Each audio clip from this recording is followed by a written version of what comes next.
Chapter 428. The terrifying black saber light swept past, and Li Xiu's body exploded into dust. He couldn't be more dead. Although he was a Tao enlightened cultivator at his peak and even walked a long distance on his path, his cultivation was powerful. But now he was just a corpse covered in green hair, and he couldn't even move. As long as Gu Chang'e found his location, he would definitely not be able to escape. You just killed him like that. Gu Xian was shocked. She thought that Gu Chang'e would ask the war immortal some questions and squeeze him dry. But she didn't expect that after he found him, he would kill him without a word. This was very different from the mercenary Gu Chang'e in her impression. Are you going to wait for him to recover to his peak and then come find me? Gu Chang'e put away the Xianyang heavenly saber and looked at her like she was an idiot. Besides, the current Li Xiu didn't have much value. Besides gaining experience points, Gu Chang'e couldn't find any reason to keep him alive. You're not allowed to look at me like that. Gu Xian gritted her teeth. She felt that in Gu Chang'e's eyes, she was a fool. Gu Chang'e didn't have the time to bicker with her at this time. He took action again, a palm hacking down, covering the sky dome, killing the elder who was in a sluggish state. Only then did he seriously size up this bronze palace. If it wasn't for Li Xiu, it would be almost impossible for him to find such a place. An excellent place to nurture the soul. This place is perfect. He nodded, and his eyes were satisfied, especially when he felt that there was a lot of life source gathering nearby. After years, it could even make the corpses develop intelligence. Under this rich, spiritual energy, it was suitable for him to set up some means to hide the rest of the aura. Why are you looking for a place to nurture the soul? Gu Xian was also looking at this place. Could it be that Gu Chang'e was planning to revive someone? Of course it's for emergencies. If one day I unfortunately die, I have a way to come back to life. Gu Chang'e glanced at her and said casually. Naturally, he could not mention the matter of the red-robed female demon to Gu Xian, so he casually came up with an excuse. Why did you suddenly die one day? Gu Xian stared blankly for a moment. He didn't understand, but then he thought of Gu Chang'e's unresolved demon heart. He might be preparing for this. She was in low spirits. What would Gu Chang'e do if it were to erupt again one day? If she was by his side, would he dig out her immortal bones, or would he choose to sever his own heart veins? When Gu Xian thought of this, he had an answer in his heart. Just like the last time in the Nirvana pond, he would rather cut off his own arms than hurt himself again. She suddenly felt a little sad. Under Gu Chang'e's glorious appearance, there was a hidden danger that only he knew about. If that day really comes, I will give you my immortal bones. I can still live without them. Gu Xian raised her beautiful eyes and stared at Gu Chang'e, as if she wanted him to understand. Why did you hit me? However, Gu Chang'e did not let her finish her sentence. He hit her head again, making her cry in pain. He shook his head slightly and said, You silly thing, what have you been thinking about all day? He naturally knew what Gu Xian was thinking about. This guy's ability to fill in the blanks has always been one of the best. Gu Xian glared at him very dissatisfied. I'm doing this for your own good. You arrogant guy, you've always been unwilling to lower your head, unwilling to be tainted by the world. Would it kill you to understand other people's good intentions? Gu Chang'e sighed slightly, then grabbed her cheeks and rubbed them hard. Her beautiful eyes were filled with murderous intent, as if she was going to fight him to the death. I know, you silly girl. He smiled and let go of her. Hey! Gu Xian was prepared to be mocked by Gu Chang'e, but she did not expect him to say that. She was stunned for a moment. However, she quickly reacted and snorted. You're the silly one. It's good that you know. Don't think too much. I just don't want to owe you a favor. This time about Xian. If not for you, it would have been a little troublesome. After all, Li Xiu's identity was a war immortal, not an ordinary person. Although Shen Xian Was a direct descendant of the Gu family. Her surname was not Gu.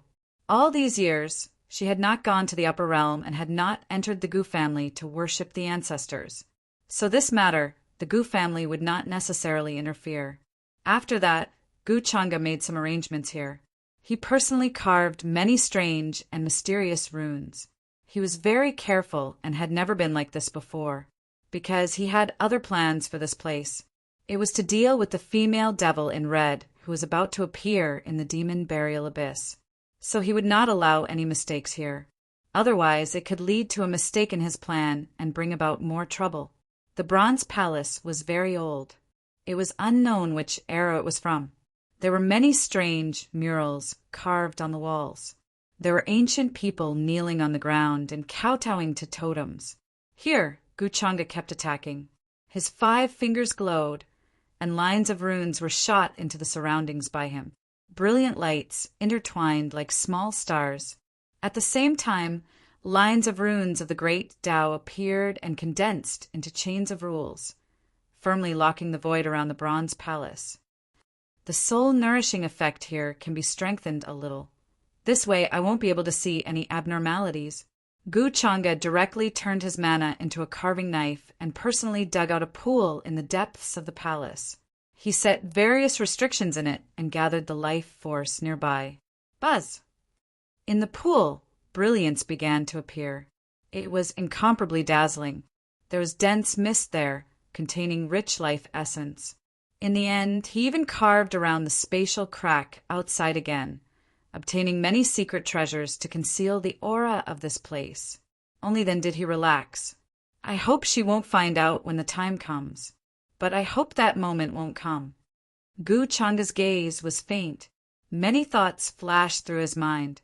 With a thought, he felt that this place was completely under his control. Finally, his figure moved and left this place. You actually took so long to set this up.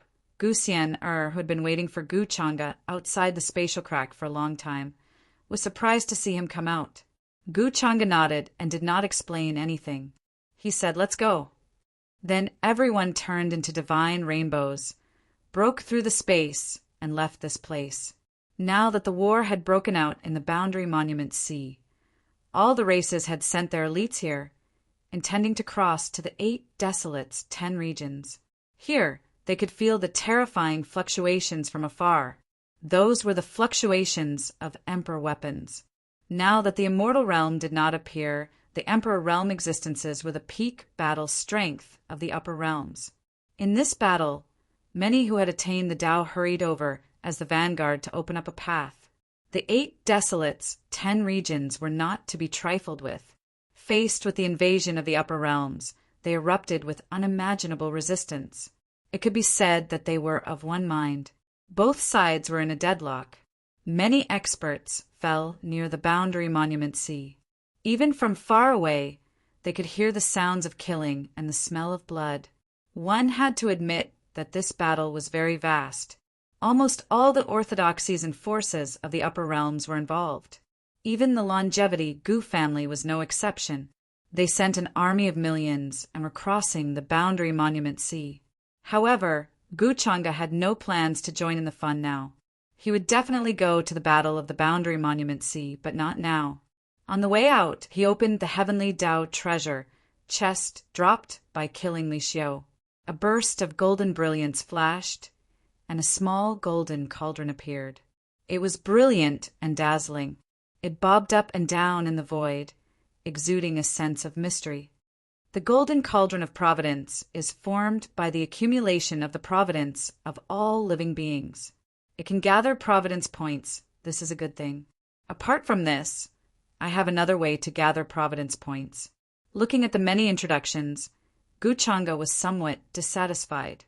He felt that if the golden cauldron of providence was placed in an imperishable sect or supreme Tao, it could even steal their providence without them knowing.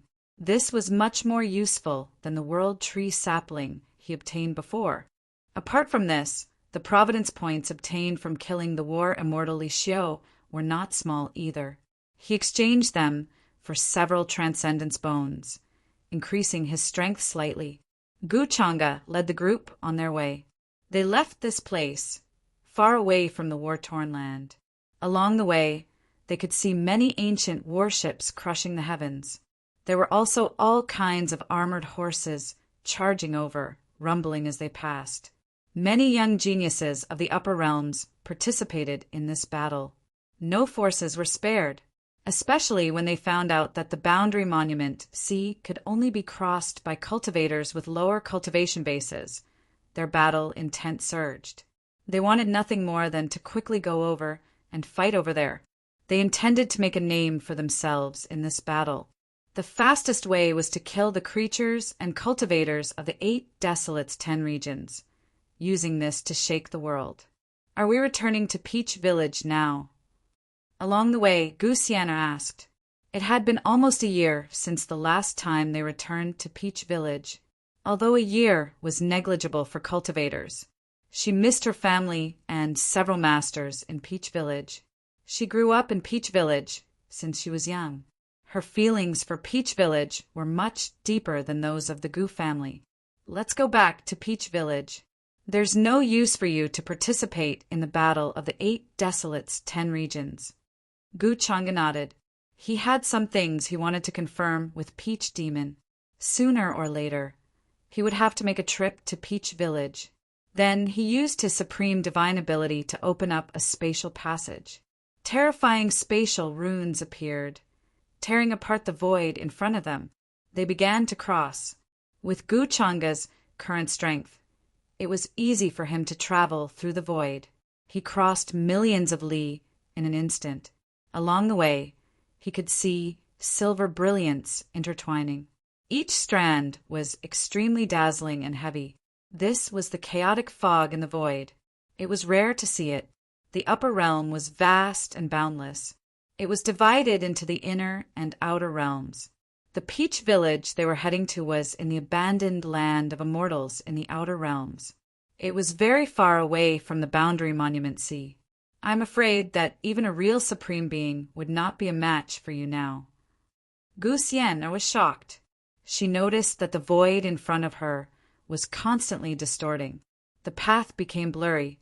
Because Gu Changa's physical body was extremely strong, it caused the space that came into contact with him to collapse. Even a supreme being would find it difficult to do such a thing.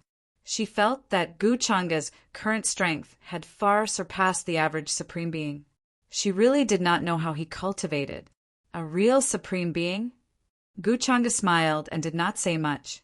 With his current strength, even if he faced a real supreme being, he did not need to be afraid. However, it was too shocking to say this out loud. Although there were people who carried the title of inheritor of the demonic arts, it was inevitable that people would doubt him. Because his cultivation speed was too shocking, it was unbelievable. However, speaking of this, Gu Changa felt that even a real inheritor of the demonic arts would not be able to cultivate as fast as he did. This was probably beyond the knowledge of cultivators. Su Chinga must have had a hard time recently. I heard that she was being hunted down everywhere. Gu Changa thought of a lot of news and smiled meaningfully. Half a month later, the void blurred again and the crack disappeared. Gu Changa led the group out of it and appeared on a mountain peak. The mountains were undulating and the vegetation was lush. In the distance, they could see a desolate and vast ancient forest shrouded in fog. They had to cross it to see the mysterious Peach Village. Abandoned land of immortals, I'm back. Gu Xian looked at these familiar scenes and felt a sense of homecoming in her heart. In the past, she often took the big red bird to cross the abandoned land of immortals in search of all kinds of spiritual treasures and rare treasures. Here, she often encountered life and death situations. Many times, she encountered powerful, ferocious beasts and fought with them to gain experience. This made her feel excited. She stood on her tiptoes and looked forward. The last time she came back, she had Gu Changa with her. Many uncles and aunts made fun of her, saying that she brought her sweetheart back to her parents' home. This made her feel embarrassed for a long time. However, this time, Gu Changa was still with her. She did not know what her uncles and aunts would say. Wait for me here. Gu Changa ordered the subordinates behind him and then led Gu Xian to Peach Village. Soon they crossed the vast wilderness and saw a mysterious peach tree in front of the village. The village was not big. It was surrounded by a fence, and there were spiritual herbs and other things around it. Strands of colorful light flowed, and white fog filled the air, giving people a sense of peace. Strands of spiritual energy appeared all around, nourishing this place. Auspicious beasts roared and birds flapped their wings. It was very peaceful, like a paradise. At the entrance of the village, there were old people and children playing. It was very peaceful. The peach tree at the entrance of the village was dazzling and colorful. Its branches and leaves were lush, and it was enveloped in a faint divine light. Every peach leaf had mysterious patterns on it. It looked incomparably ancient, and it was unknown how long it had been standing there. Although it had not bloomed, it had a shocking sense of transcendence and holiness. A little girl, who was carved from jade, wore a large cotton robe. Her hair was soft, and she looked very obedient. She sat on a rock at the entrance of the village, swinging her white feet. She looked outside the village from time to time, as if she was looking for someone. At this time, she seemed to have noticed Gu Changa outside the village. She was a little stunned, then rubbed her eyes, thinking that she was hallucinating. When she looked again, she finally found that person was the master she had been thinking about day and night. Master! Her face was full of surprise, and her eyes were filled with Gu Changa's figure. She ran towards him, stumbling and stumbling. I was wondering why I heard the magpies at the entrance of the village this morning. It turns out that Xian is back. She even brought someone back to her parents' home. This girl has been gone for a year, and she is finally willing to come back. At this moment, not only did she notice Gu Changa and Gu Xian, the rest of the villagers also noticed them. Many people came out to greet them happily. Peach Village became lively. Many uncles and aunties came out and surrounded Gu Xian, and Gu Changa, sizing them up. In particular, a few aunties looked at her stomach carefully and then sighed. Gu Xian was stunned and a little confused. Then she realized what this meant. A blush appeared on her delicate face, and she glared fiercely at Gu Changa. It was all his fault. He caused her to be so embarrassed and misunderstood by the aunties. However, Gu Changa didn't care about her. He was squatting down and holding Yao Yao's hand. With a gentle expression, he asked her how she was doing. Yao Yao was very surprised and happy. She shared her life in Peach Village with Gu Changa. She liked these peaceful days. Not only was there a peach demon like her sister, but there were also other villagers who treated her like family. She didn't have to worry about anything here, except that sometimes she would miss him. Gu Changa smiled and stroked her hair. It's good that you like it here. In the future, when Master has time, I will come and visit you. As he spoke, he took out many little trinkets that he picked in the mortal world and gave them to her. When he bought them for Gu Chingy, he thought of Yao Yao and picked them together. Now it seemed that Yao Yao wasn't interested in cultivation, but liked these little trinkets very much. Although she was sensible and well-behaved, she was still just a child. Yes, thank you, Master. Yao likes it here. There are many children to play with me. The little animals are very obedient. Yao Yao's eyes curved into crescents. She was very happy to finally see the master that she missed so much. Gu Changa was relieved to see that she was so happy. This saved him some trouble. Xian, Annie has been there before. On the other side, an auntie pulled Gu Xian aside and started nagging. Gu Xian's face was full of anger. She was so embarrassed that she wanted to die. She felt that her ears were burning. She was Gu Changa's cousin. What were they thinking? However, the aunties didn't care about her. From their point of view, with Gu Xian's personality and her bringing Gu Changa back to Peach Village so many times, they wouldn't believe that she didn't do anything. No matter how Gu Xian explained, they didn't believe her. Gu Xian felt very helpless. In the end, She could only put the blame on Gu Changa's head. She glared at him fiercely. Today, Peach Village was very lively. Gu Xian brought Gu Changa back again. She also brought gifts for everyone. For example, there were divine medicines, pills, and so on. All of them could prolong one's life and strengthen one's qi and blood. Although she was stingy and greedy on normal days, she was very generous in front of the Peach Village's elders and villagers. She almost emptied her family's property. In the end, Gu Xian, Ori's masters appeared and checked her current cultivation situation. They were quite satisfied. Although she couldn't compare to Gu Changa, she was far better than the young supremes of her generation. In their eyes, Gu Changa was a monster. He couldn't be judged by common sense.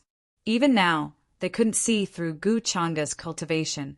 This made them very shocked and felt that it was inconceivable.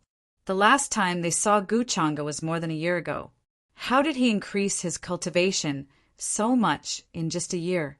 However, this involved Gu Changa's secret. Although they were curious, they didn't dare to ask. Gu Xian, and Gu Changa returned to Peach Village. Everyone naturally prepared a sumptuous meal for them. There were all kinds of exquisite delicacies, emitting a tempting aroma. Although it was far inferior to the banquet of the Longevity Gu clan, it had a different flavor. At the banquet, everyone toasted each other. It was very lively.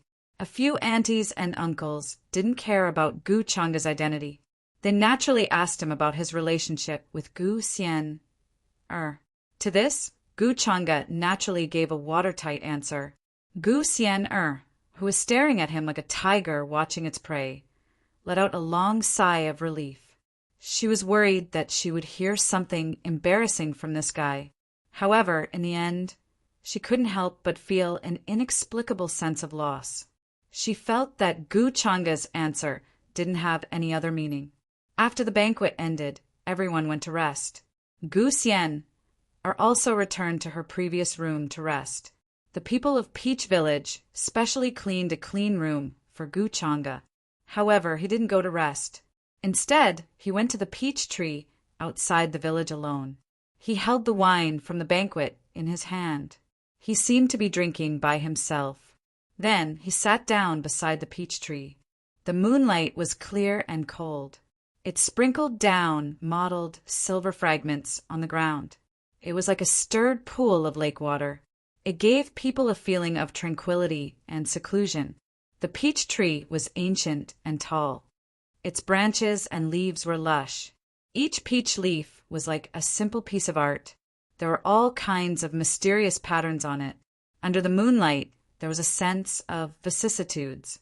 However, more than that, there was a sparkling glow. It was mysterious and dazzling. It swayed with the wind. Gu Changa didn't speak. He just drank by himself beside the peach tree. His gaze was distant. He seemed to be thinking about something. Then, a boundless white fog appeared. In an instant, it enveloped the surrounding area. "You've got guts. How dare you do this in front of me?" A soft and pleasant voice sounded. It was like the sound of nature. It carried with it an ethereal, immortal feeling. In the next moment, a slender figure walked out from the peach tree. Her face was blurry, but there was an aura of peerless beauty. Her eyes were gentle like autumn water. However, there was a sense that seemed to be able to see through the universe. The peach demon revealed her figure. She seemed to be sizing up Gu Changa with great interest. Just like the first time they met, she wanted to see through him. Gu Changa was still drinking by himself. When he heard this, he raised his head and smiled. "Senior, are you planning to drink?" The peach demon shook her head. "I never drink. I don't like the taste. What a pity. Senior, you didn't have the chance to taste such good wine." Gu Changa smiled. The peach demon didn't respond. She just stared at him. Then she said, "When I was combing Yao Yao's Dao injury, I remembered some memories." "Oh, what memories?" "I'm a little curious." Gu Changa seemed to be a little surprised. However, he was slightly moved in his heart. Since the peach demon and Yao Yao didn't merge into one body, She shouldn't have remembered everything. He wasn't sure if the images he saw the last time he saw the peach demon were formed from his own memories, or if she deliberately showed them to him so that he could see them. But no matter what, the peach demon and the Immortal Academy's Old Sure were old acquaintances. There was no doubt about that. And the red-robed female devil, the peach demon, and Old Sure were obviously from the same era. It had a lot to do with his identity as the Demon Lord. Gu Changa always felt that he wasn't the Demon Lord. However, he had to be. The cause and effect of many things had been predestined from the beginning, including the relationship between the peach demon, Old Sure, and Chan Hongi. Now that the peach demon mentioned this to him, could it be that she was suspecting something? I remember that I had a friend who liked to wear red. She said that she would work hard to cultivate and not disappoint her master. Then, when she grew up, she would marry her master. The peach demon spoke slowly. When she spoke, her eyes were fixed on Gu Changa. It seemed that she wanted to say something to him, but also to herself. When I was still a peach tree, I only had a weak spiritual intelligence. It was she who saved me from the mouth of a demon. My original form was a heartless peach tree. I didn't know what was beyond life and death.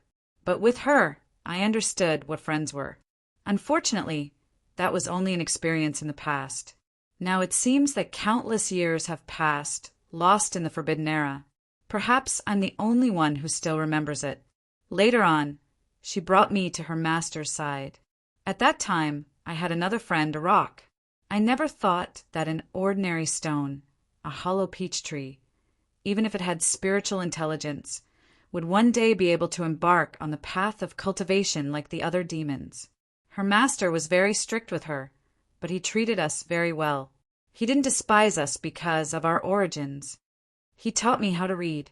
I wanted him to give me a name, but he said that a name is very important, so he taught me the word demon. Her voice was very calm, as pleasant as the sound of nature.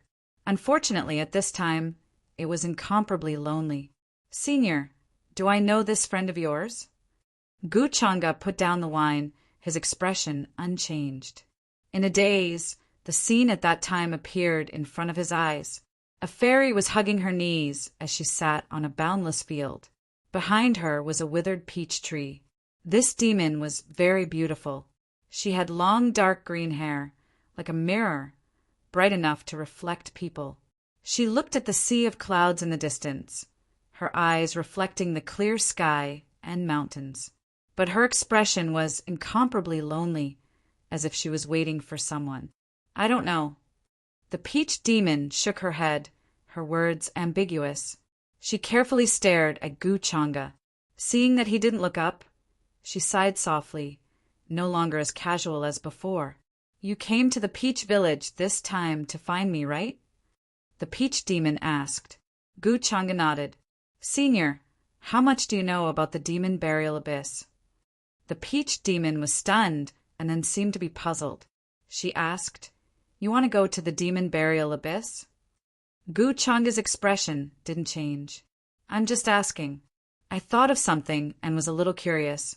Senior, you must have lived for a long time, so you should know a lot about it. I don't know much about the demon burial abyss. If you want to know, you can go and take a look yourself. The peach demon suddenly laughed. This laughter was different from the soft and pleasant one just now. There was an indescribable demonic nature to it, and as soon as she finished speaking, her voice turned into light dust and disappeared, returning to the peach tree without a sound. Seeing this, Gu Changa's expression didn't change much. Then he got up and left. Judging from what happened today, the situation was very unfavorable for him. He came to find the peach demon just to see her attitude towards him. From this attitude, he could naturally see some of her thoughts. He could also see if she had doubts about his identity. The last time Old Sure saw him for the first time, he was very shocked and felt that it was because of the similarity between them. But this time, the peach demon changed her attitude and even recalled the past. Wasn't this a test for him? So now it seemed that once the red-robed demoness saw him, she would definitely recognize him. Chapter 4:29. The next morning, Gu Changa left Peach Village. He did not choose to stay for a while longer. As for Gu Xian, she decided to stay in Peach Village for a while. Coincidentally, she had some questions about her cultivation that she needed to consult her masters. Although Yao Yao and the people of Peach Village tried their best to persuade him to stay, Gu Changa still left. Since he had achieved his goal, there was no need for him to stay. The Peach Demon's probing made him keep an eye out.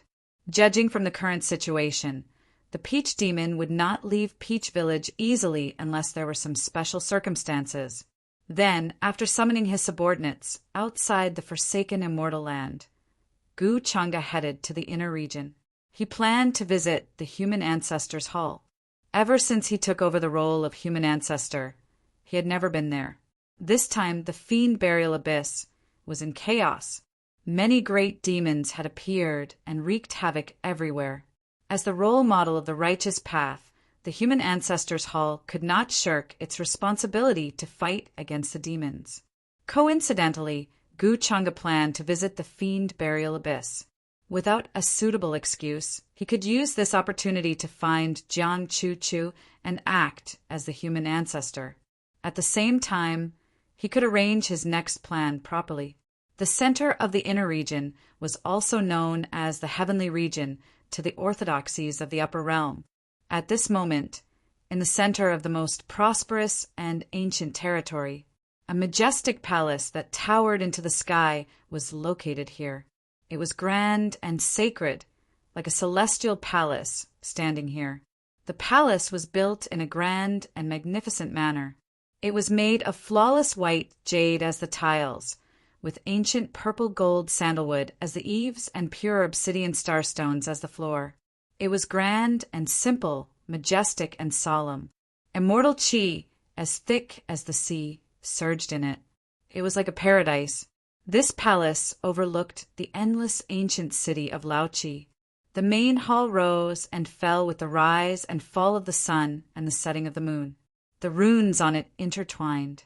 At every moment, it reflected the stars in the 9 heavens. It was like a supreme divine throne, showing the transcendent status of this place. A huge plaque hung in front of the palace. It was made of purple immortal gold and inlaid with golden immortal gold. 3 ancient words were written on it: Human Ancestors Hall. One could see that there were thousands of strands of silver threads rushing toward this place. They were about to converge, making it look holy and pure. These silver threads were the prayers of all living beings and cultivators to the human ancestors' great achievements. The power of faith could not only evolve into various Tao techniques and divine abilities, but sometimes, as long as one had a thought in one's heart, one could even manifest a Dharma body from a distance of billions of miles. It was even to the extent where one could use this to cultivate the 770 undying bodies. As long as one's faith was not extinguished, and there were still people in the world chanting their true names, then they would not die. This was an indescribable and mysterious power. At this time, a beautiful woman in a flawless white dress with a veil on her face was cultivating with her eyes closed in the main hall. Blurry figures of immortals, grand and mysterious, seemed to be chanting sutras as they floated behind her, as if they were about to cross time and space from ancient times. Her skin was fair and delicate, her eyebrows were picturesque, and her eyes were like flawless black gems that flickered with a moving luster. However, her expression was very calm. Other than silence, no other emotions could be seen. It was as if he was born this way. It was more like he had abandoned his 7 emotions and 6 desires. He would not be affected by anyone. A few old women with profound cultivation bases were whispering behind her, their eyes filled with worry. Even if the saintess has broken through to the late-stage saint realm, she can't do anything about this demonic onslaught. Saintess Zijin's whereabouts are unknown, and no one knows where she is hiding. However, even if Saintess Zijin is here, she probably can't do anything. Now, many orthodoxies in the upper realm have sent their armies to the boundary monument C in an attempt to kill their way into the 8 Desolates' 10 regions. No one cares about the chaos in the demon burial abyss, but they don't know that the great demon there has already wreaked havoc in the nearby territories. Many forces have been destroyed because of it. Yes, the human ancestors' hall is like a hot potato now. We can't get rid of it even if we want to. We have to think of a way. Their conversation was full of worry about the chaos in the demon burial abyss. This was because during this period of time, the seal of the demon burial abyss seemed to be unstable. Even the Xiankong Buddhist temple, which had been in charge of guarding it, suffered heavy losses. A few arhats and Buddhas with profound dharma were severely injured. Although this matter had not yet reached the level of causing a sensation in the upper realm, it could not be ignored. Today, the human ancestors' hall had already sent many powerhouses because of the 8 Desolates' 10 regions. At this time, the matter of the demon burial abyss was so urgent that they could not leave. However, as the leader of the righteous faction, the human ancestors' hall could not ignore this matter. Now, many forces had already sent them distress signals.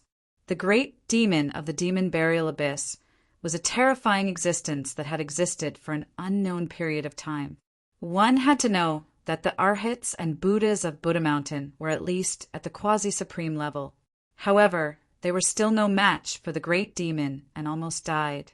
However, one could imagine that this great disaster was not that simple. Even if Wang Zijin and Jiang Chuchu wanted to stop it, they could not do anything. The two of them were only of the younger generation.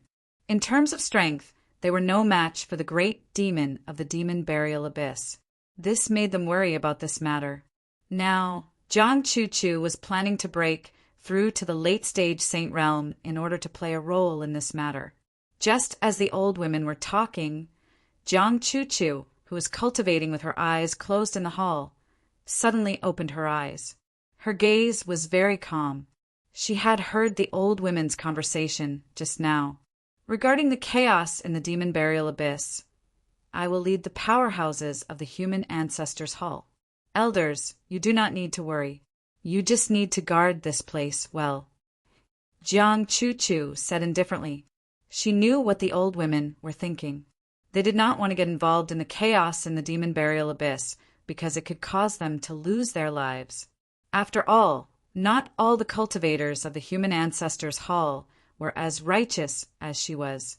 She could not ask them to do anything about this. Hearing this, the elders looked a little guilty, but they did not say anything. They were not stupid. They would not throw away their lives for no reason at this time. Their cultivation was not a match for the great demon of the demon burial abyss. By the way, Your Highness Saintess, since you said that young Lord Chang'e is the reincarnation of the human ancestor, we think that we should inform young Lord Chang'e about this matter. If he is involved, this matter should be easier and safer. What do you think? At this time, one of the old women suddenly thought of something and could not help but ask Jiang Chuchu. After all, the human ancestors' hall had just announced in front of many orthodoxies that Gu Chang'e was this generation's human ancestor. Regarding this matter, everyone had a tacit understanding. The human ancestors' hall wanted a young existence, like Gu Chang'e, to hold up the fort, while Gu Chang'e wanted the human ancestors' hall strength. They were not very clear about the relationship between Jiang Chuchu and Gu Chang'e, so they were just asking. If this matter was not appropriate, then there was nothing they could do. They could not force Gu Chang'e to take care of this matter. They could not do it, and they did not dare to do so. I will take care of this matter. Upon hearing this, Jiang Chuchu shook her head. She knew that the elder's words were not without reason. However, she could not ask for Gu Chang'e's help again and again. This was because Gu Chang'e had already helped her several times, which made it difficult for her to ask for his help. Moreover, Gu Chang'e said that he would pay her, which made it even more difficult for her to ask for his help. This was because every time the reward was to be bullied by him. Although Gu Chang'e had already promised to treat her better the last time at the Immortal Academy. However, Jiang Chuchu did not know the extent of Gu Chang'e's so-called better. This caused her to be rather worried. This time, the great demon of the burial demon abyss was menacing and terrifying. It threatened many forces nearby, but she could not just sit back and do nothing. Since your Highness Saintus has said so, then we will not interfere. The elders naturally did not say anything more about this and planned to get up and leave the palace. However, at this moment, a voice suddenly came from afar, causing the elders' expressions to change slightly. They were somewhat shocked. Young Master Changa is here to see you. They were just talking about Gu Changa, but Gu Changa suddenly appeared? Thinking of this, they could not help but look back at Jiang Chu. So this was what she meant when she said that she would take care of it. This made them smile involuntarily and let out a long sigh of relief. We will welcome young Master Changa now. Then they turned into divine rainbows and hurried out of the human ancestor hall's mountain gate. They wanted to welcome Gu Changa and did not dare to be negligent. Now, even the sect masters of the upper realm did not dare to treat Gu Changa as a junior when they saw him. They had to be cautious. Why did he suddenly come to the human ancestor hall? Could it be because of this matter? Jiang Chu was a little stunned. Just now, she thought that she had misheard. After seeing that the elders had turned into divine rainbows to welcome him, she finally realized that Gu Changa had really come to the human ancestor hall. This made her very flustered, and it took her a long time to calm down. Looks like it's because of the demon burial abyss, but this kind of thing should have nothing to do with him. Why did he come here again? Jiang Chu was a little touched, but also a little embarrassed. She thought about how if Gu Changa bullied her like before, what should she do? Reject him or submit? Thinking about what happened before, her face could not help but turn red. It took her a long time to return to her previous calm expression, and no one could see any abnormalities. Just as Jiang Chu's mind was in a mess, a voice came from outside the main hall. The few elders from before had obsequious smiles on their faces as they followed behind a young man and entered in a rather respectful manner. The young man had a smile on his face. He was dressed in a black robe with wide sleeves, and his figure was tall and slender. He exuded a noble and mysterious aura, and his temperament was extraordinary. Just by standing there, he gave off an aura that could not be ignored. Jiang Chu quickly glanced at him, and then quickly retracted her gaze. She seemed to be sitting cross-legged on the spot, looking rather quiet. So the Holy Maiden has already told young Master Changa about the demon burial abyss. Then we can rest assured. In that case, we'll take our leave first. With that, the elders quickly retreated and left the hall, not daring to disturb Gu Changa and Jiang Chu, although they did not know what the relationship between the two was. Since Jiang Chu could persuade Gu Changa to handle the demon burial abyss matter, it must not be simple. You don't want to see me that much. After seeing me, you keep your head down like this. Gu Changa opened her mouth and stared at her with interest. Jiang Chu raised her head at his words. Her crystal clear and calm eyes were like flawless black gems, shining with a moving luster. She grunted and then explained, I don't want to see you unless you treat me better. Gu Changa could not help but laugh. He grabbed a futon and sat down beside her. After I found out that you couldn't solve the demon burial abyss matter, I rushed to the human ancestor hall without stopping. What else do you want me to do? Although Jiang Chu had guessed his purpose, she was still quite happy to hear it from Gu Changa herself. But when she thought that Gu Changa might use this opportunity to raise conditions, she became alert. Her eyes stared at him, almost writing the words, "Don't you dare have crooked thoughts" on her face. Since the last time she knew that she couldn't be submissive in front of Gu Changa, she understood that many things couldn't be done according to Gu Changa's request. Otherwise, he would find another way to bully people. How did you know about the demon burial abyss? Jiang Chu asked, intending to change the topic. You have to ask yourself this question.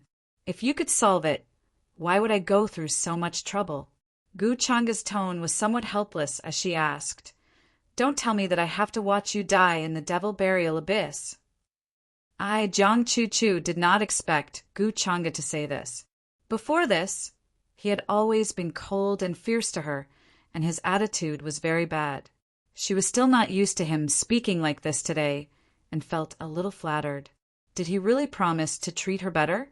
"What about you?" Gu Changa interrupted her, his gaze falling on her face. "Tell me, how are you going to repay me now?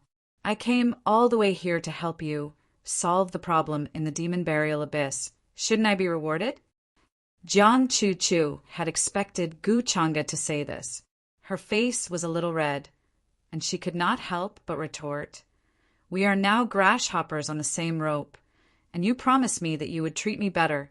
Gu Changa, you bastard, you don't keep your word." Gu Changa could not help but laugh. "So you're saying that you're going to do what you did before and gain something without risking anything? You're dreaming, Jiang Chu. I didn't ask you to come help me." Jiang Chu felt very wronged, but she could not stand Gu Changa's threatening expression. In the end, she gritted her teeth and said, Then, I'll let you kiss me." She felt that she could not compromise, and this was already the biggest concession she could make. However, she was still a little worried, afraid that Gu Changa would do what he did before. With her strength, she definitely could not resist Gu Changa. That's it. Gu Changa raised his eyebrows. He had planned to tease her, but he did not expect Jiang Chu to take it seriously. Jiang Chu thought that he was not satisfied and panicked. She said again, "Then 2 kisses?" This was the first time Gu Changa realized that this girl was so stupid. He had not noticed before this. She was the holy maiden of the human ancestor palace. So why did her IQ plummet the moment she met him? All right, 2 kisses it is. You're lucky. Gu Changa shook his head slightly and said in a tone that said he was at a disadvantage. In the next moment, Jiang Chu widened her beautiful eyes and wanted to push him away. Whoa, this bastard did not keep his word again. Chapter 430. Inside the palace, clouds and mist tumbled, and strands of divine light flowed. There were many treasures hanging on the walls, and they were incomparably mysterious and dazzling. Fortunately, there was no one else in the palace, or else they would definitely widen their eyes in disbelief. Was this still the holy, transcendent, flawless, and fairy-like Her Highness the Saintess in their hearts? Whoa! Gu Changa did not have the self-awareness to take advantage of Jiang Chu, which made her eyes widen. She felt extremely wronged and couldn't help but want to push him away. However, Gu Changa's strength was too great, and she couldn't break free now. Gradually, her body weakened, and she almost couldn't stand properly. She was incomparably embarrassed. She had long guessed that this bastard Gu Changa would not keep his promise, but she still held on to a trace of hope and wanted to believe him. However, Gu Changa was too strict. Although he promised sincerely, in reality, she couldn't trust him at all. All right, don't think about such good things all day long. Learn to be smarter in the future. Don't be so silly. Finally, Gu Changa let go of Jiang Chu and appeared on the other side. He was some distance away from her, and he spoke with a smile. You bastard! I will never trust you again. Jiang Chu's face was flushed red. She had never been as embarrassed and angry as she was today. She glared at him, and her red lips shone with a moving luster. She felt extremely wronged and realized that she was really too stupid. She actually foolishly imagined the words of this great demon. Gu Changa smiled and said indifferently, Who knows what will happen in the future? Who was the one who said that he wouldn't consider my suggestion last time? Jiang Chu coldly harumphed. She calmed herself down and tried to calm down. Every time she met Gu Changa, she found it hard to calm down. His actions would cause great waves in her heart. Just like today, she was bullied by him at will. After that, Gu Changa did not continue to bully her. Instead, he seriously gave her advice and suggestions. How were they going to deal with the chaos caused by the great demons in the devil burial abyss? For a moment, Jiang Chu was still a little confused. He looked at him carefully a few times. Did this guy change his personality? He was actually so considerate of her. Thinking of this, she was in a good mood and felt that she hadn't suffered a loss just now. Why are you suddenly so good today? Jiang Chu felt that the current Guchanga was a little different from the Guchanga she was familiar with. In the past, Guchanga would never care about the life and death of those who had nothing to do with him. He was selfish, indifferent, and heartless to the extreme. And now he was actually talking about how to go to the Devil Burial Abyss to suppress the great devil there and clear the dangers of the upper realm. Could it really be because of her? The great devil of the Devil Burial Abyss has been born. As cultivators of the upper realm, it is our duty to do so. Not to mention, I am now the human ancestor. Isn't it my duty to protect the peace of the world? Hearing her say this, Guchanga could not help but shake his head. He was quite righteous and then sighed. Besides, you are so stupid and stubborn. You know that it is so dangerous, but you still want to go. How can I rest assured? The Devil Burial Abyss was in chaos, and the she-devil in red was about to be born. He could not find a suitable reason to go there. Now that he had the identity of the human ancestor, it could be said that Guchanga was very satisfied. Otherwise, if he went to the Devil Burial Abyss at this time, many orthodoxies would definitely link it to him if anything happened there. But if there was a reason, then it would be different. Hearing this, Jiang Chu was stunned at first. Then she stared straight at him. Her eyes were bright, as if countless stars had gathered in them. She felt that the first part of Guchanga's words were nonsense, and the last part was the truth. After all, why would a person like him care about the world? I understand. I will try my best not to go to those dangerous places in the future. Jiang Chu nodded seriously, as if she was making a promise to him. At this moment, she felt a warmth in her heart. Although Guchanga said that he would not care about her, every time she was in trouble he would appear. This was not the first time he had done so. You don't have to do this. Do what you want. I won't stop you, and I won't blame you for anything. If I ask you to leave me in the lurch with your personality, even if you agree, you won't feel good about it. However, Jiang Chu was very surprised. This time, Guchanga did not scold or mock her. Instead, he said such considerate words. She looked at Guchanga in a daze. Seeing that he was also looking at her, she lowered her eyes and softly hummed. If you want to bully me in the future, just tell me. I won't refuse.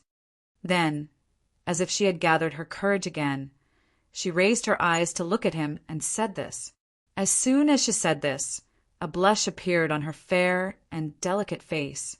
Moreover, her heart was beating wildly, and she felt a little dizzy.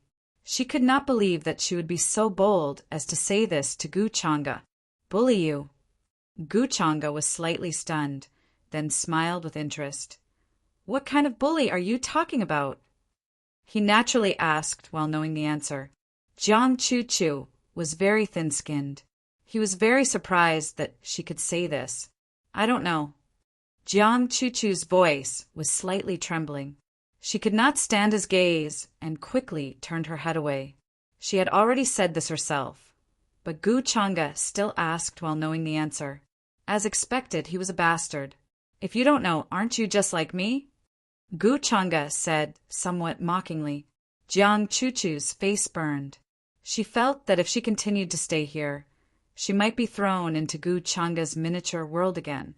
After all, she had already said that she would not refuse. As a result, she hurriedly got up and fled. Her dress fluttered in the wind, making her look extremely alluring. Guchanga watched her disappear from the hall and could not help but smile. Afterwards, the news of Guchanga's arrival at the human ancestors' hall spread very quickly. Many experts of the human ancestors' hall were shocked, and they all came to greet him. After all, Guchanga's current identity was the human ancestor. As for whether it was true or not, it was not important. What was important was that Guchanga's arrival could resolve the problem they were currently facing. Many people guessed that the reason why Gu Changa had come to the human ancestors' hall had a lot to do with Jiang Chuchu. With regards to this, Jiang Chuchu could not explain anything, so she could only silently accept it. In the past, she had never thought that she would one day betray the human ancestors' hall and allow the person who killed the human ancestor to disguise himself as the human ancestor. Looking at the respectful expressions of the experts of the human ancestors' hall below the hall, she felt very conflicted. However, there was no other way now. Just as Gu Changa had said before, what the human ancestors' hall needed was not the human ancestor himself, but the identity of the human ancestor. Everyone could become the human ancestor, as long as they could support the human ancestors' hall at this time. As for where the real human ancestor was, it was no longer a matter for the human ancestors' hall to consider. We'll have to trouble young Master Changa with the calamity of the demon burial abyss this time. With young Master Changa's help, we can rest assured. The demon burial abyss has engulfed many of the nearby factions, causing heavy losses. Now, many Buddhas have left Buddha Mountain to destroy the demons. With young Master Changa's help, this matter will be quickly resolved and peace will be restored to the world. That's right. With young Master Changa's help, we can all breathe a sigh of relief. The experts of the human ancestors' hall breathed a sigh of relief, and there was no lack of flattery in their words towards Gu Changa. If the older generation went, they would definitely miss out on the conquest of the 8 desolates and 10 regions. They would not be able to divert their attention, so it would be difficult for them to leave. Gu Changa had already planned to go to the demon burial abyss, so he naturally would not refuse. Moreover, the experts of the human ancestors' hall could testify that he was going there to destroy the demons. As for whether or not the upper realm would be bathed in blood after the appearance of the red-robed female demon, it had nothing to do with him, and no one would suspect him. In Gu Changa's plan, although the red-robed female demon would break out of the seal in half a year or so, he could not wait any longer and planned to release her earlier. Therefore, he had already predicted what would happen in the vicinity of the demon burial abyss. In the following days, Gu Changa was not in a hurry to go to the demon burial abyss. Instead, he stayed in the human ancestors' hall. Jiang Chuchu took him to visit the various ancient palaces, including the many book halls of the human ancestors' hall, the immortals' engravings, and so on. Gu Changa was not interested in these things. Moreover, because he had once devoured the reincarnated soul of the human ancestor, he knew many secrets of the human ancestors' hall.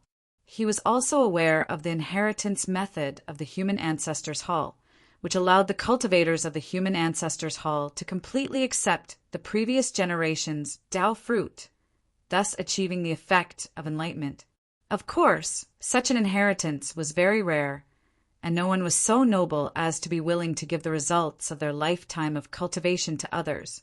Only those of the older generation who were nearing the end of their lifespan would pass on their lifetime's Tao fruit to the next generation before they died. However, apart from these, the most interesting thing to Gu Changa was the land of faith. The most precious thing in the human ancestors' hall is actually the power of faith. This is the faith of all living beings, and at the same time, it is also the power of destiny of all living beings. Gu Changa also had plans to test it. Then he placed the golden cauldron of destiny in the main hall of the human ancestors' hall to receive the power of destiny and faith gathered from all over the upper realm. Wisps of silver brilliance gathered and drifted from all over the world, and finally fell into the golden cauldron of destiny like a river of stars. Suddenly, the cauldron was filled with golden brilliance, and countless silver brilliance gathered. At this moment, many brilliant divine lights gathered in Gu Changa's mind, and every word was filled with the vicissitudes of time. It was a cultivation method for the Dharmakaya of faith, but it required the support of a vast amount of power of faith. Ordinary people could not cultivate it at all. This is the power of faith. Perhaps I can try another method. Those who chant my true name can obtain eternal life in the cycle of reincarnation. I can try to manifest my divinity. Gu Changa closed his eyes, then sat cross-legged here. With a thought in his mind, a terrifying and vast amount of silver faith power surged and converged towards this place. Buzz! The sky trembled, and the palace outside trembled violently. A terrifying aura swept out, and it was incomparably vast. Even the stars in the outer realm were trembling, as if they were about to fall. Starting from the central region, the expressions of countless living beings and cultivators changed drastically. They felt a terrifying pressure rising from there, and they could not help but kneel down and worship. Asking for fresh flowers, everyone felt as if they were facing a brilliant heavenly might. Jiang Chu felt this fluctuation and came here, looking at the scene in front of him with some surprise. In the palace, Gu Changa's figure became blurry. He was incomparably slender, and his hair was sparkling and flowing with brilliance. There was even a chaotic fog lingering around him. At this moment, the silver power of faith burned like divine fire beside him. Clusters of flames danced, as if reflecting hundreds of millions of laws and abilities. It was incomparably mysterious. This scene was very shocking. Every cluster of silver flames hung in the surrounding space, as if they were praying to him. Each cluster of flames was like a world, ancient and vast, and could contain everything. Someone is chanting my name between heaven and earth. Gu Changa sat cross-legged in the silver divine fire, feeling the will of faith from various worlds. At this moment, this feeling was particularly strong in a certain area. It was burning, deep, and incomparably rich. This belonged to one of his devout worshippers.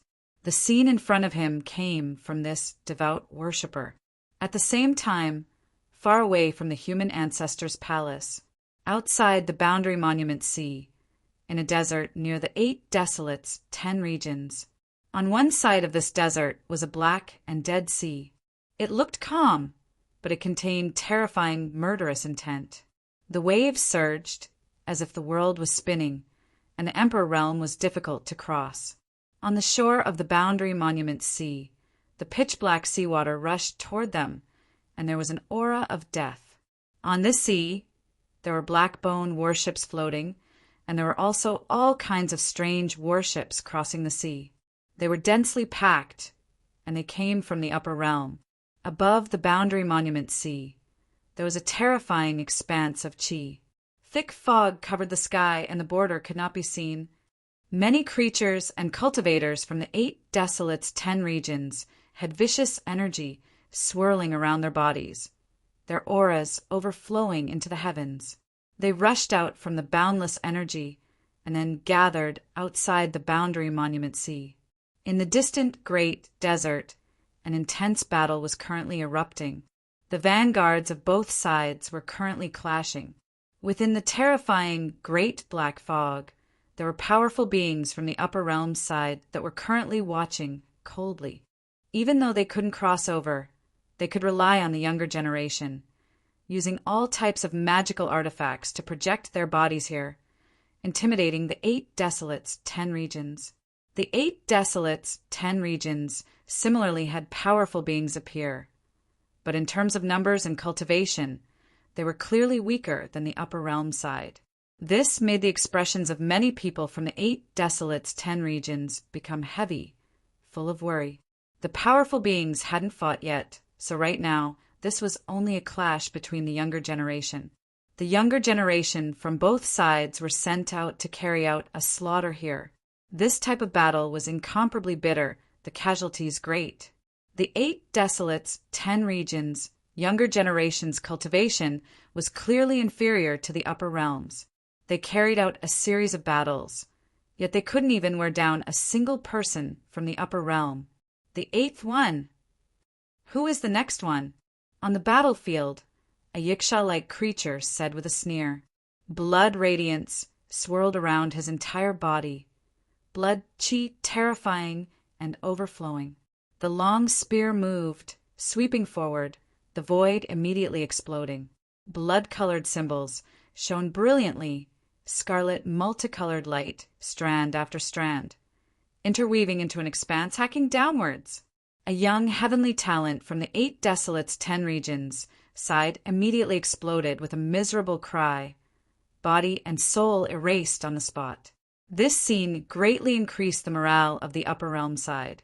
Everyone cheered, and even the most powerful existences, shrouded in mist, nodded slightly, revealing looks of praise. Meanwhile, the 8 Desolates 10 regions side was in a state of dispiritedness.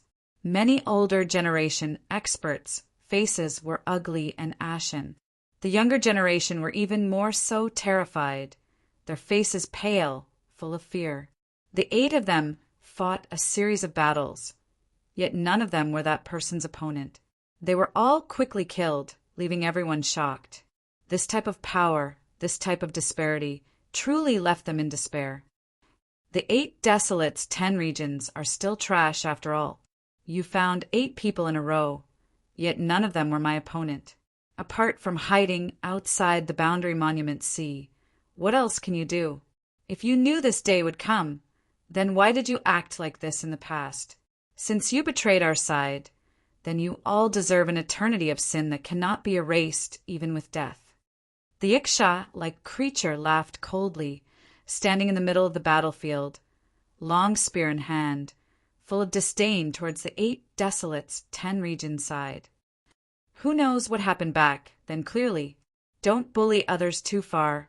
Our side's true heavenly talents aren't here right now, or else they would definitely kill you. You won't be complacent for much longer. When the time comes, they will definitely kill you to get revenge for our side's cultivators. When they heard this on the 8 Desolates 10 regions side, many of the younger generation's eyes turned red. They couldn't endure this type of humiliation at all, especially when their morale was so low. They simply wanted to go crazy. The older generation, experts, even more so clenched their teeth, hatred overflowing into the heavens. True heavenly talents.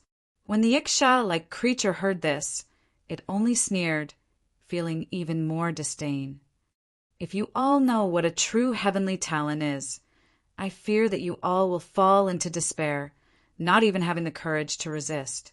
If my family's master was here, a single palm would be enough to wipe out all of you, your so-called heavenly talents, before my family's master. Don't even have the qualifications to be ants. When they heard this, the higher realms' heavenly talents and experts, even those hidden within the mists, all revealed serious expressions. Many of them couldn't help but reveal looks of reverence. The Yiksha before their eyes was that person's past follower. These words weren't false. 1000. Chapter 431. You, hearing this, the young cultivators and beings of the 8 Desolation 10 regions were first stunned, then furious. They couldn't stand the disdain of the other party. They didn't believe that such a powerful and terrifying Yiksha had a master behind him. I'll kill you. Just then, a figure appeared on the side of the 8 Desolation 10 regions. He wore a green robe, had long hair, and a handsome face. He held a green blade in his hand as he walked out and landed on the battlefield.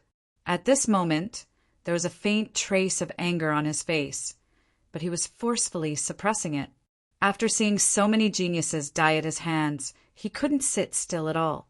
He had to stand out and wash away the humiliation to boost morale. The moment they saw this person, many young geniuses of the 8 Desolation 10 regions were shocked. Then there was an uproar. It's him, Lin Qingyang, Lin Wu's brother. It's a pity that Lin Wu isn't here. Otherwise, he would definitely be able to crush that despicable Yiksha. However, as Lin Wu's brother, Lin Qingyang's strength shouldn't be underestimated. After all, with Lin Wu's guidance, the Lin family's geniuses should improve quickly. After all, they are from the Dragon Blood clan. Many people were excited, seeing hope of winning. Since Lin Qingyang dared to stand out, it meant that he was confident in winning. Not to mention, he had dragon blood and a powerful younger brother behind him. Lin Qingyang's younger brother could be said to be a legendary existence. He was dazzling and made many people respect him. Now, he was the most powerful existence of the younger generation in the 8 Desolation 10 regions. Qingyang. On the side of the 8 Desolation 10 regions, a quasi-supreme existence had a complicated look in his eyes. Then he warned, "You must be careful." "I know, Grand Ancestor." Lin Qingyang nodded. He turned into a blur and seemed to have disappeared from his original spot. He went forward and began to fight with the other party. This was a great battle. The two were evenly matched, and it was hard to tell who was stronger. Lin Qingyang's strength was very strong, but the Yiksha-like creature Yi Han's strength was not weak either. In the upper realm, it was one of the top young supreme beings. Otherwise, it would not be qualified to be Gu Changa's follower. The two individuals' bodies were covered in blood as they fought with great difficulty. All types of dazzling divine splendor erupted here, fluctuations terrifying. All types of divine abilities collided, continuously evolving. The aftermath caused many barren hills below to explode, turning them into ruins. "However, you are still no match for me." Yi Han roared in rage. In the next instant, he found an opening and swept out with his spear. Resplendent divine runes flashed as the spear pierced through his opponent's body. The people from the 8 Desolation 10 regions were astonished. They felt that the Yiksha was too strong. It looked down on everyone and was invincible. "Haha, you've been fooled." However, in the next moment, something strange happened. The pierced Lin Qingyang suddenly sneered. The blood in his body started to heat up, and a terrifying power was awakening. It was like a peerless true dragon was going to use the spear to attack Yi Han. What? Under this attack, Yi Han was in disbelief and shock. He coughed up blood continuously, and his arms were sent flying. Even the indestructible long spear was trembling, and cracking sounds could be heard. Boom! "Hand over your life." Lin Qingyang suddenly shouted loudly. He didn't care about his injuries at all and closed in with extreme speed. A fist pierced through. Boundless blood energy surged and blasted Yi Han into pieces in midair. Behind him, a faintly discernible true dragon appeared. It shook heaven and earth, granting him incomparable power. This scene made the people from the 8 Desolation 10 regions cheer. Their expressions changed again and again, from their previous downcast state to excitement. Everyone's blood was boiling. It was as if they had become Lin Qingyang. Lin Qingyang used his strength to prove to them that their 8 Desolation 10 regions were not weaker than those from the higher realms. This wave of aura is a bit strange. It doesn't seem like the power of a normal bloodline. It can actually burn through divine abilities and melt symbol bones. The expressions of many people from the higher realms changed as well. They never expected Lin Qingyang to suddenly erupt with such strength at such a crucial moment. It was simply too shocking. Even Yi Han was blasted apart by him. "Today, I will kill you as an offering to the cultivators of my lower realm."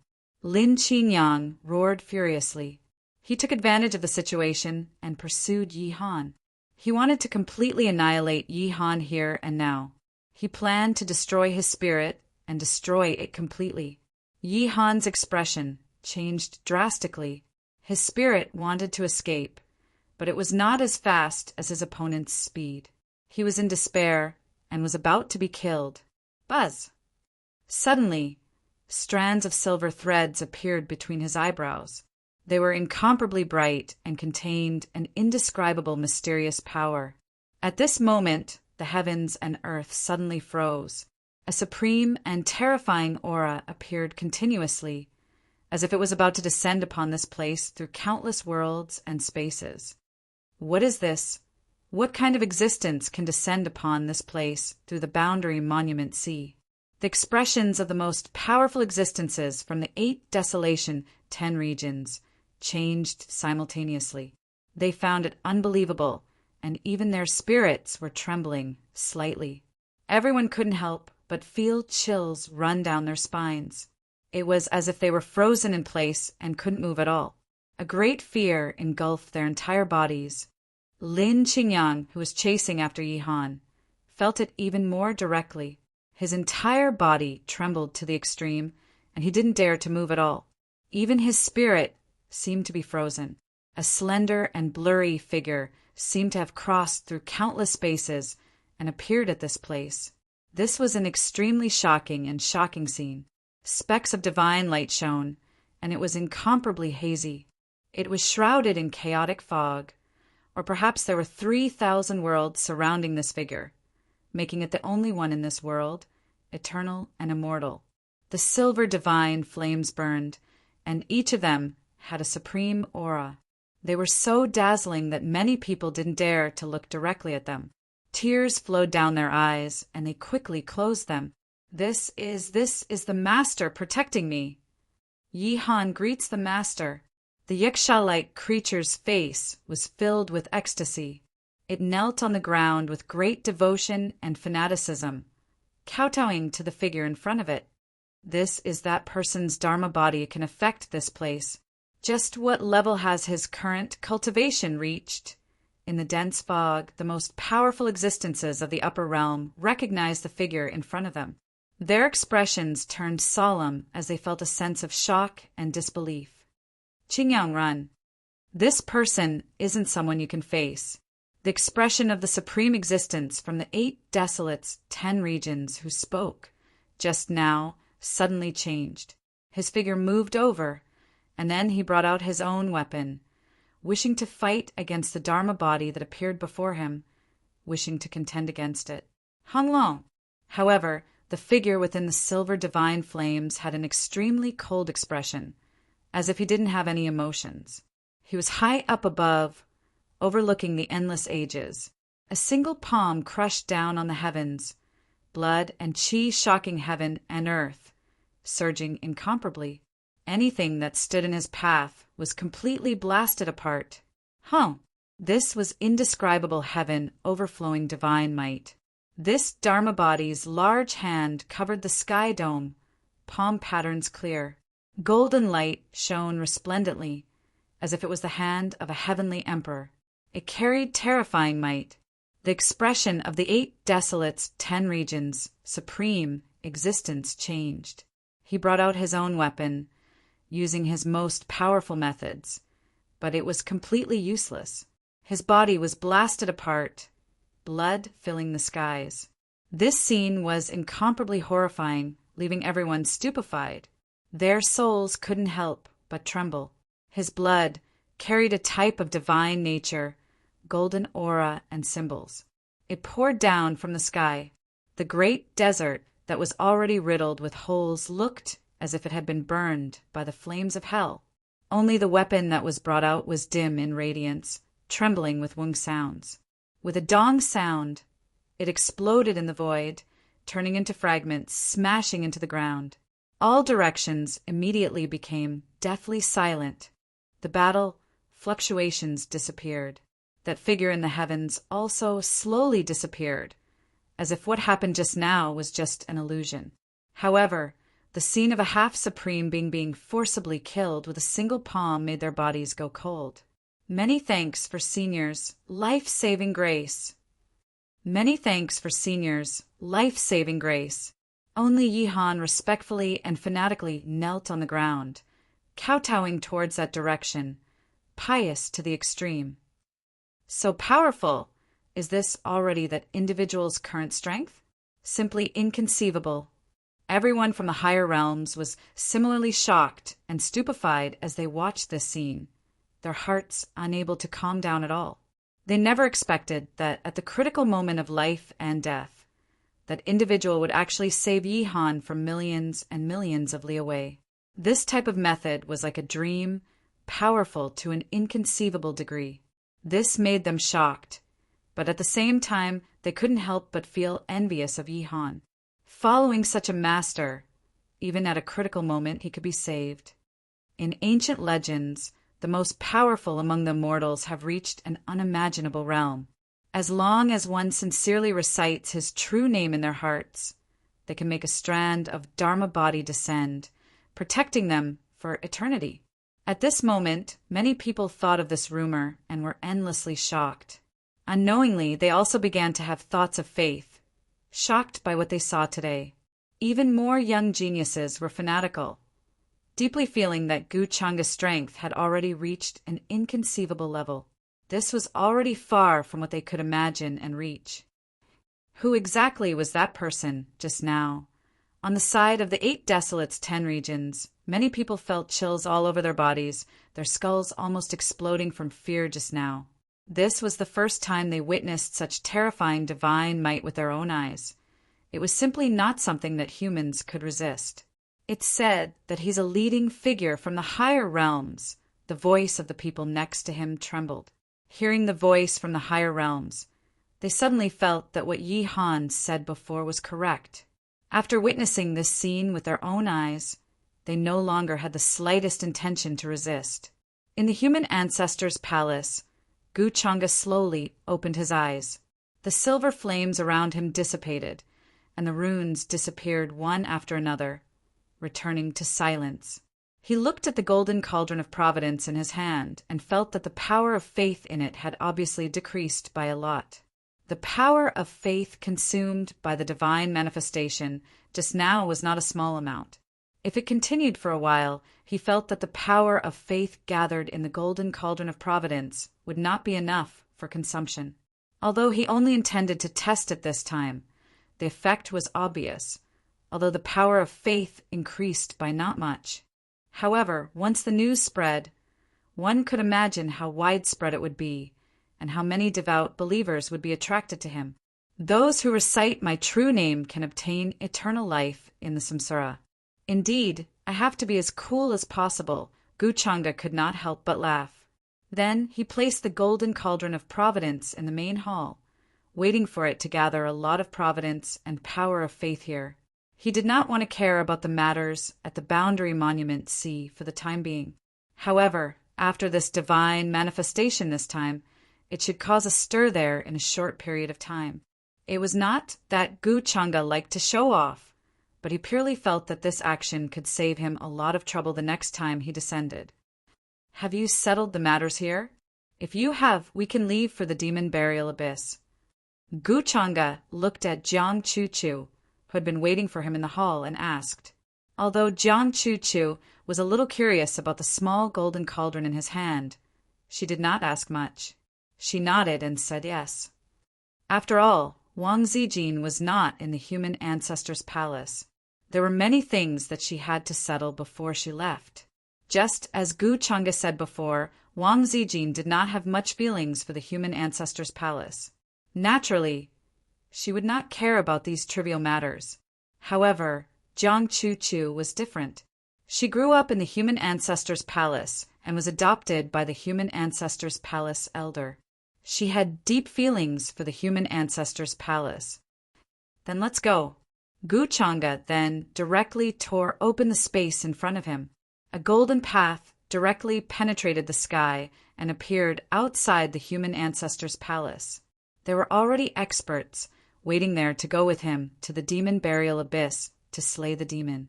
The demon burial abyss was very far from the central region. It was not only the central region, but also the other regions. This was because it was a place where space was chaotic and changed according to the terrain. The nearby space was not fixed and was fluctuating and changing all the time. However, it was not difficult to find the demon burial abyss, because not far from the demon burial abyss was the Xiankong Buddhist temple of Buddha Mountain. Outside the Xiankong Buddhist temple was a teleportation array. As long as one reached there, they would naturally find the demon burial abyss. The Xiankong Buddhist temple and the demon burial abyss were actually quite related. Once, the ancestor of the Xiankong Buddhist temple was an enlightened monk of Buddha Mountain. He deeply felt that the demon burial abyss was overflowing with demon chi and had not dissipated for a long time. One day, it would erupt and bring disaster to all living things. Therefore, the enlightened monk made a great vow that he would not become a Buddha until the demon burial abyss was empty. Later, the enlightened monk went deep into the demon burial abyss in an attempt to find the source of the demon chi and quell all the disasters. However, he did not expect to encounter an unknown disaster and ran out crazily. He was also one of the few people who had gone deep into the demon burial abyss in so many years. As for what he had encountered there, no one knew. On the way to the demon burial abyss, Guchanga and the others encountered many great demons. They all rushed out of the demon burial abyss and caused chaos in the surroundings. Their cultivation was not weak, and the weakest was of the great saint realm. With Jiang Chuchu's current strength, she was definitely not a match for these great devils. However, in Guchanga's eyes, they were just some inferior nourishment resources, so it did not take long. The news of Guchanga and Jiang Chuchu going to the demon burial abyss to slay the demons also spread quickly through the cultivators in various places. Now that the various orthodoxies in the upper realm were in an uproar because of the Yin's ultimate sky and the 8 desolates' 10 regions, Guchanga's whereabouts naturally attracted extra attention.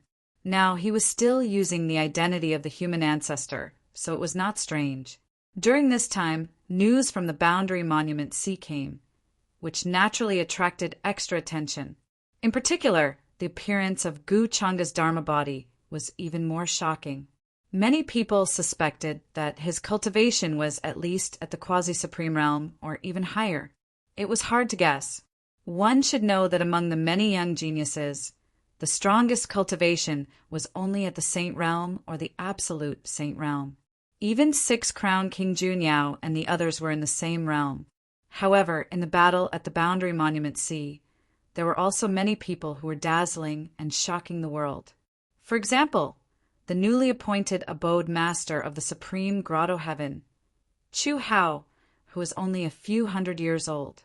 Many people knew that he actually had some grudges with Guchanga. This time, in the 8 desolates' 10 regions, they did not know if the two would meet in the end.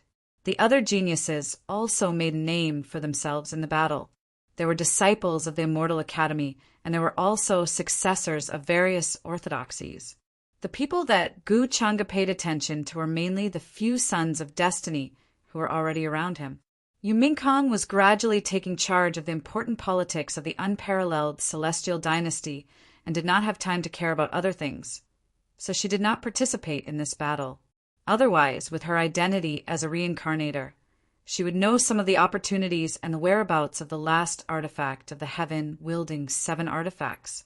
Yu Mingkong did not say much to Guchanga, so Guchanga guessed that it was because the time was not right yet. The sword master of the heaven-wielding sword should not be a simple person. In the blink of an eye, a few days passed. After crossing many regions, accompanied by waves of spatial fluctuations, Guchanga and the others appeared in a teleportation portal. An ancient temple with a dignified appearance and faint Buddhist light appeared in the distance. It was majestic and ancient with a solemn feeling. Many monks were meditating everywhere, comprehending Buddhism. Xiankong Buddhist Temple. Jiang Chuchu's gaze landed on the plaque in front of the ancient temple. There were a few ancient words on the plaque with purple and gold edges, faintly emitting Buddhist light, as if they could reflect all demons and evil. Like the name, there were many strange places around the Xiankong Buddhist Temple. It was suspended in the air and one could see thick fog. The slightest mistake would cause one to fall into a bottomless abyss. Moreover, there was a forbidden array here. Unless one's cultivation was high, it would be very difficult to walk in the air. Greetings to young Master Changa, Saintess Chuchu. In front of the Xiankong Buddhist Temple, a handsome monk had been waiting for a long time. He knew that Guchanga and the others would come here to kill demons and defend Tao. However, what surprised Guchanga was that he saw an old acquaintance here. It was the golden cicada Buddha, whom he had humiliated in public in front of the Immortal Academy. He was also here, with his palms together, waiting for them with a smile on his face. Tieska, he really hit it well. Now that Guchanga looked at him again, he could faintly see the will of fate coming from him. Although he was not at the level of a son of fate, he was still a person with great fate. He didn't notice it back then, and the system didn't mention it either. Either he hid it well, or he just had some extraordinary opportunities recently. This made him a little interested. He still remembered clearly how the golden cicada Buddha tricked the divine prince in the land of extreme Een. Although he did it on purpose, if the golden cicada Buddha had warned him, the divine prince would not have been killed. "Greetings, Brother Gu. We meet again," the golden cicada Buddha said. He was dressed in Buddhist robes, and Buddhist light could be seen circling around him. He gave off the feeling of an eminent monk. Gu Changa's gaze landed on the Buddhist prayer beads in his hand. "I am surprised that you are waiting here. It seems that you are also going to the burial demon abyss?" The golden cicada Buddha nodded. "As the successor of Buddha Mountain, I will not stand by and do nothing about the burial demon abyss." As he spoke, his expression was very natural, as if he was talking about something very ordinary. Gu Changa felt that he should have some understanding of the burial demon abyss. After all, the golden cicada Buddha had been there before. With him leading the way, it would save them some trouble. Moreover, he might be of some use at a critical time. He knew that the golden cicada Buddha was not kind. He was most likely looking for something for the so-called burial demon abyss. Chapter 432. The Xiankong Buddhist temple was solemn and dignified. Divine light was faintly discernible. There was an indescribable righteousness that seemed to be able to suppress all evil. One could faintly hear the faint sound of bells and Buddhist chants that contain the truth.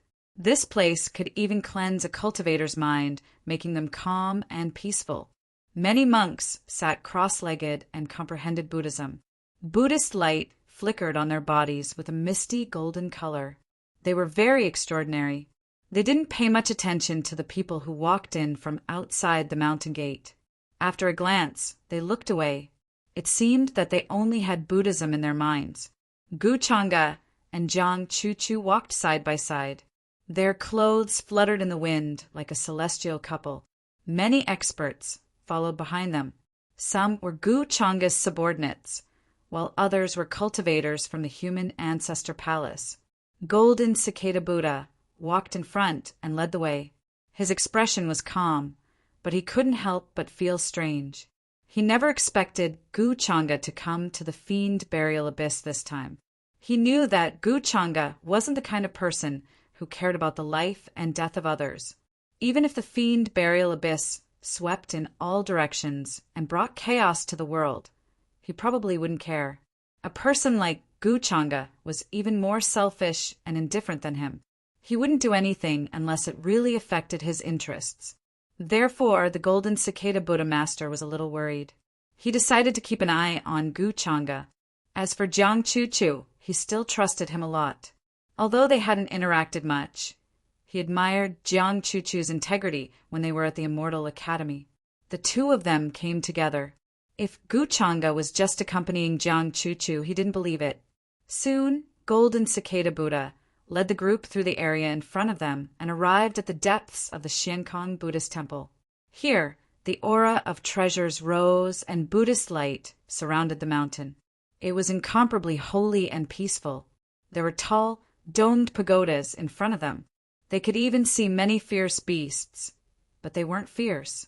They were even gentler than humans. There was a kind of Buddhist nature, under the influence of the Buddhist aura here. Even the fierce beasts lost their usual fierceness and became gentle and peaceful. Rumor has it that Buddha Mountain has a scripture of salvation that can convert all living things, including ferocious beasts, birds of prey, and divine weapons. There is a black mountain in front of the Buddha Mountain. It used to suppress a monkey demon known as the Great Sage of Chaotic Heaven. Later, the Buddha chanted sutras day and night for 10,000 years. Finally, the monkey lost its ferocious nature and converted to Buddhism. It was named the Divine Buddha of Chaotic Heaven. It is now the demonic beast guarding the gate of the Buddha Mountain. Is this true?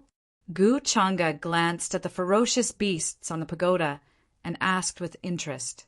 He had some understanding of the origin of the scripture of expiation.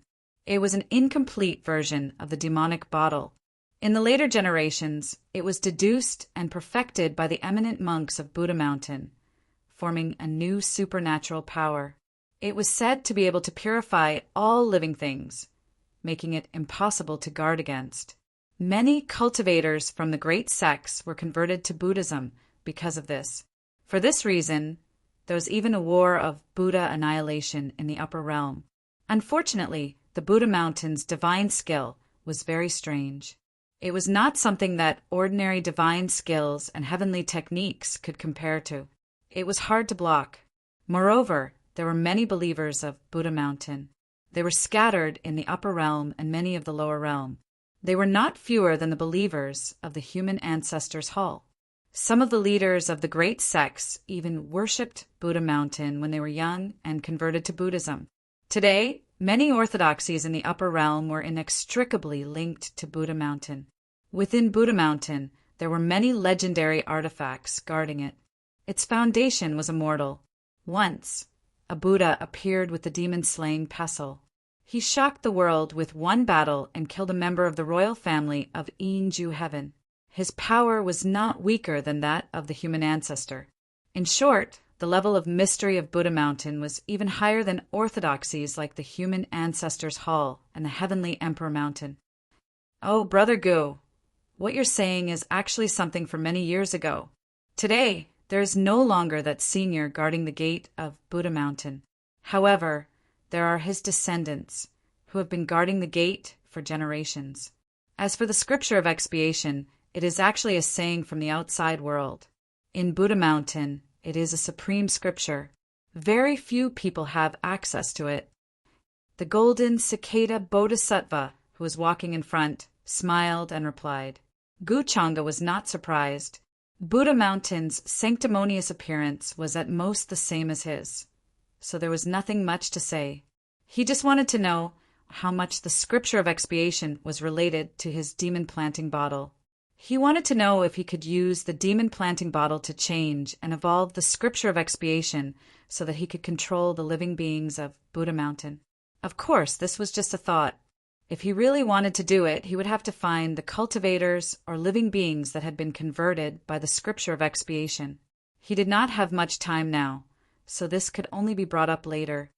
Back then, the great sage of chaotic skies was said to have been converted because he did not respect Buddhism and looked down on Buddha Mountain. In the end, a great medium of Buddha Mountain took action and turned his palm into a black mountain, suppressing him in front of the mountain. He was influenced by Buddhism day and night. Jiang Chuchu thought that Guchanga was interested in this matter, so she could not help but tell him what she knew about the ancient records. Saintess Chuchu, you're wrong. It's not that we don't respect Buddhism, but that senior was unruly and didn't respect etiquette. Because of that, our Buddha Mountain was touched and enlightened him. Later, he decided to guard our Buddha Mountain to repay his kindness. The golden cicada bodhisattva could not help but turn around and correct her. Jiang Chuchu glanced at him and did not say anything. She knew that it was useless to say anything else in Buddha Mountain's territory. Although she knew that this was just Buddha Mountain's opinion, the truth of the matter was recorded in many orthodoxies. Guchanga was not surprised by Buddha Mountain's shamelessness. Of course, if he were in Buddha Mountain's shoes, he would have done the same. After all, it was a terrifyingly powerful demonic beast guarding the gate. No orthodoxy would take it seriously. Soon, they arrived at a monastery. The golden cicada bodhisattva led them here and gave the rest of the monks some instructions before leaving. Guchanga and the others would rest here for the day. They would set off tomorrow to the demon burial abyss to solve the problem of the great demon. Buddha Mountain would also intervene in this matter and would send many Buddhas with profound dharma. The golden cicada bodhisattva gives me a feeling that he is up to no good. I don't know if it's just my imagination. After seeing the monks leave, Jiang Chuchu could not help but frown slightly as she spoke to Guchanga. She had the 9 orifices immortal soul and was extremely sensitive to all kinds of auras. Back then, it was this talent that allowed her to guess Guchanga's true identity. This time, she felt that something was wrong with the golden cicada bodhisattva. He might have an ulterior motive for heading to the demon burial abyss. Guchanga nodded in agreement. That's why when we go to the demon burial abyss this time, we have to keep a close eye on him. Who knows what kind of trouble he might cause?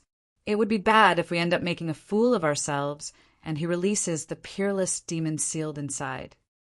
He did not expect Jiang Chuchu to say this. It gave him a good excuse. Since the golden cicada bodhisattva was a suspect, as long as this suspicion was proven, he would have nothing to do with it. Since ancient times, the demon burial abyss has indeed sealed many peerless demons. I heard that the golden cicada bodhisattva has also been there once. Could there be a connection between them? Jiang Chuchu did not doubt Gu Changa's words, but she did not believe that the golden cicada bodhisattva would dare to do so. Once the peerless demons of the demon burial abyss were born, there would definitely be existences that would cause chaos in the upper world. There might even be existences that surpass the emperor realm. As a monk, could the golden cicada bodhisattva be so bold as to go to this extent? Or perhaps he did not care about the rules of Buddha Mountain. Who knows? Gu Changa smiled.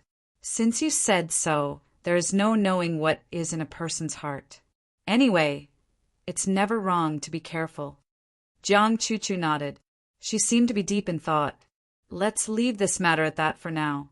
However, there is still a problem in front of us. Should we rest together tonight or separately? Then Gu Changa changed the topic.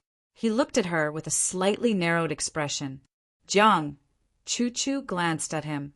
A blush appeared on her face. This was the Xiankong Buddhist temple, the holy land of Buddhism. What was he thinking? Why don't we rest separately? However, she did not dare to reject Gu Changa's request. She could only ask in a negotiating tone. She looked at him tentatively. When they were in the human ancestors' hall, Gu Changa did not ask her to do anything. However, she still felt a little uneasy. After all, she had personally promised Gu Changa. All right. Gu Changa only wanted to tease her. He had no other intentions. However, when he saw her expression, he revealed a look of regret and disappointment. He shook his head.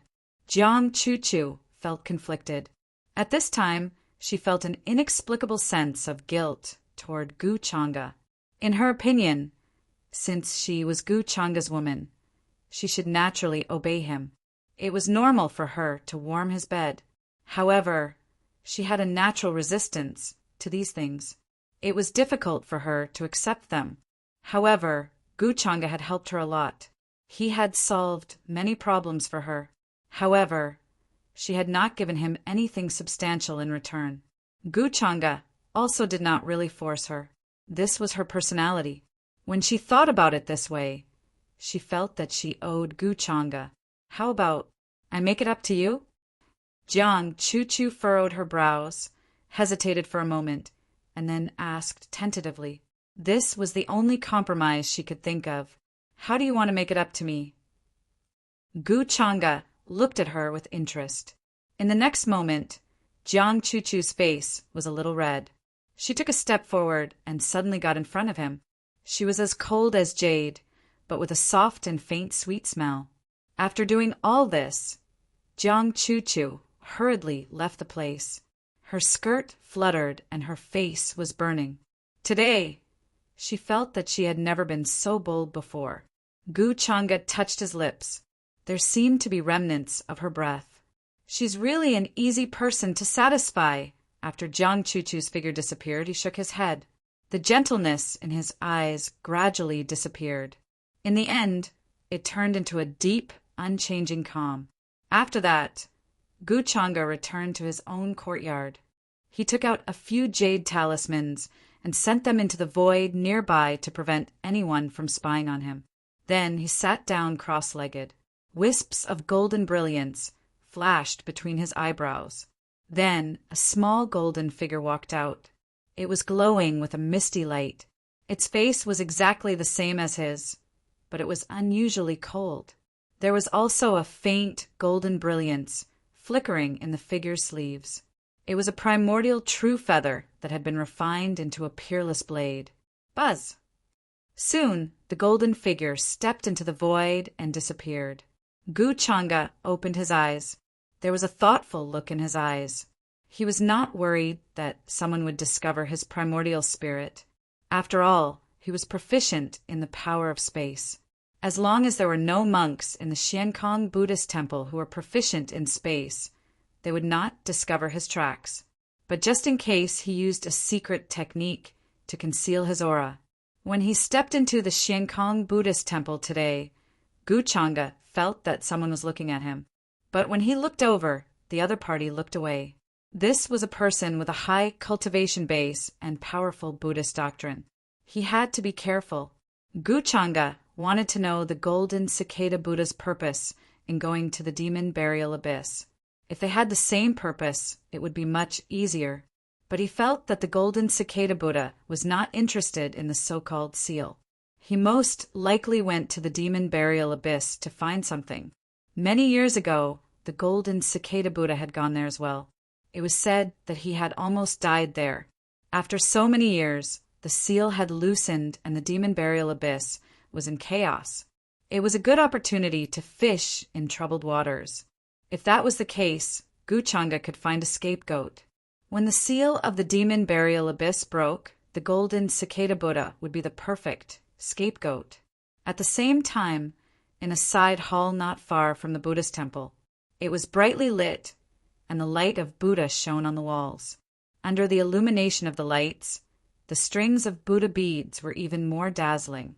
An old monk with snow-white eyebrows was knocking on a wooden fish. His Buddhist voice contained an indescribable charm. It was neither fast nor slow, as if it was falling between heaven and earth. The golden cicada Buddha stood behind him with a calm expression. "Your mind is in a mess." The old monk spoke with his back to the golden cicada Buddha. His tone was calm and unhurried. "Martial granduncle." The golden cicada Buddha shook his head. "I am indeed uneasy. Is it because of Gu Chang'e and the others who came today?" The old monk asked. He had not left the side hall for a long time, but he still knew a lot about the outside world. Naturally, he knew who had come to the Xiankong Buddhist temple today. The golden cicada Buddha nodded and did not deny it. "Yes, I don't know why he came to the demon burial abyss this time, but my heart keeps telling me to stay away from him. He is very dangerous." The old monk sighed. "He is indeed very strong. Even if you use all your skills, you will not be his match. I noticed when he stepped into the Xiankong Buddhist temple today, but he must have noticed me too, so I looked away." The golden cicada Buddha was shocked. He found it hard to believe. The old monk said that he was no match for Gu Chang'e. He could not refute that, but he found it hard to believe that even the old monk did not dare to continue probing Gu Chang'e. After all, his martial granduncle had studied the Buddhist six senses very deeply. The Buddhist six senses were the six terrifying divine powers of Buddha Mountain. They included the heavenly eye, heavenly ear, otherworldly mind, destiny connection, divine state connection, and omniscient connection. After cultivating the heaven's eye and heaven's ear, one would be able to see and hear all the sounds in the world. Even the golden cicada Buddha only had a basic understanding of the heavenly ear. This martial granduncle's comprehension of this Tao left him in the dust. It could be said that as long as he wanted to, there was no one within 1,000,000 miles that he couldn't see or hear. 773. But even he did not dare to probe Gu Chang'e. It seems that there is more to the rumors at the Boundary Monument Sea. The golden cicada Buddha sighed, his eyes heavy. The news of Gu Chang'e showing his divinity at the Boundary Monument Sea had shocked many of the younger generation, including him. However, he knew that the human ancestor hall had a secret technique that could use the power of faith to manifest a Dharma body from far away. Such a secret technique had little to do with the caster's cultivation. But now it seemed that Gu Chang'e did not do all this with a secret technique. He probably doesn't know the secret of Buddha Mountain. You don't have to worry. The creation of the Zen robe is yours. No one can take it away. After all, you were the one who brought it down. Only you can bring it up, the white-browed monk said. But then his closed eyes suddenly opened. He turned his head and looked in a certain direction. Wisps of divine light flashed and intertwined, illuminating the void. It was a pair of pure white eyes without any impurities.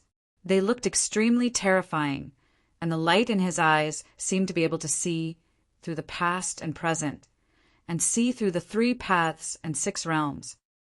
"What's wrong, Martial Granduncle?" the golden cicada Buddha asked in surprise. "The seal at the demon burial abyss can last for half a year at most. After you take the Zen robe, you must use the Buddha bone to suppress it. Otherwise, the Xiankong Buddhist temple will be destroyed." The white-browed monk's expression was unprecedentedly solemn. The golden cicada Buddha nodded, knowing what the white-browed monk meant. Buddha Mountain had a special guiding method that could ensure that monks with profound Buddhist attainments in their previous lives would reincarnate with their wisdom after they passed away. For example, in his previous life, he was the monk who founded the Xiankong Buddhist temple. But until now, he had not awakened the memories of his previous life. According to Buddha Mountain, he still lacked an opportunity. And this opportunity was the Zen robe that he had taken into the demon burial abyss. That Buddhist robe was the most precious item of Buddha Mountain. It was blessed with all kinds of mysterious Buddhist doctrines. Countless monks with profound Buddhist doctrines recited the Buddhist scriptures every day. It had already been tainted with a deep Buddhist nature and could suppress all evil and evil. As for why the Zen robe fell into the demon burial abyss, it was a disgrace of Buddha Mountain. Until now, no one had mentioned it. "I understand, Martial Granduncle." The golden cicada Buddha also calmed down. The Zen robe was his opportunity, so it was his fate. If others took it, they would go against the fate of Buddha Mountain and would encounter unimaginable disaster. "Then I'll take my leave." With that, he respectfully left the side hall. But then the white-browed monk suddenly frowned and looked doubtfully at a certain spot in the void. He felt as if there was a pair of eyes staring at them, but when he looked, he found that there was nothing there. This made him puzzled. With his attainment, could he have sensed wrongly? But in the huge Xiankong Buddhist temple, who could spy on him from right in front of him? He did not believe that Gu Changa had the ability. "Am I going to face the tribulation?" Then the white-browed monk shook his head and slowly knocked on the wooden fish again, sighing. If the seal of the demon burial abyss was broken, he did not know if he could survive. This was also his fate. It was unavoidable, and he had to face this tribulation. He did not care about life and death because Buddha Mountain's reincarnation method could protect their wisdom. The so-called death was nothing more than a long slumber. Chapter 433.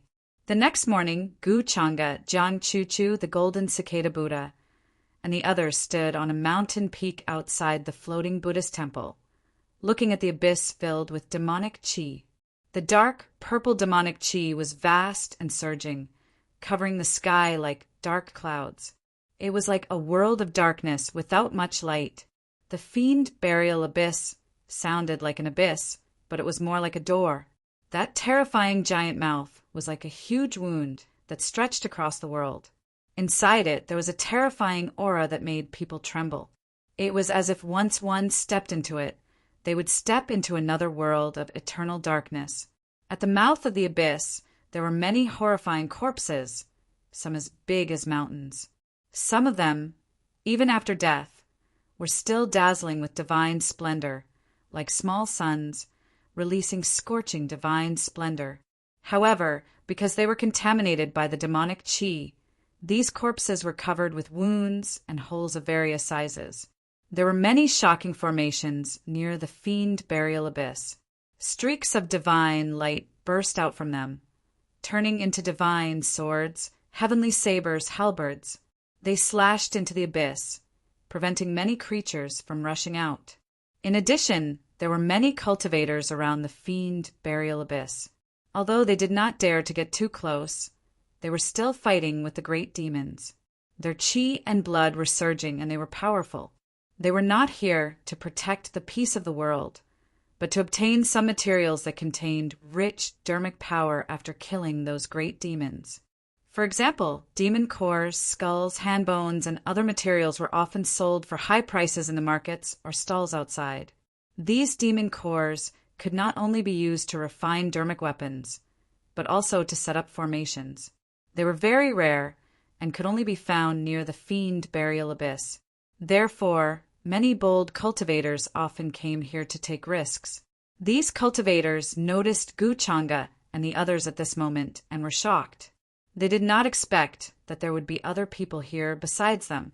However, some of them quickly recognized Guchanga and were even more shocked and confused. With Guchanga's noble status, why would he come to such a dangerous place? Young Master Changa, what is he doing here? Is he planning to solve the problem in the fiend burial abyss? I can only say that, as expected of young Master Changa, when they thought of this possibility, many of their expressions changed. They became incomparably respectful and full of respect. How many of the younger generation in the upper realm were willing to risk their lives to come to such a place?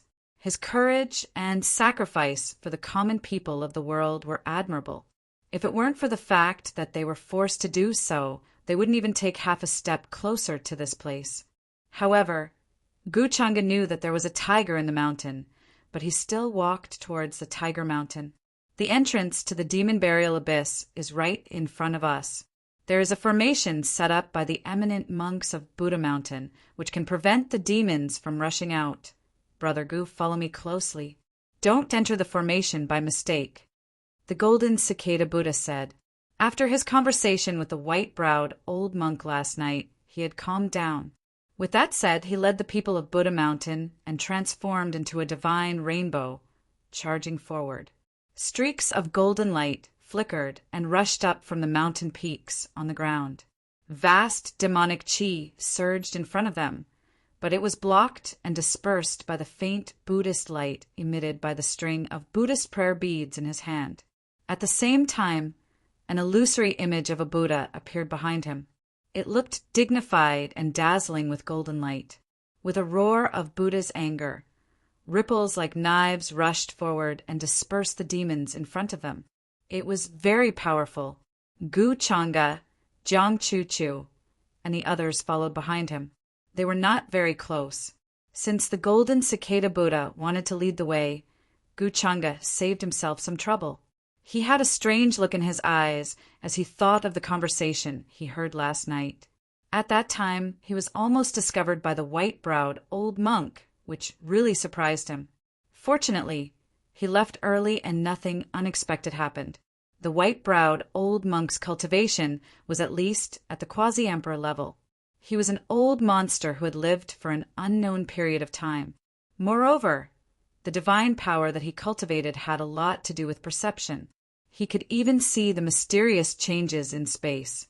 However, what surprised Guchanga the most was the golden cicada Buddha's identity. He only knew that the golden cicada Buddha had a Buddhist heart and Buddhist bones, but he didn't know that he was the reincarnation of an eminent monk of Buddha Mountain. Buddhist robe. It seems that it fell in the demon burial abyss. That's why the golden cicada Buddha wants to take it back. Guchanga was very interested in the Buddhist robe. If he guessed correctly, it should be a Buddhist treasure that was brought into the demon burial abyss to suppress the demon chi. However, for some reason it fell in there. Moreover, after arriving here, Guchanga didn't feel any discomfort with the demon chi. Instead, he felt a strong sense of familiarity and nature. Even the runes of the Great Path appeared in his blood and kept disappearing, as if they were cheering. It was as if this aura came from the same source as him. He was very familiar with this feeling. It was like the memories that had been sealed were constantly recovering. Many fragments flashed, and there were many more things in his mind.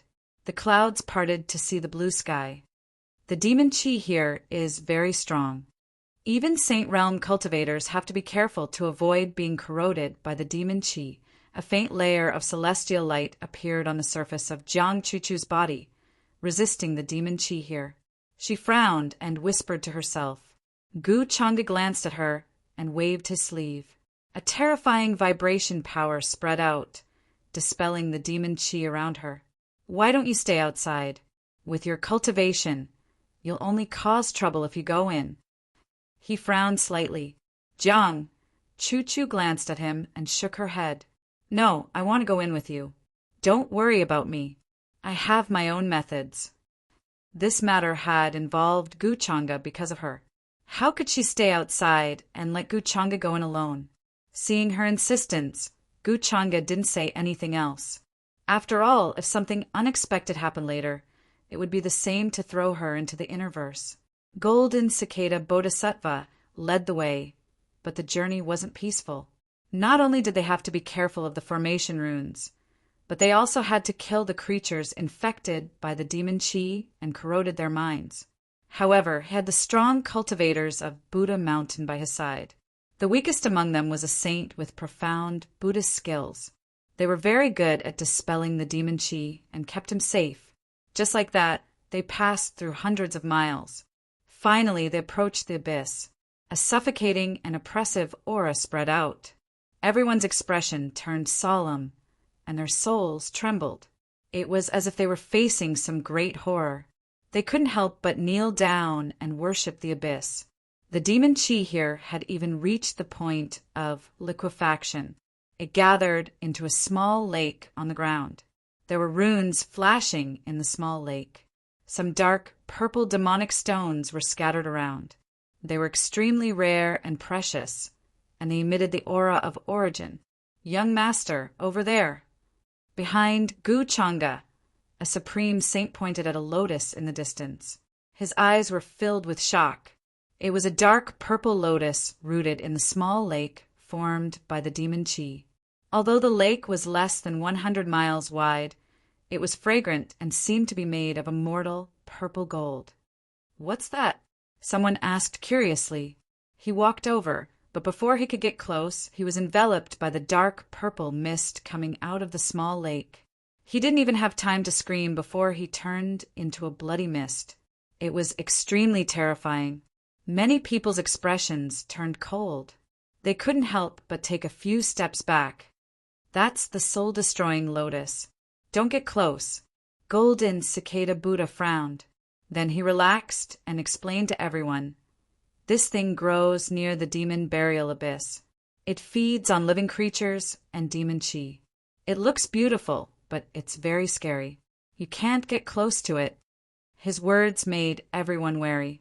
They knew that the closer they got to the abyss, the more dangerous it was. Soul-destroying lotus. It should be more than 10 million years old. It's already formed its own domain nearby. Guchanga was interested. He walked over. Everyone's expression changed.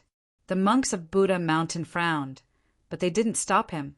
Golden Cicada Buddha had already advised Guchanga. If he didn't listen, he would be the one to suffer. However, the next moment, to everyone's surprise, as Guchanga walked over, the soul-destroying lotus trembled slightly, as if it was afraid.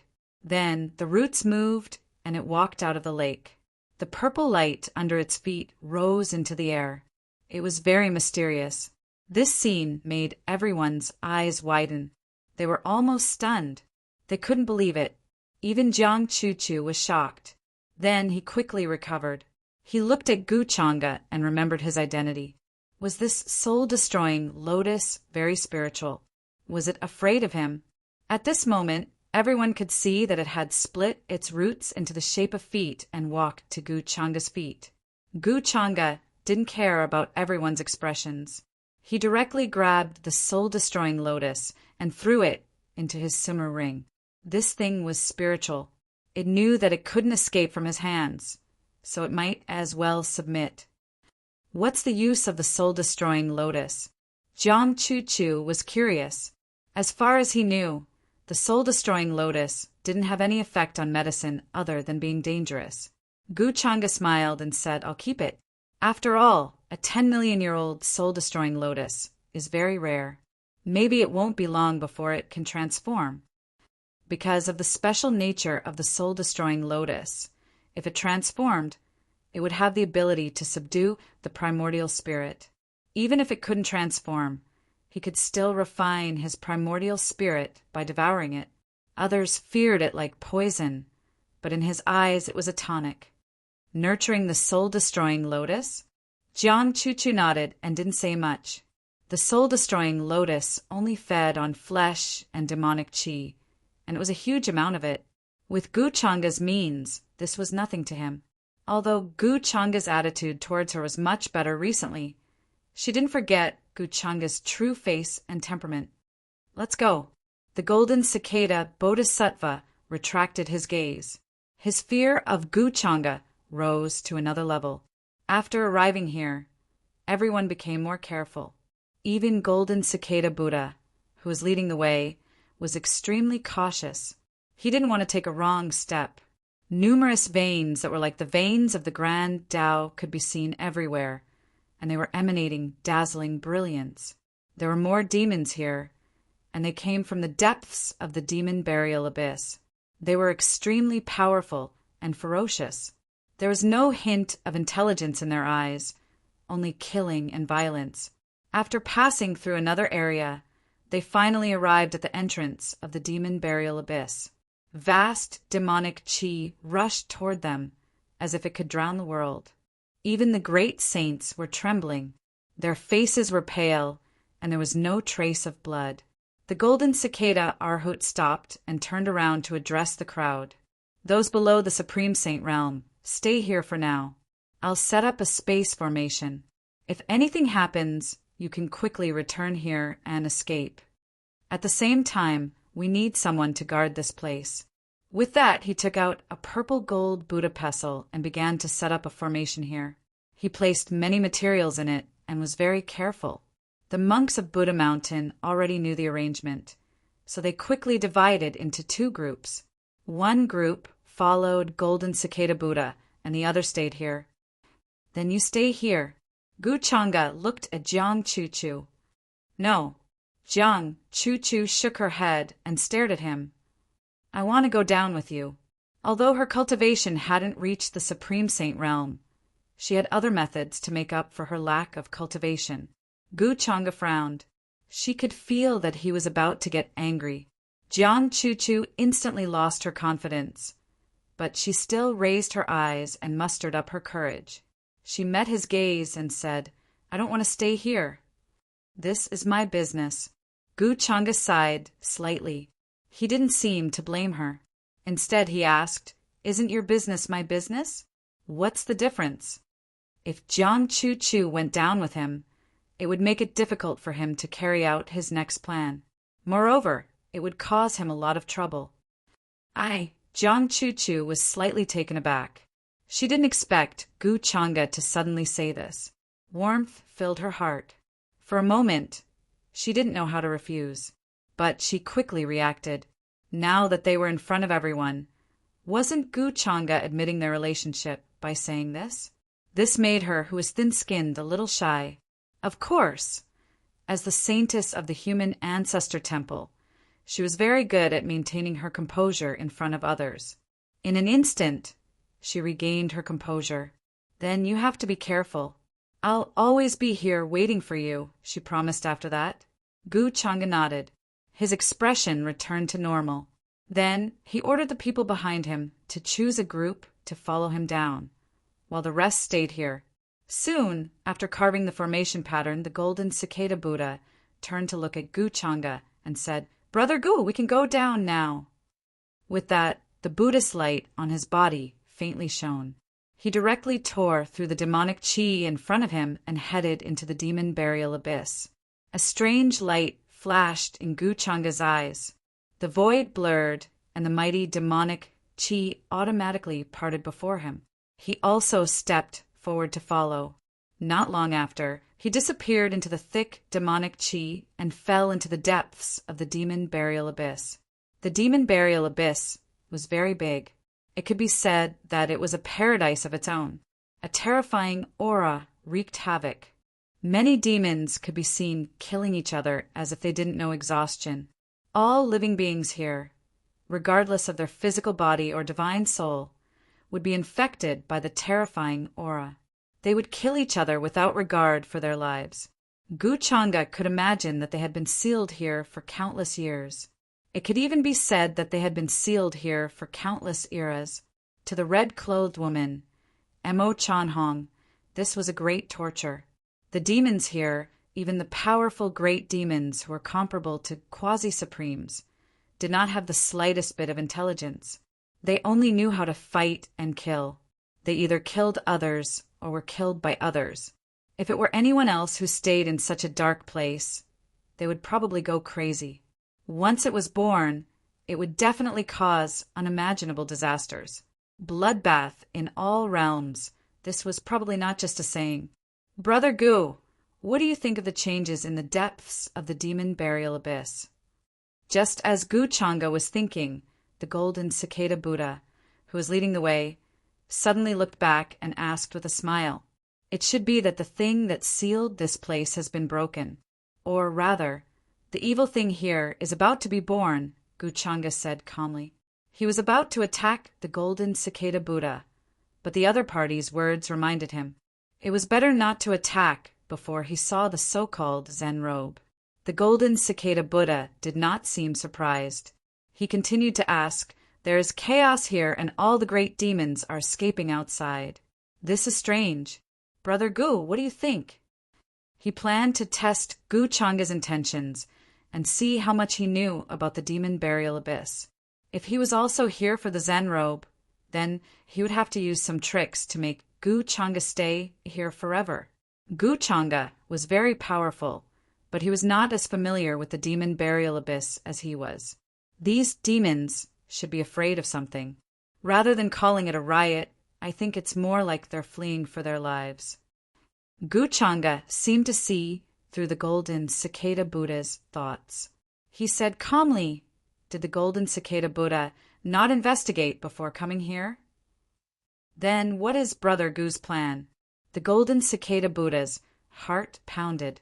He asked again. Buddhist light flickered on his monk robes, resisting the terrifying demonic chi here. The many monks beside him were also fighting here. They were leading the way and were all injured. Gu Changa said casually, "I came here because I was worried that Chu Chu would be in danger, but I couldn't persuade her. Does the golden cicada Buddha think that I am interested in solving the demon burial abyss? If that is the case, I'm afraid you will be disappointed." He couldn't help but laugh. He seemed honest, but also mocking. The golden cicada Buddha was momentarily stunned. He didn't expect Gu Changa to be so honest. He was just short of saying that he was only here to make a good impression and had no intention of interfering in the demon burial abyss. But this was in line with his understanding of Gu Changa. Why would such a person care about the lives of others? It seemed that he had some scheme for the holy maiden Chu Chu, so he risked his life to come here with her. This made the golden cicada Buddha sigh in relief. He felt that things would be much easier. "I see. Brother Gu is an honest person." He smiled.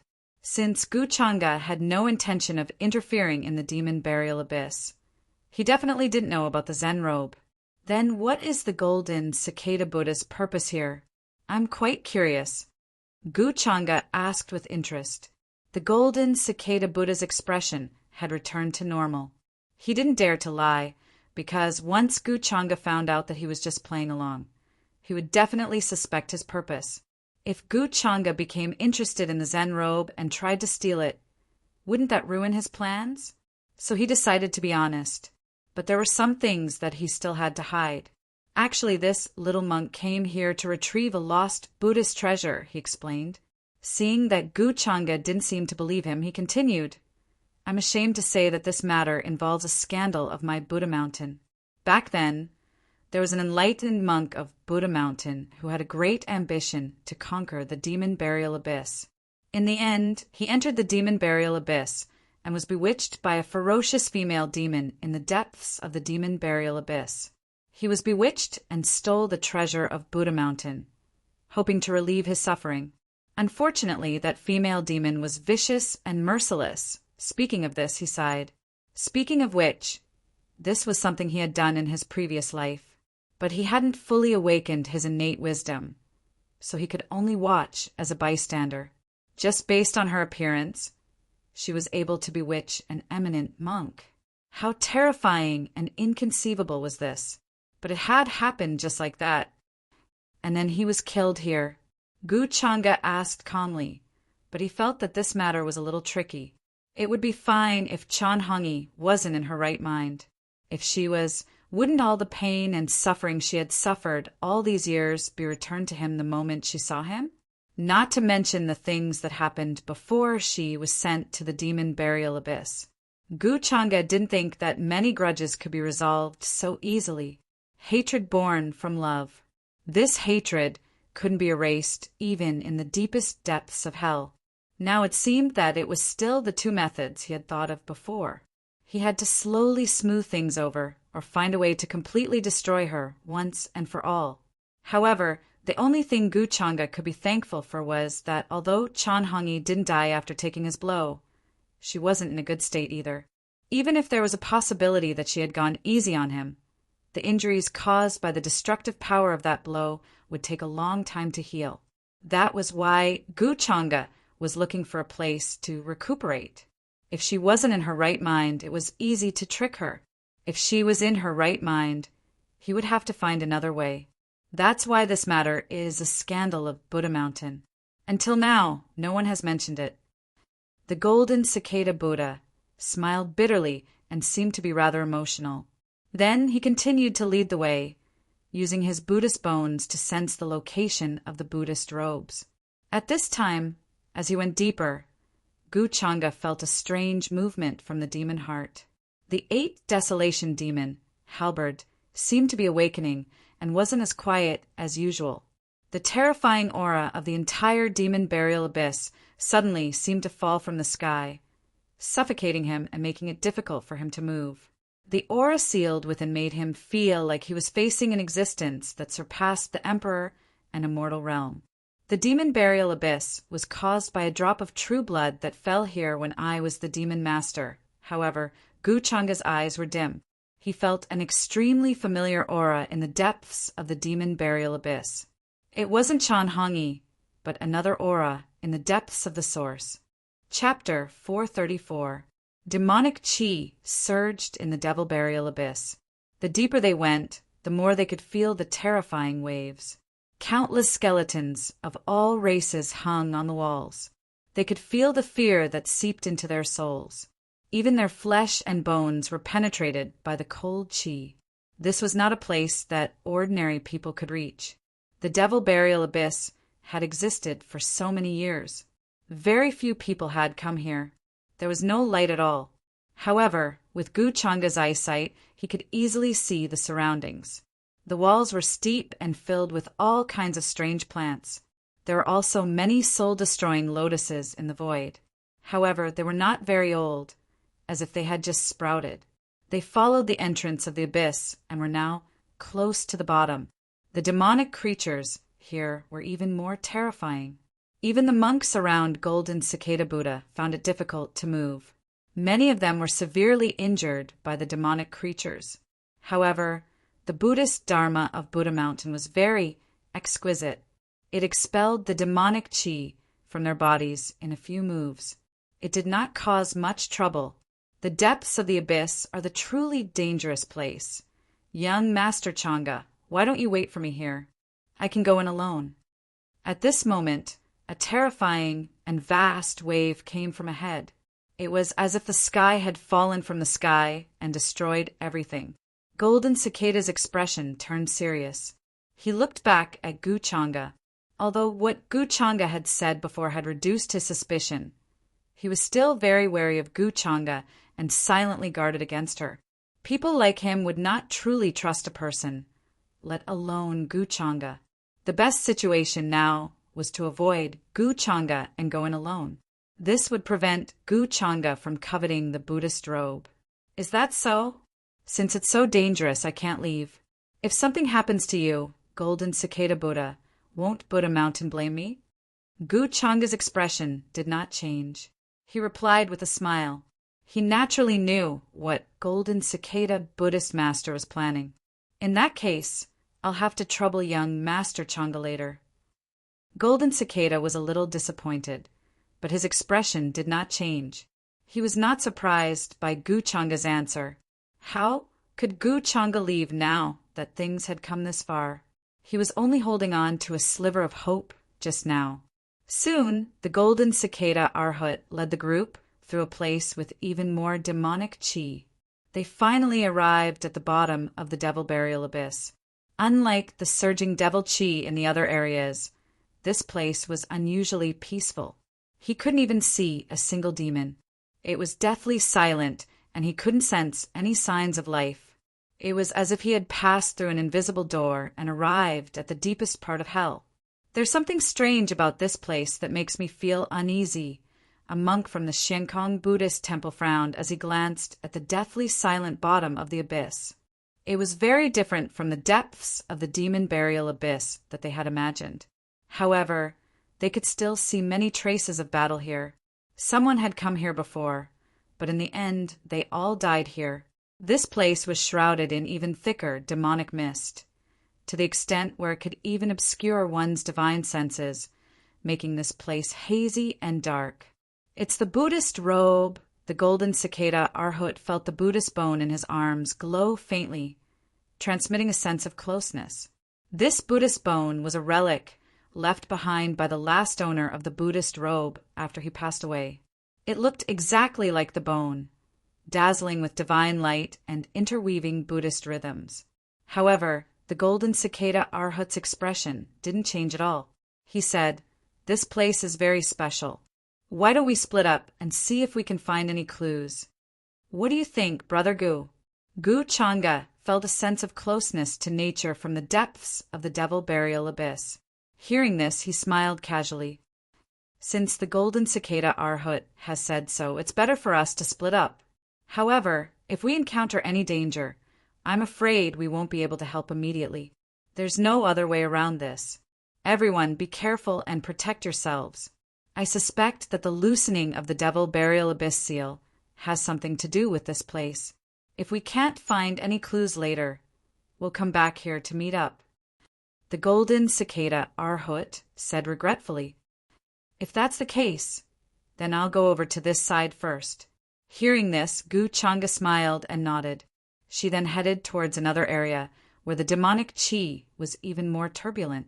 The golden cicada Arhut looked at him deeply. After seeing that Gu Changa had disappeared, he turned and headed in the direction the Buddhist bone had sensed. However, he was worried that Gu Changa would turn back, so he hid himself and waited cautiously. "Looks like he really did go in the other direction." The golden cicada Arhut breathed a sigh of relief. After waiting for a long time and seeing that Gu Changa hadn't followed him, he headed in the direction the Buddhist bone had sensed. He was extremely wary of Gu Changa and had never let his guard down. Therefore, he was very careful in everything he did. "Are you still foolishly waiting for me to turn back?" After separating from the golden cicada Arhut and the others, Gu Changa appeared on a small hill at the bottom of the abyss with a faint mocking expression. If the golden cicada Arhut could think of this, how could he not? Just as the golden cicada Arhut didn't want him to follow, Gu Changa didn't want him to follow either. After all, this place still contained a drop of his true blood. Before that, he could go and take the true blood. As for the Buddhist robe that the golden cicada Arhut was looking for, Gu Changa wasn't in a hurry. Even if the golden cicada Arhut found it, he had ways to make him hand it over.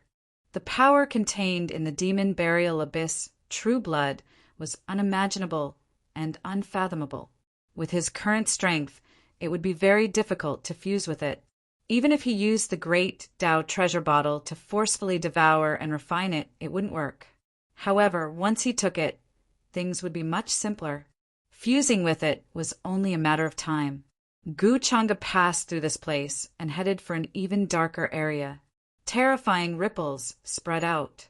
This was the might of a supreme. As long as his chi and blood were still surging, it was unparalleled. Many demons in the dark trembled and didn't dare to approach. Even from a distance away, he felt as if his body was about to explode. During this process, there was no lack of quasi-supreme demons. However, in the end, they trembled and didn't dare to approach. They prostrated themselves where they were. Gu Changa's current cultivation was only half a step away from the quasi-emperor realm. In front of him, Quasi-supremes were not much different from ants. At this moment, they felt like they were worshipping a true dragon. The other party only needed to exert a wisp of pressure to shatter them. The ground in front of him was already a dark purple, as if it was formed by countless drops of blood.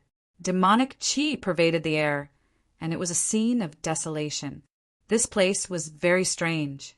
It had been smashed apart in the past. One could even see the stars that had fallen here one after another, smashing a terrifying crater in this place.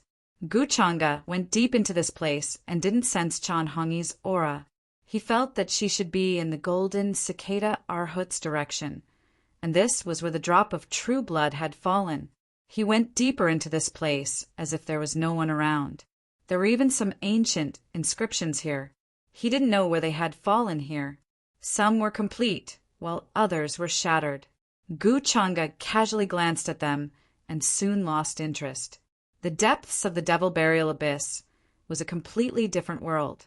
The territory here could be said to be endless. The remnant power of that drop of true blood had even changed the rules of heaven and earth here, causing the environment here to be different from the Great Tao. One could even see many stars above his head. The starry river surged, and the heavenly mysteries were in chaos. This kind of scene was very shocking. This place had already been created into an independent world. Finally, Guchanga arrived at the depths of this place. This was an ocean that was scarlet red like fire, or perhaps it could be said to be a sea of blood. It was boundless, and dense demonic chi rose and surged into the sky. It emitted a hazy bloody radiance, and strands of supreme laws interweaved and condensed within it. If one looked at it from above, one could even see bubbles rising into the sky, as if it contained an ancient world. At this place, even he felt like his body was about to crack. It was clear how terrifying the aura of this sea of blood was. It could be said to be unparalleled. Even those who had attained the Tao would change their expressions. They wouldn't dare to approach easily and would tremble. However, as Guchanga's aura was revealed, this feeling of cracking disappeared. After all, the two were of the same origin. At this time, several figures appeared not far away. They were very blurry, but their auras were equally terrifying. However, their faces were not of the human race. They were very strange, as if they were pieced together by various creatures. There were some with human heads and beast bodies, and some with beast heads and human bodies. At this time, they stared at Guchanga with bewilderment, awe, and submission at the same time. This was a feeling that came from the bottom of their hearts. This was because they were terrifying creatures born from the sea of blood. At the bottom of the Devil Burial Abyss, there were overlords. There were few who could rival them. In their eyes, the other demonic creatures were just food. This familiar aura that I haven't felt for a long time, Guchanga noticed the figures nearby, but didn't pay much attention to them. He closed his eyes slightly and came to the shore of the sea of blood. He couldn't help but exclaim in admiration. At this moment, the sea of blood in front of him was boiling. There was a monstrous bloody light that rushed out, as if it was cheering and welcoming its original owner. Huff! In the next moment, Guchanga suddenly opened his mouth and roared at the boundless sea of blood in front of him. The terrifying aura seemed to sweep through the world, shaking the heavens. Even space was collapsing on the verge of collapse. All the creatures near the sea of blood couldn't help but tremble. They knelt on the ground and didn't dare to move. Buzz! Between his eyebrows, the top of his head was shining brightly. It was incomparably brilliant and sparkling. That was the terrifying power of chi and blood. It penetrated the heavens and intertwined with the five-colored light and chaotic chi. This was the first time Guchanga had displayed it like this. It was so powerful that it could shatter the sky. Even the stars were as fragile as dust in front of him. He could collapse into ashes with a single breath. This was an unparalleled power. In the next moment, something terrifying happened. As Guchanga roared, the sea of blood in front of him began to boil crazily and surged toward Guchanga. He swallowed the endless blood chi in this place. Streaks of red brilliance, like the Milky Way, fell into Gu Changa's mouth. This place seemed to have formed a bottomless black hole. It was more like a dim and collapsed sun that gathered all the light in the world. The sea of blood was disappearing quickly. It was boundless, but now it was setting off stormy waves. This scene was too shocking. Gu Changa even showed his Dharma body. It was 10,000 feet tall and stood between the sky and the earth. All the sea of blood was like smoke. He opened his mouth and roared, swallowing all of it. All the creatures in the vicinity were terrified and shocked. They were stunned by this scene. They trembled in place and were extremely frightened. They never thought that one day, the source of the sea of blood that gave birth to them, the source of all the demonic chi, would be swallowed by someone. And the aura of this young man made them even more fearful. It was more fearful and fearful than when they faced the source of the sea of blood. At this time, a figure suddenly came to a place not far from Gu Changa. Its body was stained with blood. It was unknown how it got stained. It was wearing a tattered black battle suit that flowed with black light. Some parts of it were cracked, showing that it had green skin. It held a broken spear and a broken black gold shield in its hand. Its aura was very terrifying, even reaching the level of the first layer of the quasi-emperor realm. The other creatures in the vicinity were very afraid when they sensed its arrival. It was obvious that it was the absolute overlord of this place, stronger than the other creatures. And when it came in front of Gu Changa, it put down the spear and black gold shield in its hands. There was a divine light in its eyes, and then it lowered its head devoutly, showing its subservience to Gu Changa. Gu Changa was quietly swallowing the sea of blood with his eyes closed. He knew that it was subservient, so he did not care much. When the other creatures saw this, they quietly left this place, not daring to get too close. Normally, if they encountered this creature in front of them, they would become its food. It was obvious how powerful and terrifying it was. The scars and tattered battle suit on its body were the best proof. And just as Gu Changa was eating away at the sea of blood here, to take away his former true blood, the entire demon burial abyss was also undergoing a shocking change. In a place very far away, there was a monstrous evil chi that swept out. This kind of ferocious power was indescribably terrifying. There was even a matchless demonic chi that rushed out of the demon burial abyss, causing all the star domains within 1,000,000 miles to dim. All the essence of heaven and earth was rolling in reverse. Countless large stars trembled, as if they were about to collapse. The sky was dark and no light could be seen. This kind of scene shocked many orthodoxies and forces in the upper realm. Many ancient existences who were good at deduction had a great change in expression as they looked in the direction of the demon burial abyss. Bloody light overflows the sky. This is hatred and killing that will never be erased. The upper realm sky is about to change. The divine secret pavilion and the Sikon clan, who were good at deduction, had the older generation existences. Their expressions were solemn to the extreme, and the tortoiseshell in their hands cracked. Some people even let out a muffled groan and flew backward while vomiting blood. They had suffered a terrible backlash, and their faces were filled with shock. A great calamity. This time, I'm afraid an unimaginable peerless demon is about to be born in the demon burial abyss. This matter is truly inconceivable. After so many years of constant wear and tear, is it finally unable to resist? But isn't there still half a year? How could this be? Many super powerhouses frowned. Because of the matter of conquering the 8 desolates in 10 regions, it was difficult for them to divert their attention. But at this time, something happened in the demon burial abyss. If there was still half a year, they could think of a countermeasure. But looking at the scene now, perhaps something strange had happened. This won't do.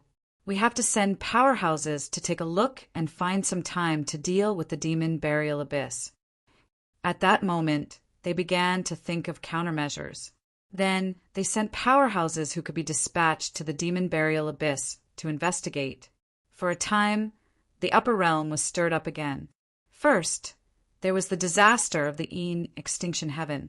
Now, there was the chaos of the demon burial abyss. It made people anxious and uneasy. What happened? Could it be because of the Zen robe that the power of the seal here has weakened? At the same time, at the bottom of the demon burial abyss, the golden cicada Buddha's expression changed slightly. Just now, he almost suffocated. There was a tremor that came from his soul, as if it was about to freeze. The kind of hatred that could erase one's breath and soul could be said to be monstrous. It pervaded this place as if it had become one with the environment. Even with his state of mind, at this time he couldn't help but feel some fear. He didn't dare to imagine what kind of existence was sealed in the depths of this place. However, he wasn't an ordinary person. His expression quickly returned to normal. He looked at a mountain peak not far away that was shining with Buddhist light. It wasn't tall, but there were many scriptures shining on it. Strings of ancient runes interweaved and flickered, branded everywhere. Faintly, one could even see divine light curling around the mountain peak. Phantoms of Buddhas and ancient monks appeared, sitting there cross-legged and chanting scriptures. At the top of the mountain, there was even a moon-white Zen robe on it. The Buddhist light was sparkling and incomparably holy. It emitted light, protecting everything nearby. When the demonic chi reached here, it also seemed to be contaminated by the scorching sun. It made sizzling sounds and turned into green smoke, about to dissipate. Buddha, this is the boundary of the seal. We can't go any closer. The many monks around the golden cicada Buddha all had incomparably solemn expressions as they stared at the scene behind the mountain peak. It was clearly pitch black there. No light could be seen, as if it had fallen into eternal darkness. However, there was a heart-palpitating aura that made them tremble in fear. They couldn't control themselves at all. It felt like ants facing a true dragon. The brilliant pressure made them feel like they were walking at the edge of an abyss with their eyes closed. The slightest carelessness would cause their body and soul to be destroyed. Apart from the Zen robe, there were also all kinds of terrifying runes that emitted bursts of golden light. However, as the demonic chi came into contact with them, they began to crack inch by inch. It was obvious that they wouldn't be able to hold on for long. They were very afraid. I know, but we have to take the Zen robe. The golden cicada Buddha's expression was solemn as he walked toward the mountain peak in front of him. At the same time, he took out a sparkling Buddhist bone. When he was about to take off the Zen robe, he put the bone on it. Otherwise, the seal here would definitely collapse very quickly. Suddenly, the golden cicada Buddha's expression changed drastically. His entire body turned cold, and he didn't dare to move. It was as if he was being stared at by an incomparably terrifying existence. A terrifying chill swept through his entire body. His spine was cold, and his scalp felt like it was going to explode. He did not dare to turn around, but he saw that the other monks were looking behind him with a horrified and shocked expression. "What's that?" The golden cicada Buddha's Buddhist heart flowed with Buddhist light. At the same time, his Buddhist bone also bloomed with dazzling light to resist this terrifying aura. He turned his head with difficulty, only to see a figure standing not far from him. She seemed to be looking at him in confusion and confusion. It was a beautiful figure. No words in the world could describe her, but they were empty and powerless. Her beauty had reached an extreme. No one dared to blaspheme her. Even looking at her was a sin. She was wearing a red robe. She was tall and slender, and her black hair was like a waterfall. She had a small oval face, and her features were flawless. Her black and white eyes were clear, like flawless black gems that flickered with light. However, his expression was one of bewilderment. He stood there and looked at him. His eyes were unfocused, as if he was looking into the void, or at a place further behind him, as if he was looking at something. "That's the figure from back then," the red-robed demoness sealed in the demon burial abyss. Some memories appeared in his mind. The golden cicada Buddha's calm heart beat fiercely. He looked away with difficulty, not daring to look at her. He knew how terrifying this existence was. The red-robed woman stood in the formation and couldn't walk out. Waves of golden light fell on her body, and wisps of green smoke rose. She looked like she was in pain, but her expression didn't change. She continued to look into the distance in confusion. Moreover, there was a unique immortal aura on her. She was like a fairy that soared into the 9 heavens, but also like a mustard seed that flowed into the underworld. Her aura was so terrifying that it made one's scalp tingle. One's legs almost gave out, and he knelt on the ground.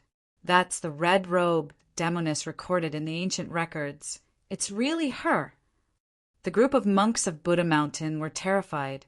However, they felt that the woman in red was still unable to leave the place where she was sealed, so they gradually calmed down. The reason why the abbot of the Xiankong Buddhist temple had died was because he had mistakenly entered the formation. They didn't dare to underestimate this red-clothed woman in front of them at all. Her terror was unimaginable. Just by standing there, she was able to freeze and crack their souls. However, they didn't dare to look too much. They silently chanted Buddhist scriptures to calm themselves down. They didn't want to be mesmerized by her beauty. She can't walk out, the golden cicada Buddha quickly calmed down. Knowing that the red-robed demoness couldn't leave the seal, he relaxed. He planned to go to the mountain in front and take the Buddhist robe. However, as he walked over, the formation runes suddenly erupted with millions of rays of divine light. It was as if they had turned into a pillar of light, dazzling and resplendent. They all blasted towards the red-clothed evil woman, causing her body to emit bursts of cyan smoke. It was more like water splashing into a pot of boiling oil, causing one's teeth to ache and shock. However, the red-robed demoness didn't seem to feel the pain. She seemed to be used to it. She still looked behind the golden cicada Buddha in confusion. She seemed to be able to sense someone there, someone very important to her, someone she couldn't forget. Even though she couldn't see him, she knew where he was. Moss, Master. Her expression was very perplexed as she muttered these 2 ancient words. However, the golden cicada Buddha and the others couldn't understand. They felt that the words were obscure and ancient.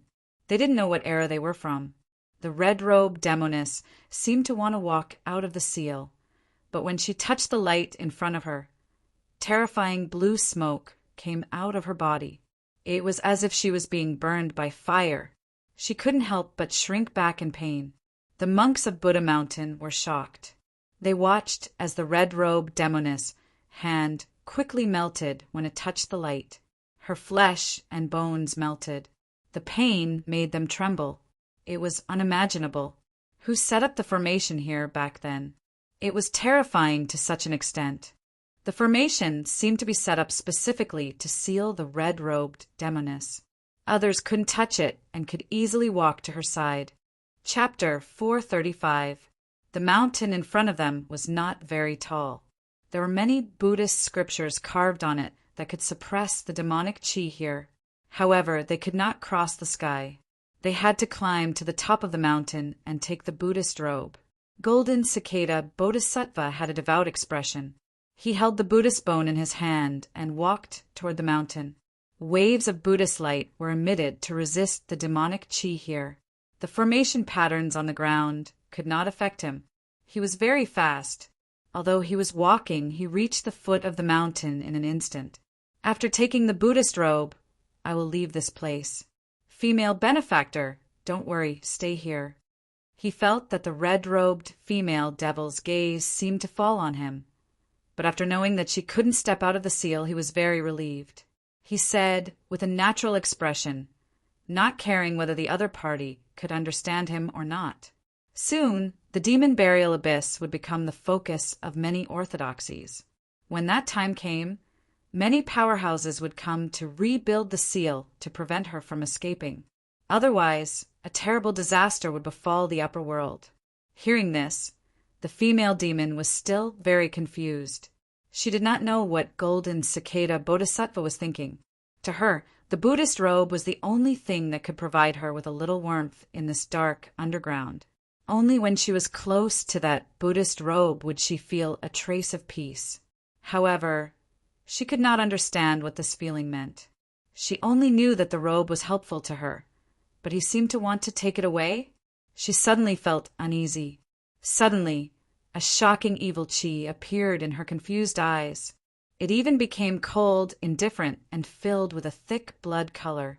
Suddenly, the demon burial abyss changed again. A terrifying evil chi covered the sky. Many stars and continents outside trembled as if they were about to fall.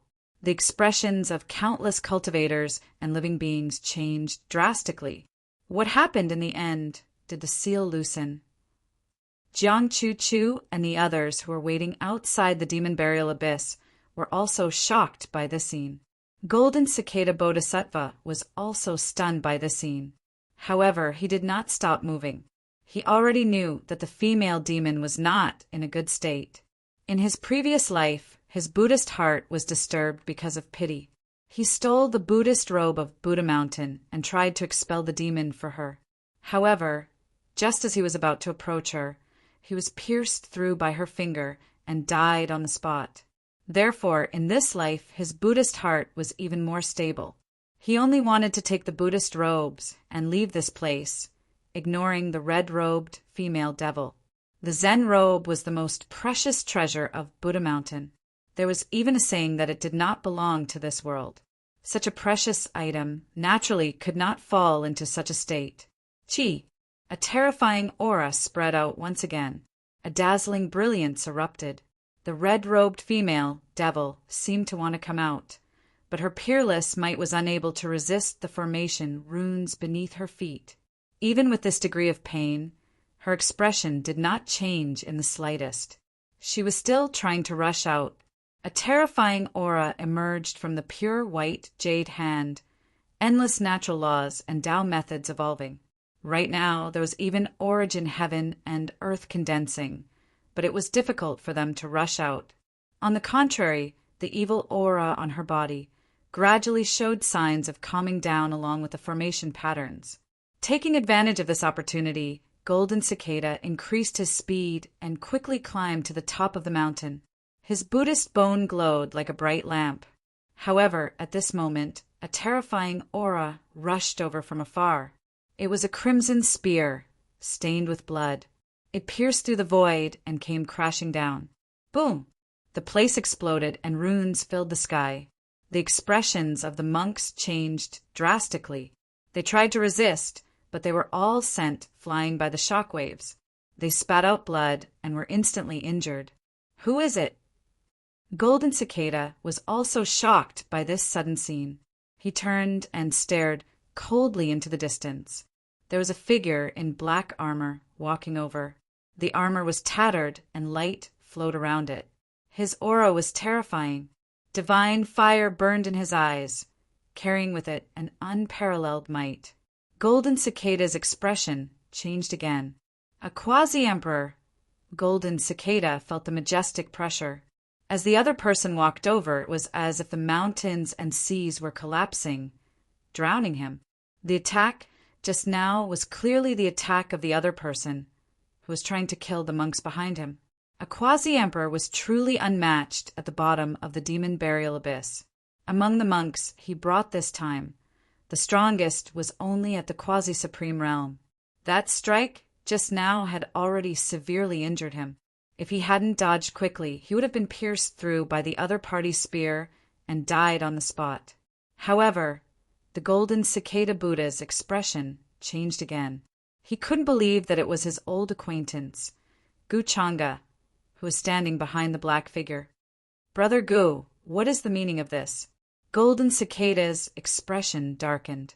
He could not figure out the relationship between this black figure and Gu Changa. Moreover, he did not know what Gu Changa's intentions were.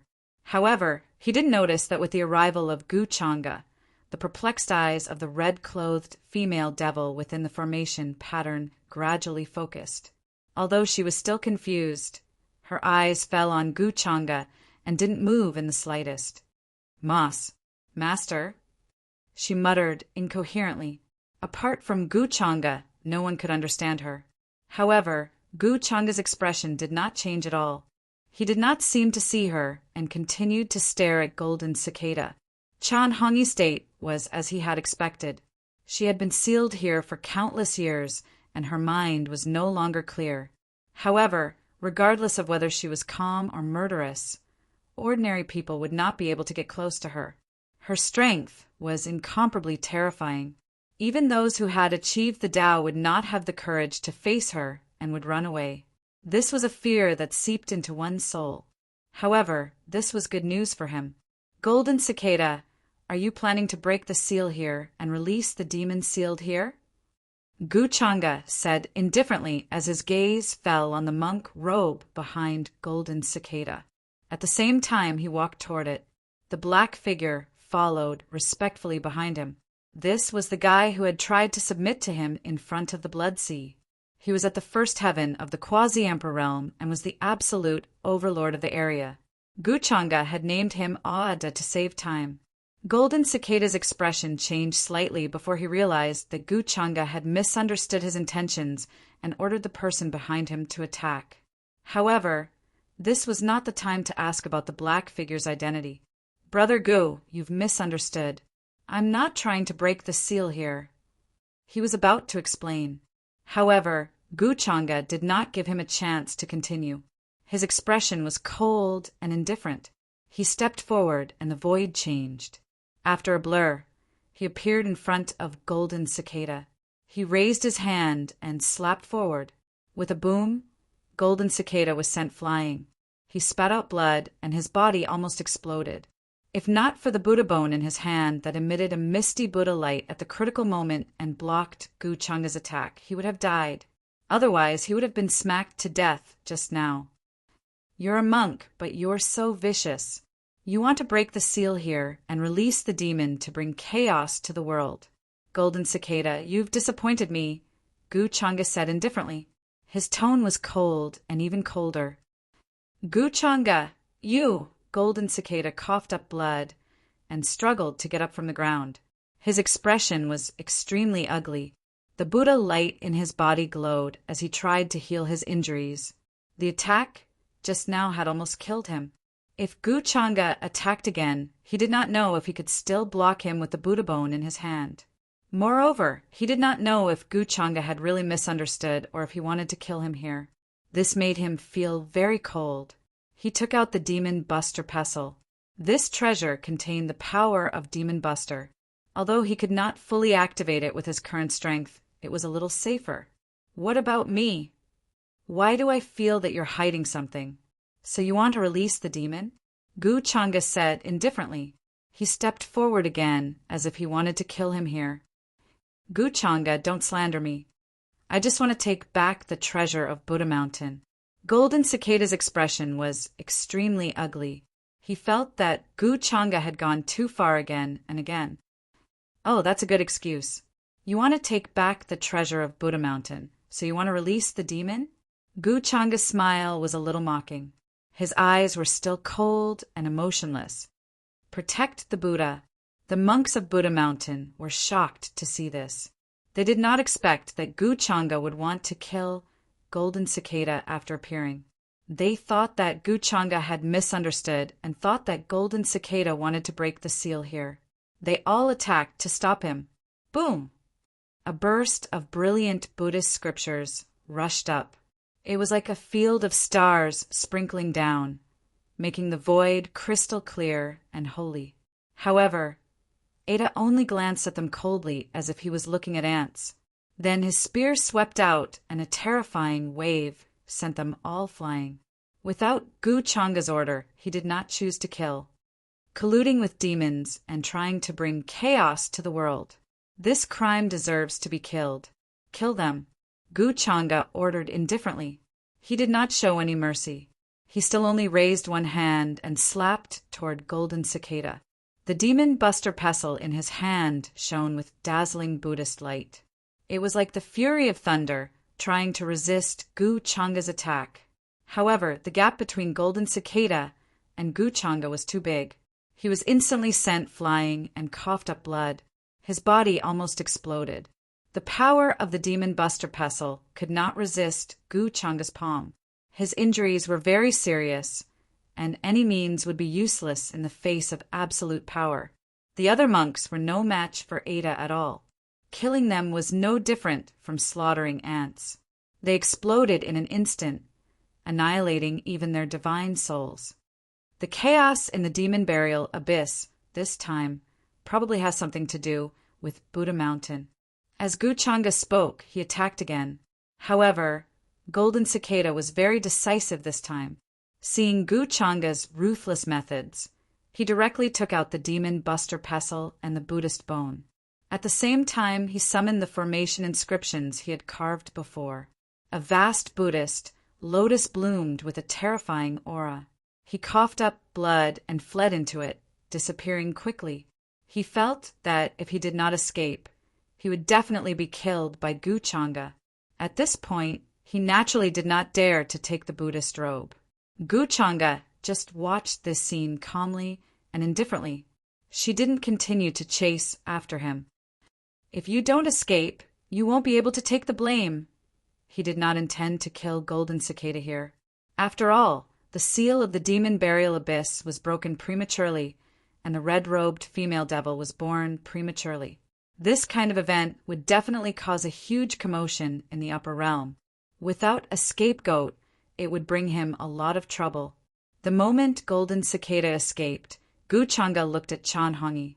Then his expression changed slightly, and he walked towards her. The little girl in red, who was timidly tugging at the corner of his clothes and liked to wear red, overlapped with the girl in front of him. Masta? Chan Hongi's gaze was blank. She looked at Gu Changa's face and wanted to walk out of the formation inscription's range.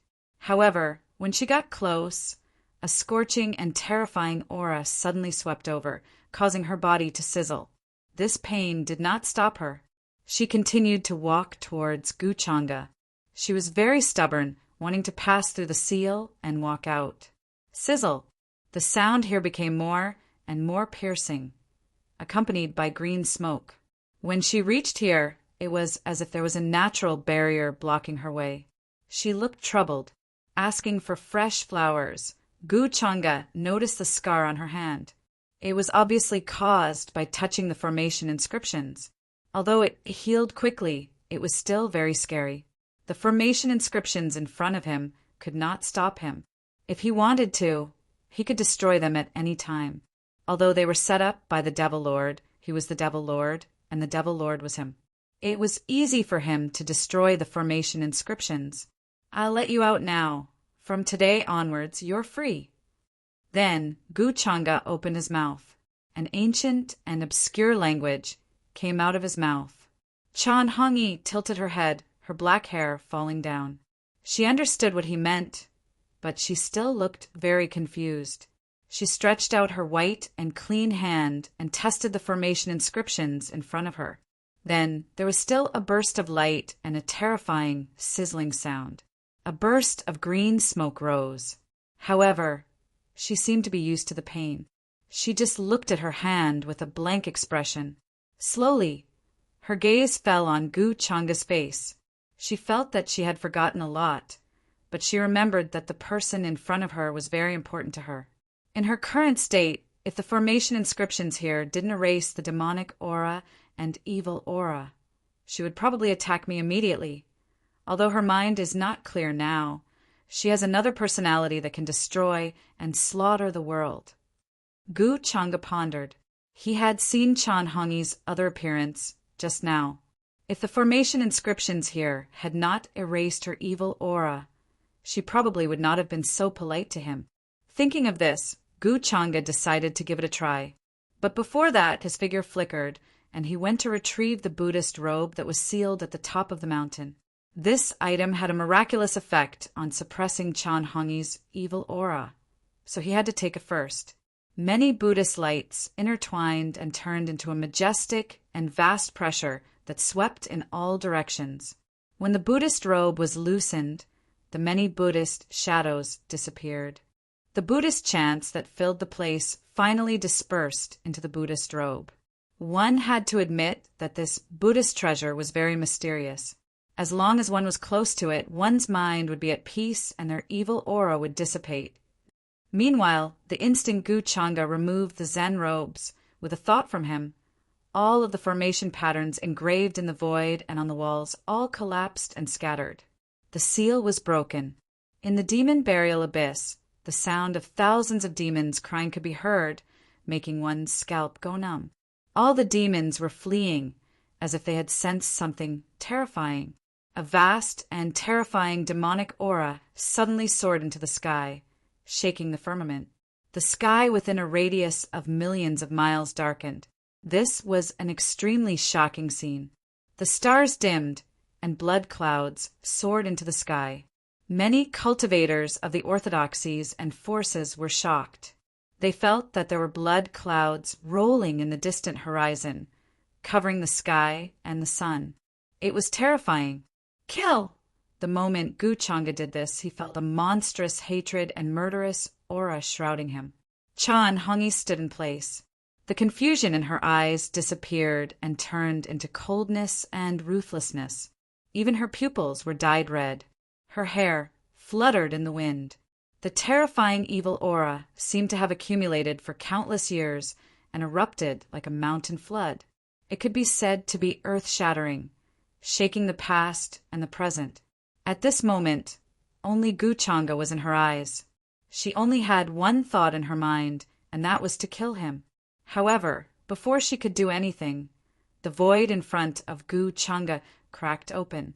He had expected this and made arrangements. He called Ada, turned around, and left. He didn't even stay for a second. At the latest, the seal here would break and dissipate in half a year. At that time, Chan Hongi would be born.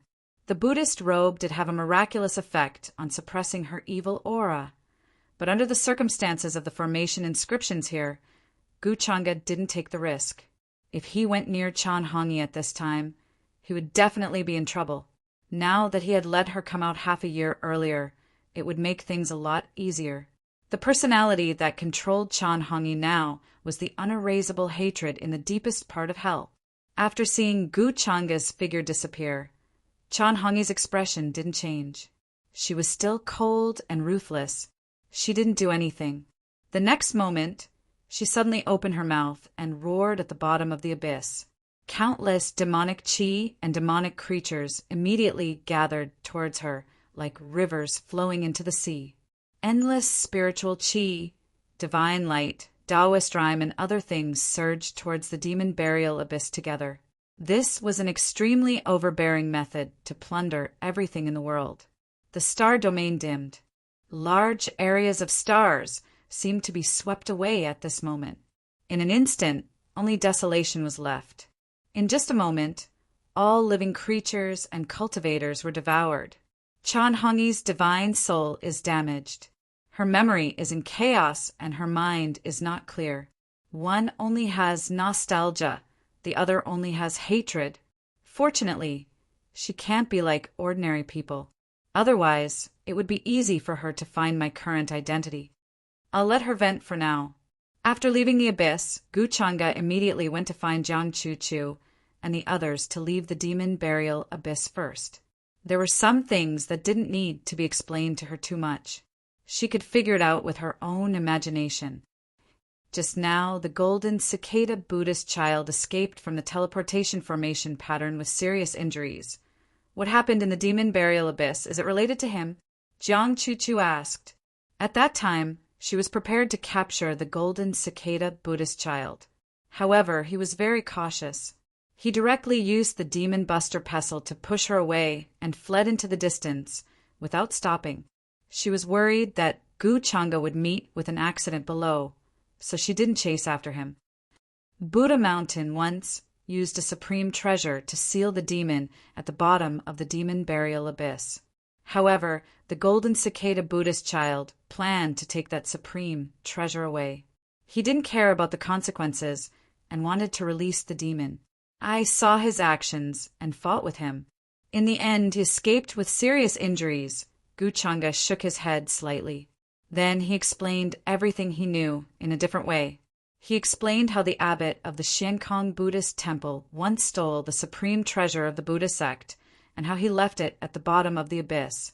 Therefore, the situation became that the reincarnated abbot of the Xiankong Buddhist temple, the golden cicada Buddhist child, was still unsatisfied with the world and tried to release the female demon sealed in the demon burial abyss. After hearing this, Jiang Chu couldn't calm down. In that case, the terrifying abnormality just now was a sign that the demon in the demon burial abyss would be born half a year earlier. Chapter 436. So that's the truth. High up in the sky, streaks of divine rainbow streaked across the sky at breakneck speed. After the shocking change in the devil burial abyss, Guchanga and the others were fleeing the devil burial abyss as fast as they could. Jiang Chu was extremely shocked after hearing the explanation. She did not doubt Guchanga's words, but she did not expect that there was such a hidden truth. She had a feeling that golden cicada Buddhist master's motives were not pure. So, this was the truth that she had guessed. This explained why the golden cicada Buddha child had told them to split up. He wanted to release the female demon that was sealed in the demon burial abyss. She thought that golden cicada Buddhist master did not have the courage to do so, but she had underestimated his courage. Moreover, this was the first time she heard that Buddha Mountain had such a secret all these years. An eminent monk of Buddha Mountain would be bewitched by the female demon in the demon burial abyss, betray Buddha Mountain, and steal its treasures. This was unbelievable. If news of this spread, it would definitely cause a huge commotion and shock many orthodoxies. There was a reason why golden cicada Arhut had done this. How strong is the demon in the demon burial abyss? Jiang Chu asked, remembering another important matter. If the demon was not that strong, they could join forces with the other orthodoxies and send experts to seal it again.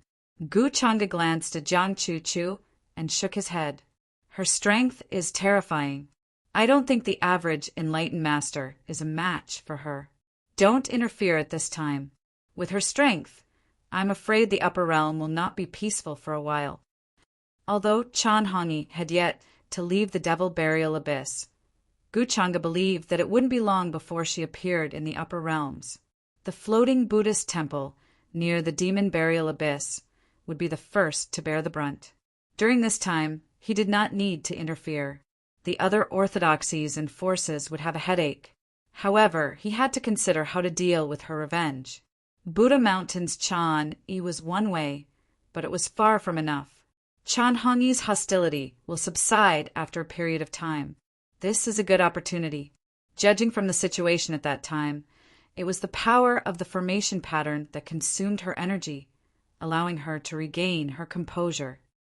So, as long as Chanhongi is tired of killing, she will naturally rest for a while.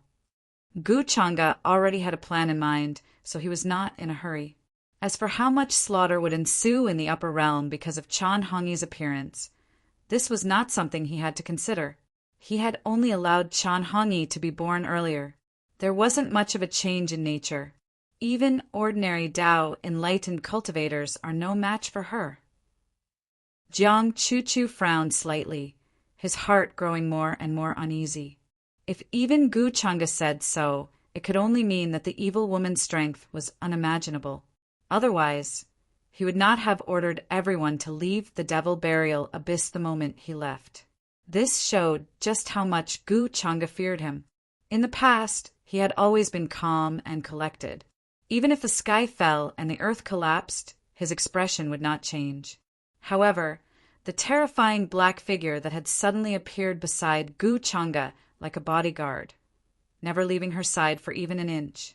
She was still a little curious, but this clearly involved Guchanga's secret, so she did not ask further. Judging from its strength, it had probably surpassed the supremacy realm. Just the aura it emitted was enough to shatter a person's body. It was very terrifying. During this time, you should return to the human ancestors' hall and cultivate in peace. Don't worry about the things outside. Then Guchanga looked at her and said in a gentle voice, Jiang. Chu nodded softly and was very obedient. She also knew that this matter was very important, and it was not the time for her to be willful. Guchanga had asked her not to come out because he was worried about her safety. At the same time, outside the Devil Burial Abyss, evil chi filled the sky. The evil chi was shocking and it was bone-chilling. Faint snowflakes floated between heaven and earth. They were very sparkling and translucent, mixed with divine light. However, they were mixed with the color of blood. In the sky, there was even a horrifying vision. Mountains of corpses, seas of blood and piles of bones. Blood-colored lotuses bloomed one after another. It was incomparably dazzling and brilliant. A beautiful woman in red walked out barefooted. Her black hair fluttered in the wind. Her aura was cold and emotionless. Her eyes were like knives. She stood under the sky and opened her mouth to roar. All the life chi and demonic chi within a radius of 10,000 miles rolled toward her. They covered the sky and the sun like smoke signals.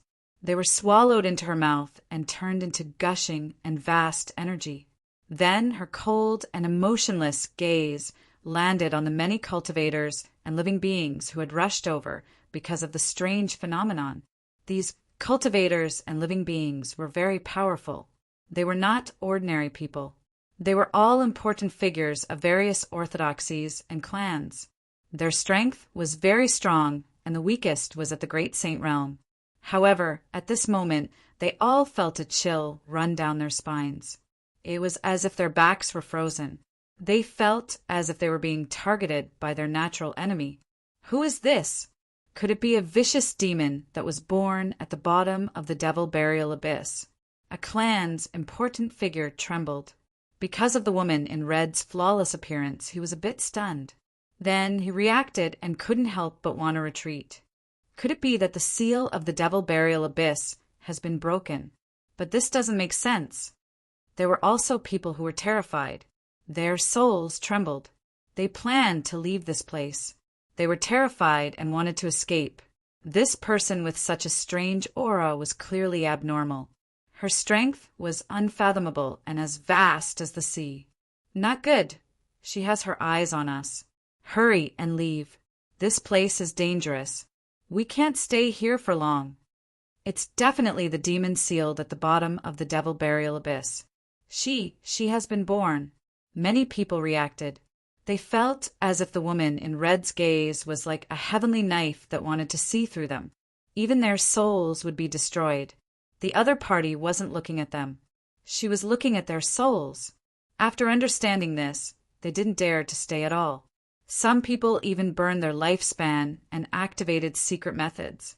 Their entire bodies burned and turned into divine rainbows to escape into the distance.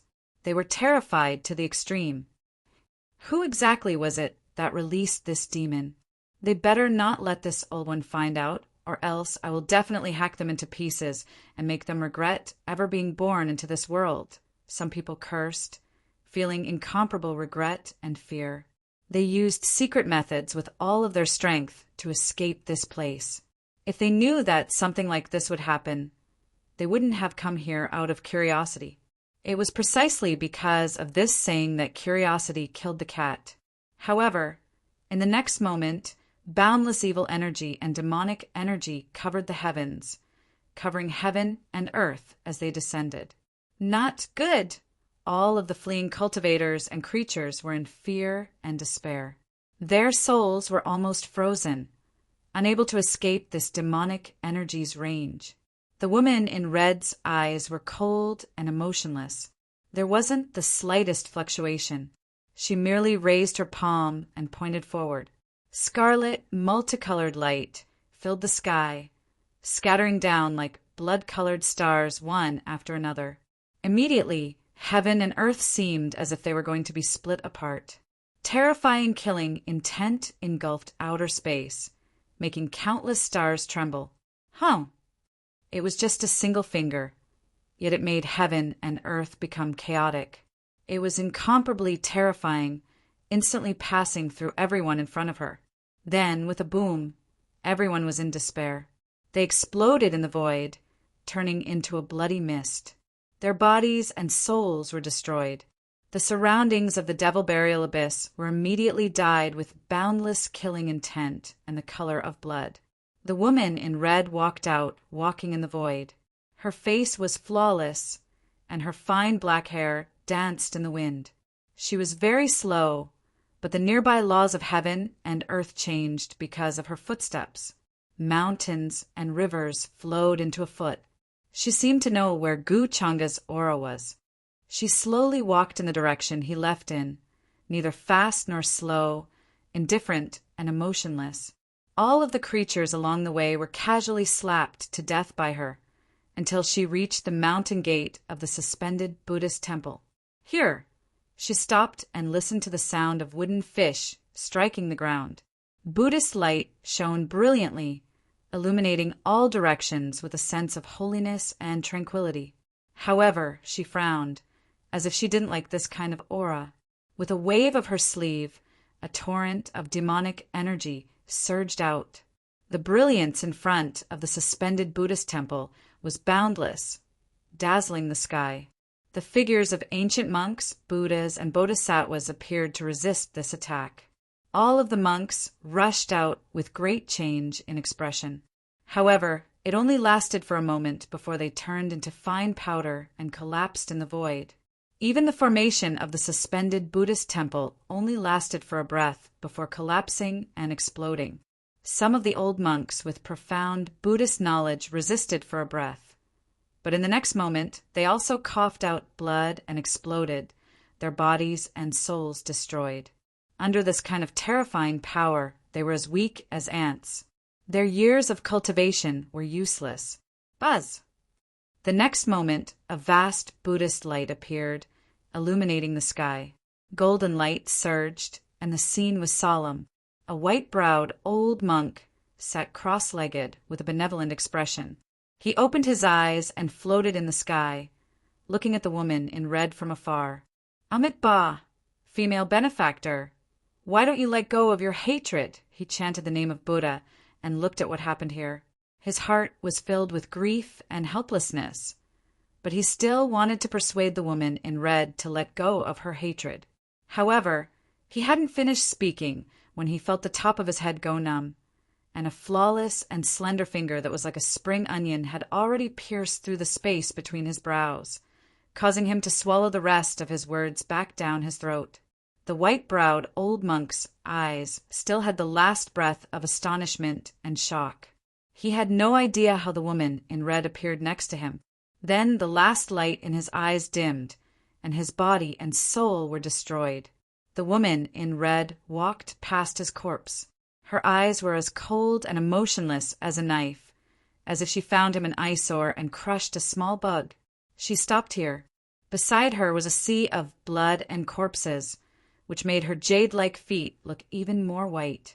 Then she looked into the distance and walked again. On this day, the Devil Burial Abyss was in chaos. Demonic chi filled the sky. The star field within a radius of millions of miles dimmed. Many ancient planets and ancient cities turned into barren lands of death. This news quickly spread everywhere, causing a huge sensation. Many cultivators and creatures were shocked to the extreme. The origin of the Devil Burial Abyss was very mysterious and ancient. It even spanned countless eras. Many ancient existences guessed that the Devil Burial Abyss had existed for a long time, surpassing many orthodoxies of the upper world today. It could even be traced back to the forbidden era buried in the long river of time. Now, there was a terrifying aura in the Devil Burial Abyss, as if a peerless demon had awakened and was going to massacre the world. The shock caused by this was simply unimaginable. There were cultivators who went to the Devil Burial Abyss to investigate, wanting to know what kind of existence was sealed inside. However, they died tragically before they could get too close. Over time, in the eyes of many creatures and orthodoxies, the Devil Burial Abyss was no different from the so-called forbidden zone of life. Now the demon inside was born. Its origin was definitely ancient, and its cultivation might even surpass the Emperor realm. All the cultivators and creatures who went to the Devil Burial Abyss to investigate were dead. Not a single one survived. The demon's methods were cruel and cold. Moreover, the most shocking thing was that the suspended Buddhist temple, which was responsible for guarding the devil burial abyss, was drowned in a sea of blood within a day. It had turned into ashes, and all the monks inside died. This included an old monk whose cultivation had reached the quasi-emperor realm. He died, tragically, with a hole in his forehead. When this news spread, it immediately set off endless waves. Everyone was shocked and shocked. Behind the suspended Buddhist temple was Buddha Mountain. It had existed for countless years and was responsible for guarding the demon beside the devil burial abyss. But now it had turned into ashes and dust, disappearing without a trace. Moreover, a boundary emperor realm monk who had been cultivating Buddhism for countless years died so tragically. It showed how terrifying and powerful the red-robed female demon was. Many people were in danger, worried that the red-robed female demon would kill everyone after she was born. Until now, they could not think of any way to deal with her. However, many people were puzzled because they knew that the seal in the devil burial abyss could last for at least half a year. Why would the demon be born so early? What else had happened that no one knew about? When the demon was born, Gu Changa, the saintess of the human ancestor palace, and the golden cicada Buddha child all went there to subdue the demon in an attempt to solve this disaster. Many people were puzzled and suspicious, wondering if this had anything to do with them. Otherwise, how could it be so coincidental? Moreover, there were very few cultivators who escaped the devil burial abyss this time. Many of the experts who went with them died in there. Buddha Mountain suffered heavy losses, and it was said that only the golden cicada Buddha child escaped. This caused quite a stir, but the forces behind Gu Changa, the saintess of the human ancestor palace, the golden cicada Buddha child, and the others were not to be underestimated, so no one dared to speak carelessly. However, there had to be a way to deal with this matter. At the same time, they had to find out why the red-robed female demon escaped. However, a piece of news soon spread, shocking everyone again. What? The red-robed female demon in the devil burial abyss was released by the golden cicada Buddha child? Many cultivators and living beings who heard the news were extremely shocked. They stood rooted to the ground, not daring to imagine. Many orthodoxies were in an uproar because the human ancestor palace was the one who spread the news. This was very serious because the human ancestor palace would not frame Buddha Mountain for no reason. There had to be a reason behind this. The golden cicada Buddha child went to the devil burial abyss to take away a Buddha Mountain treasure that was sealed at the bottom of the devil burial abyss. Because of this, the seal loosened and the red-robed female demon escaped. Moreover, the golden cicada Buddha child is the reincarnation of the former abbot of the Xiankong Buddhist temple. It was said that he was bewitched by the red-robed female demon at the bottom of the devil burial abyss. He stole the Buddha Mountain treasure in an attempt to dispel the demonic nature of the red-robed female demon. In the end, he died for unknown reasons. Who would have thought that Buddha Mountain was hiding such a scandal? It has not been reported for all these years. Countless cultivators and living beings were shocked. This news was too shocking. Buddha Mountain, which had always thought highly of itself, actually had such a thing happen. The abbot of the Xiankong Buddhist temple was said to be a rare genius of Buddha Mountain. He had the wisdom of a Buddha and was destined to become a saint. However, in the end, he was bewitched by the red-robed female demon and lost his Buddha heart. After the news spread, it caused a sensation everywhere, but Buddha Mountain, as the person involved, did not respond. To many cultivators, this was Buddha Mountain's tacit admission. For a moment, many people were filled with righteous indignation.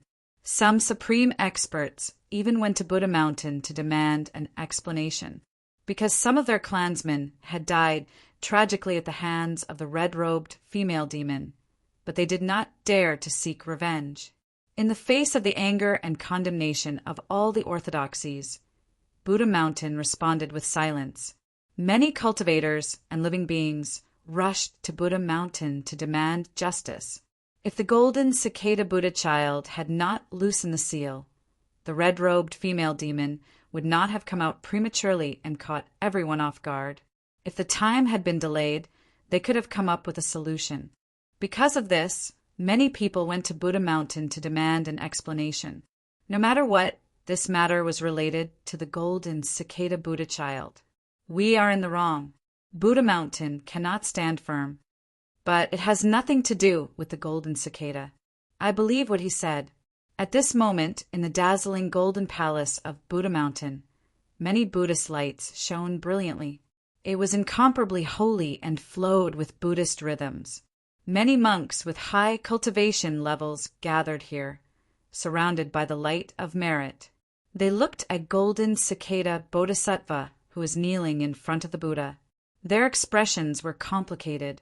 There was pity, anger, and sighing, but most of them were calm. The many rumors in the outside world seemed to have nothing to do with them. At this moment, the one who spoke was a kind-looking old monk.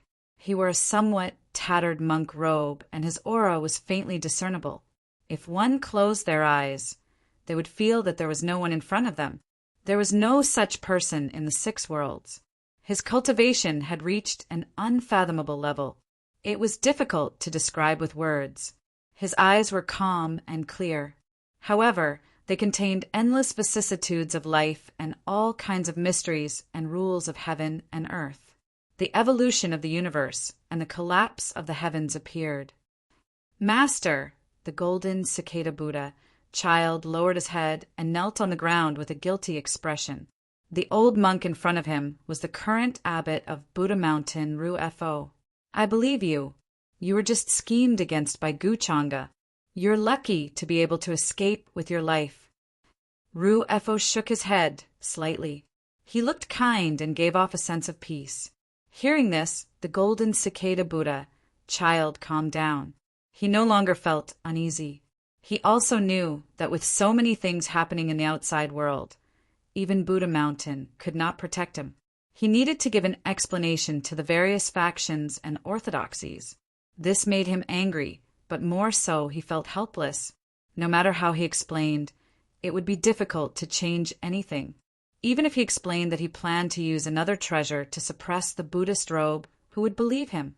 Instead, they would think that he was quibbling and would be even angrier. No matter what, Guchanga had him under control. He even felt that the red-robed female fiend was definitely born because Guchanga coveted the supreme treasure of Buddha Mountain and took it away. In the end, Guchanga even framed him and even exposed the secret scandal of his previous life, causing Buddha Mountain to lose face. Although the news was spread by the human ancestor palace, he did not believe that Guchanga was behind it. All these actions made him angry and cold at the same time. He felt that this opponent was extremely terrifying. For the sake of a supreme treasure, he did not hesitate to release the red-robed female fiend and bring disaster to the world. He also pushed all the blame away. He took the supreme treasure and brought disaster to the world, but he also won a good reputation. Chapter 437. Buddha Mountain will explain this matter to the outside world. Golden cicada. Recuperate well during this period of time. Tell the outside world that you have repented. In the palace, Buddha Ru shook his head gently. Then he put his palms together and chanted the name of Buddha. At the same time, he gave orders to everyone. Golden Cicada was the successor of Buddha Mountain and also the candidate for the next abbot. They would not allow anything to happen to him. Even though there were many rumors in the outside world, they were very unfavorable to Golden Cicada. They had to think of a way to deal with him. The Sky Emperor Mountain, the Endless Fire Nation, and the other forces would take the opportunity to make things difficult for him. The situation was very unfavorable to them, but there was no other way. Guchanga was indeed a difficult person to deal with. It was hard to believe that he was just a young man. His methods and thoughts were already beyond the reach of many old monsters. I understand. Thank you, Master. Golden Cicada nodded. Since Buddha Ru had said so, he did not need to worry anymore. In that case, he naturally didn't need to worry about this matter anymore. He only needed to properly recuperate from his injuries. This time, in order to escape, he did not hesitate to use a secret technique. He was seriously injured and would not be able to recover in a short time. Moreover, he was hit twice by Gu Changa and his body almost collapsed. He was hanging on with spirit pills and divine items. Otherwise, he would have definitely died in the demon burial abyss. He was already wary of Gu Changa to an unprecedented level, but he still fell for his trick. Then, Golden Cicada stood up and left the palace. Abbot Ru swept his gaze across the monks and said slowly, "Do as I said just now." "But, Abbot, do we really have to be so patient?" Some monks looked angry.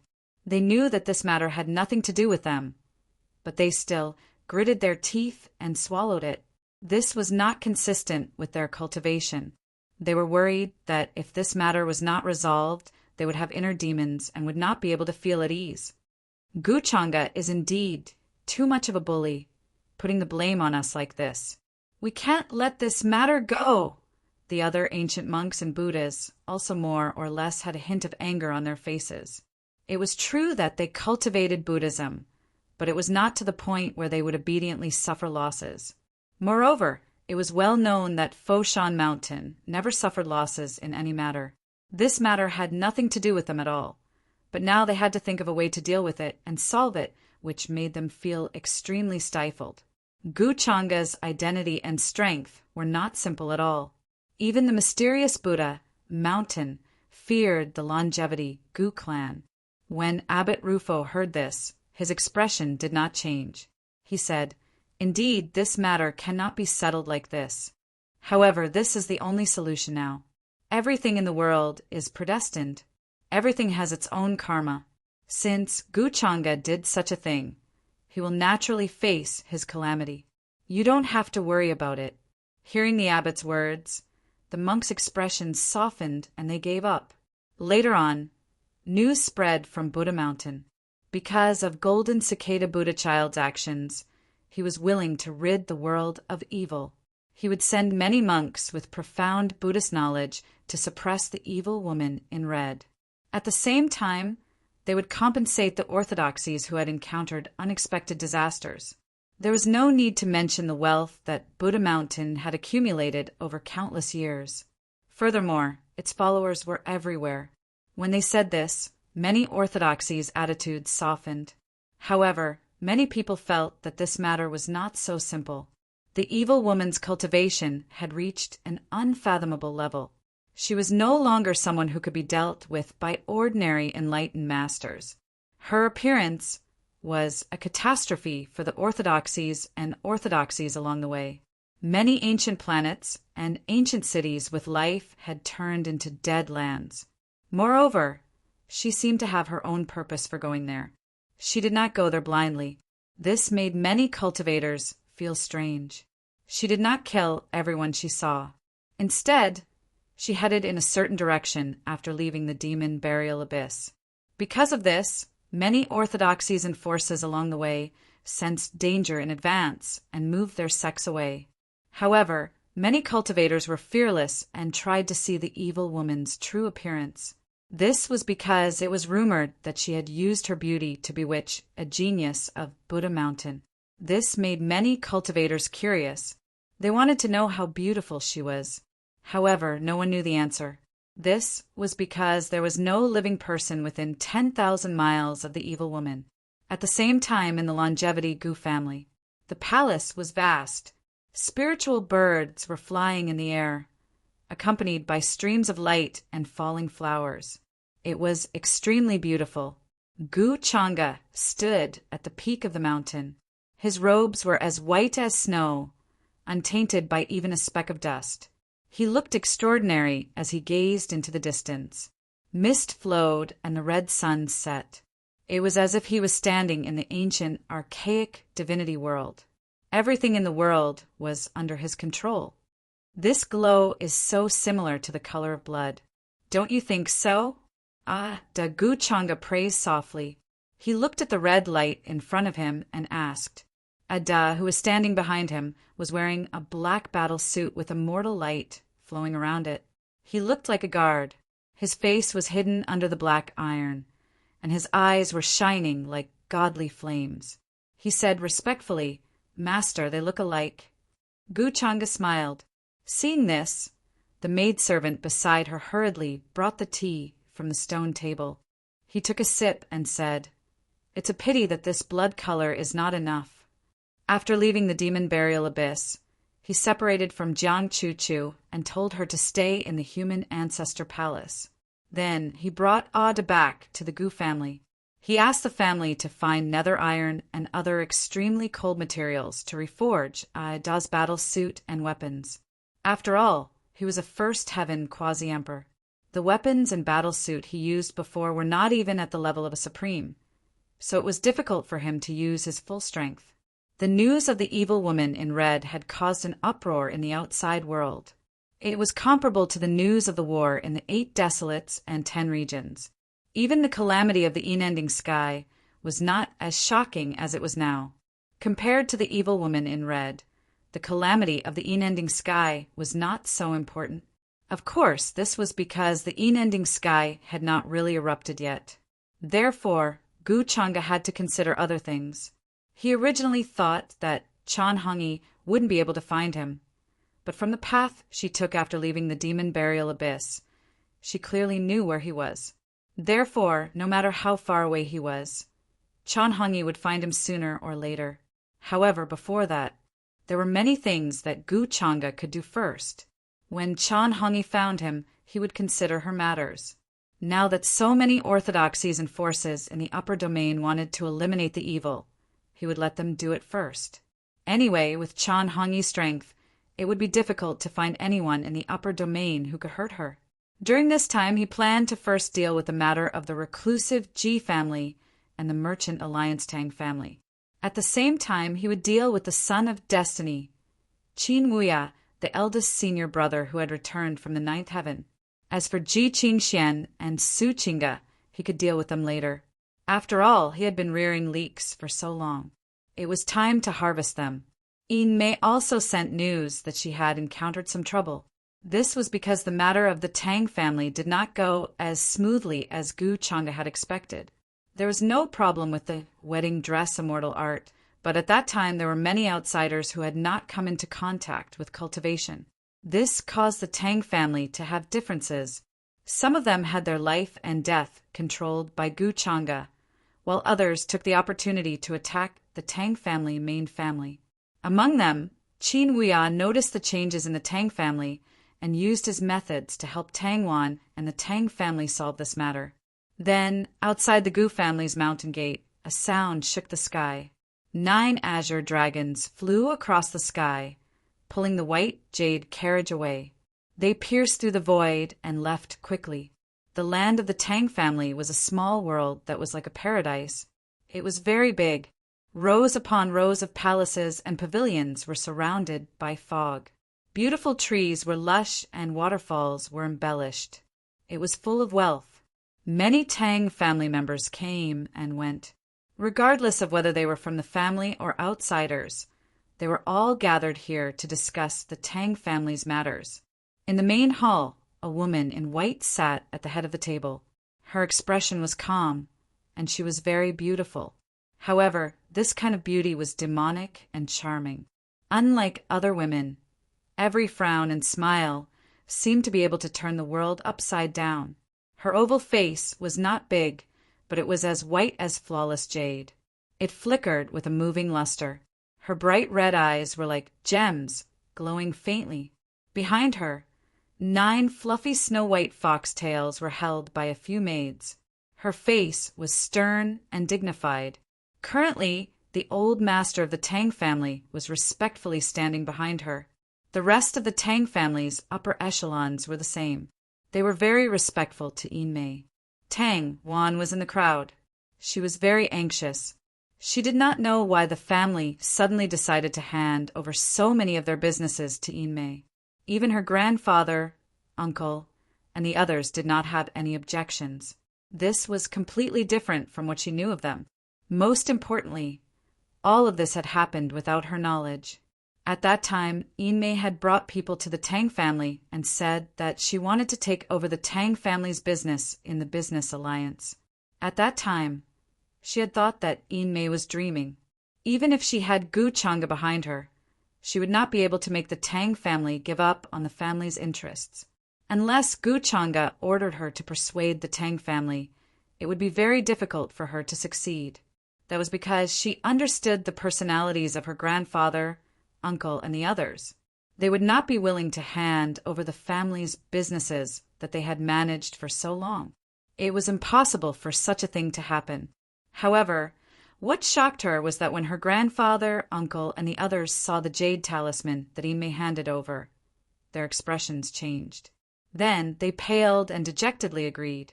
They did not tell her what was in that jade talisman. No matter how she asked, they did not explain. They only said that the Tang family's good days had come to an end, and they could only agree to Inmei's request. However, when this decision was made, it immediately caused a huge commotion in the Tang family.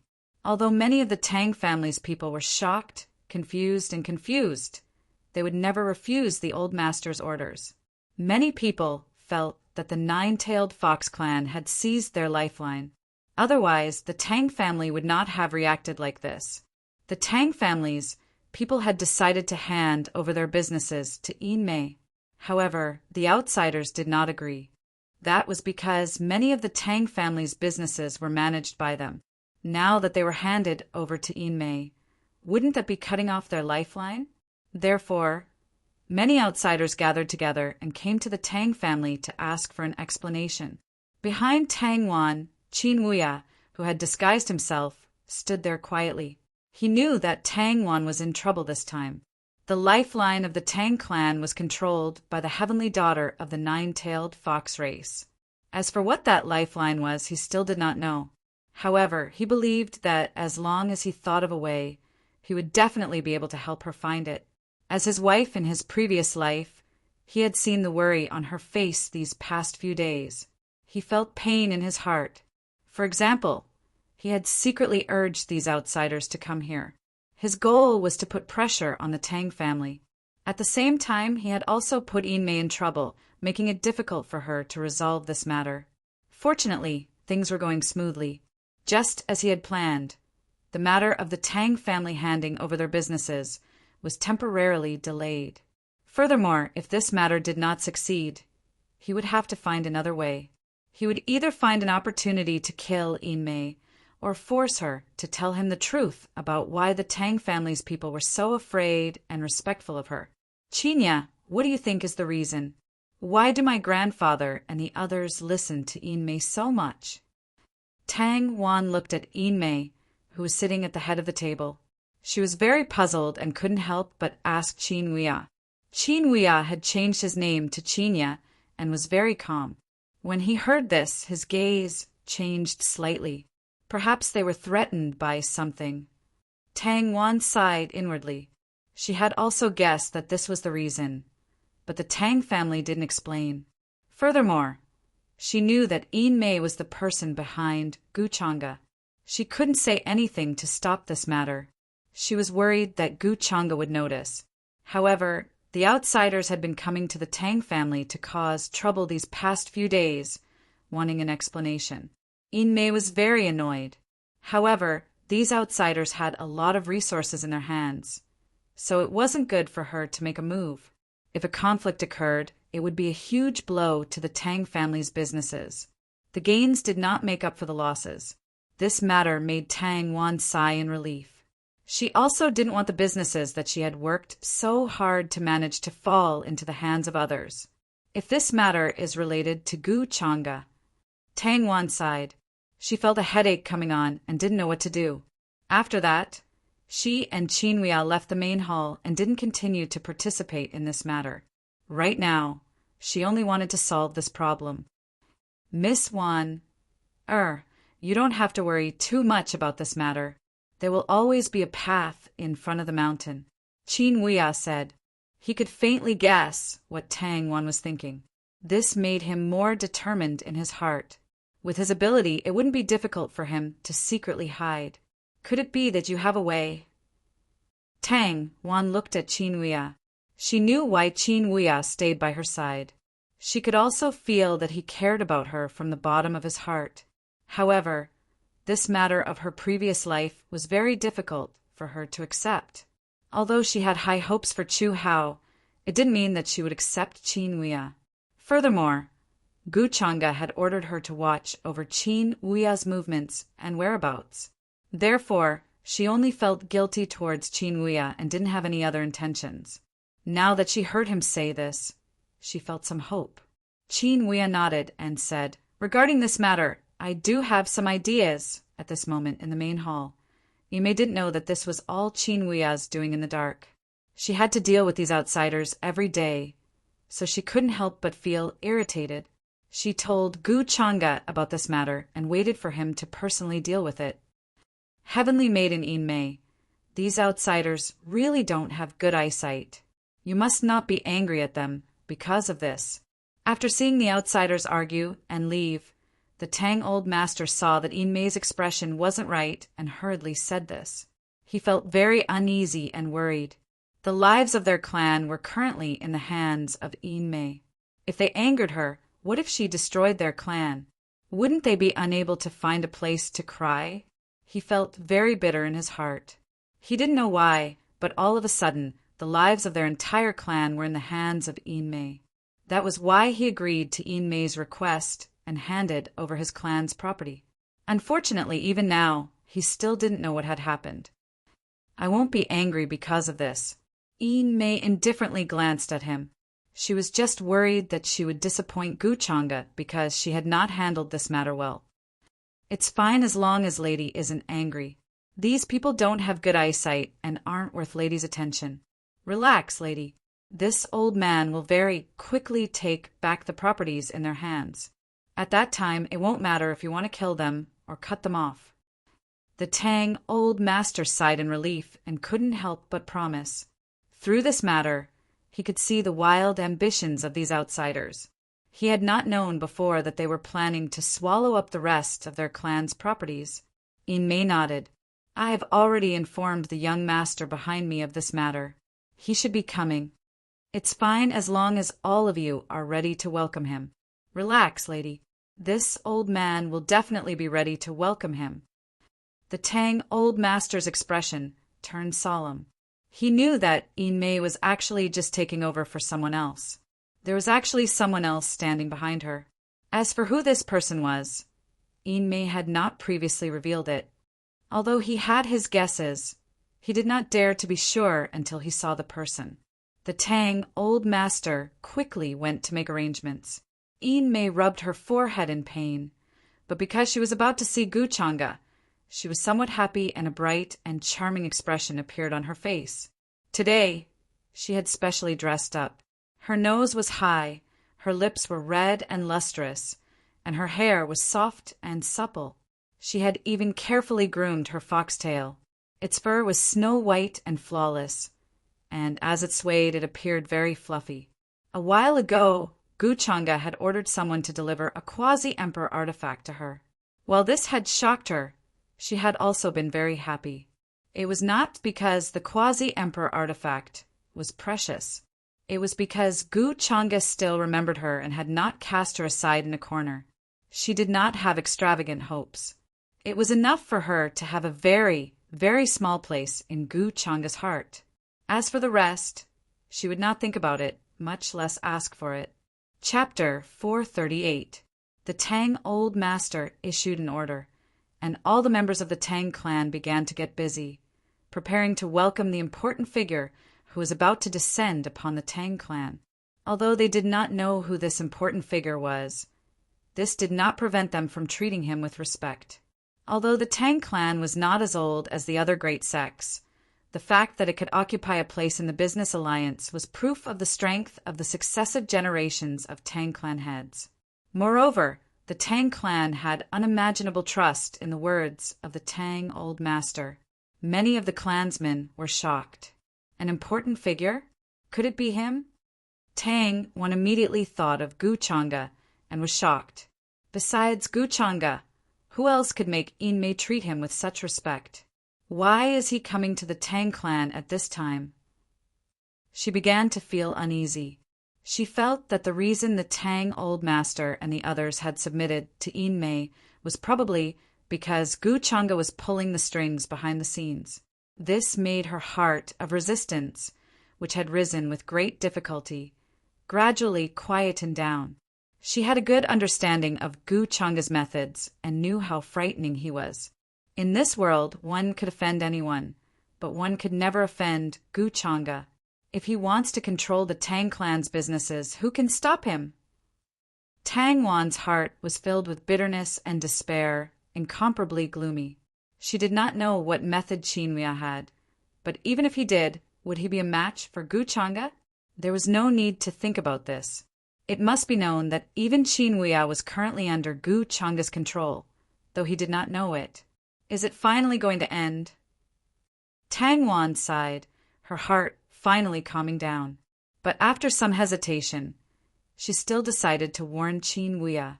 In this period of time, Qinhuia had shown her great concern, moving her heart and also making her feel very guilty. And this time, the person Qinhuia was going to face was Gu Changa. Although Gu Changa controlled her life and death, as long as she did not betray Gu Changa would probably not care about a useless chess piece like her. Although the Tang family's actions made her feel bitterly disappointed, it was still the family that gave birth to her and raised her. Tang, one couldn't just sit by and watch. However, when Tang Wan went to Qinhuia's residence to look for him, she discovered that he was not there. He seemed to have gone somewhere else. This caused her to be shocked and stunned.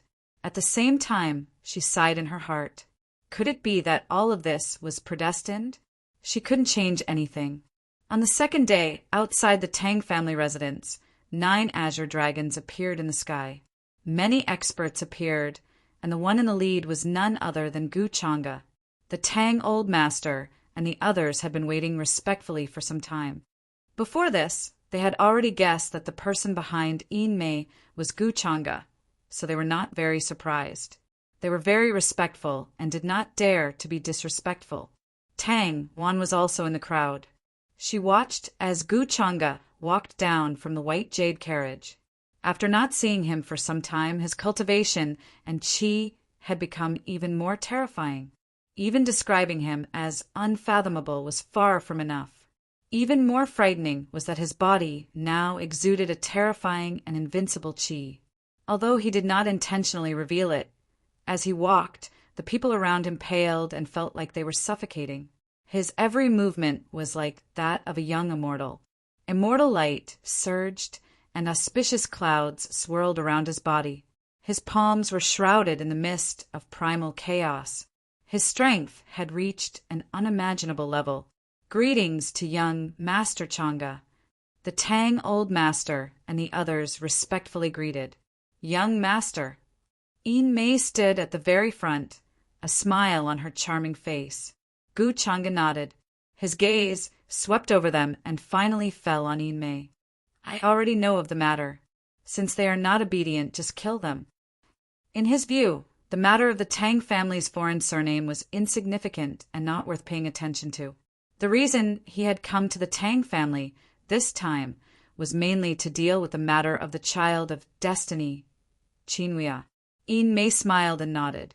Since young master says so, then I will order people to deal with this group of foreign surname Tang family members. Since Gu Changa did not care about the businesses and connections of these foreign surname Tang family members, she naturally would not ask. With Gu Changa's current status, it was impossible for him to spend any time on this matter. Everyone, including the Tang old master, had a cold expression. In just a few words, Gu Changa had already decided the fate of these foreign surname Tang family members. To him, it was as easy as crushing an ant to death. There was no need for him to care. This made the Tang family members even more fearful and respectful. Compared to the foreign surname Tang family members, their lives were also in Gu Changa's hands. However, they still could not figure out how this had happened. Nor could they have imagined that when Tang Wan's younger brother awoke from his coma, The mysterious scripture that had appeared in his mind would actually be problematic. Even now, they still felt that this was a mysterious, immortal scripture that contained boundless value, something that could be passed down as a family heirloom for generations to come. They felt more and more that Gu Changa's methods were mysterious and unfathomable. They had unknowingly taken control of their clan's life and death. Many of them even suspected that he had been inflicted with some sort of secret controlling technique, such as a poison pill or a goo-worm. Alas, they could not find the slightest clue even after a thorough investigation. "Young Master Changa, please follow this old man." The Tang Old Master led the way, leading Gu Changa into a group of palaces. Mist flowed, spirit springs gurgled, and immortal energy drifted. The scenery was serene and beautiful. Even the bricks and tiles were not ordinary objects. They were solemn and ancient, flickering with multicolored light and exuding a grand and noble air. Only our Tang clan's most esteemed guests are invited to this place. Back then, our Tang clan spent a large sum of money to have an ancient cultivator in charge of building this place. This is in the style of the era before immortal ancient, the Tang Old Master respectfully said, a hint of pride on his face. After all, such palaces and pavilions were very rare. Each brick and tile had been carefully crafted. Gu Changa nodded and casually swept his gaze over the place. It truly is in the style of the era before immortal ancient. Seeing that Gu Changa had no intention of saying more, the Tang clan members were not surprised. "Then, young Master Changa, please rest here. We won't disturb you." The Tang Old Master and the others quickly withdrew, but Gu Changa called Tang Wan and had her stay. Many of the Tang clan members were shocked. They looked at Tang Wan with various expressions. They didn't know when she had gotten to know Gu Changa. The Tang Old Master was also surprised.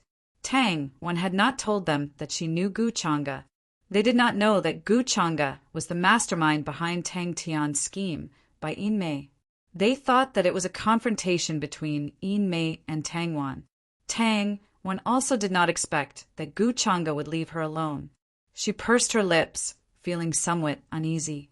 The other Tang clan members tactfully left, not daring to ask any more questions. If the Tang Old Master didn't know that Tang Wan and that man called Chu Hao had feelings for each other, he would have suspected that there was something going on between Tang Wan and Gu Changa. But given Gu Changa's status, Tang Wan would find it very difficult to enter his eyes.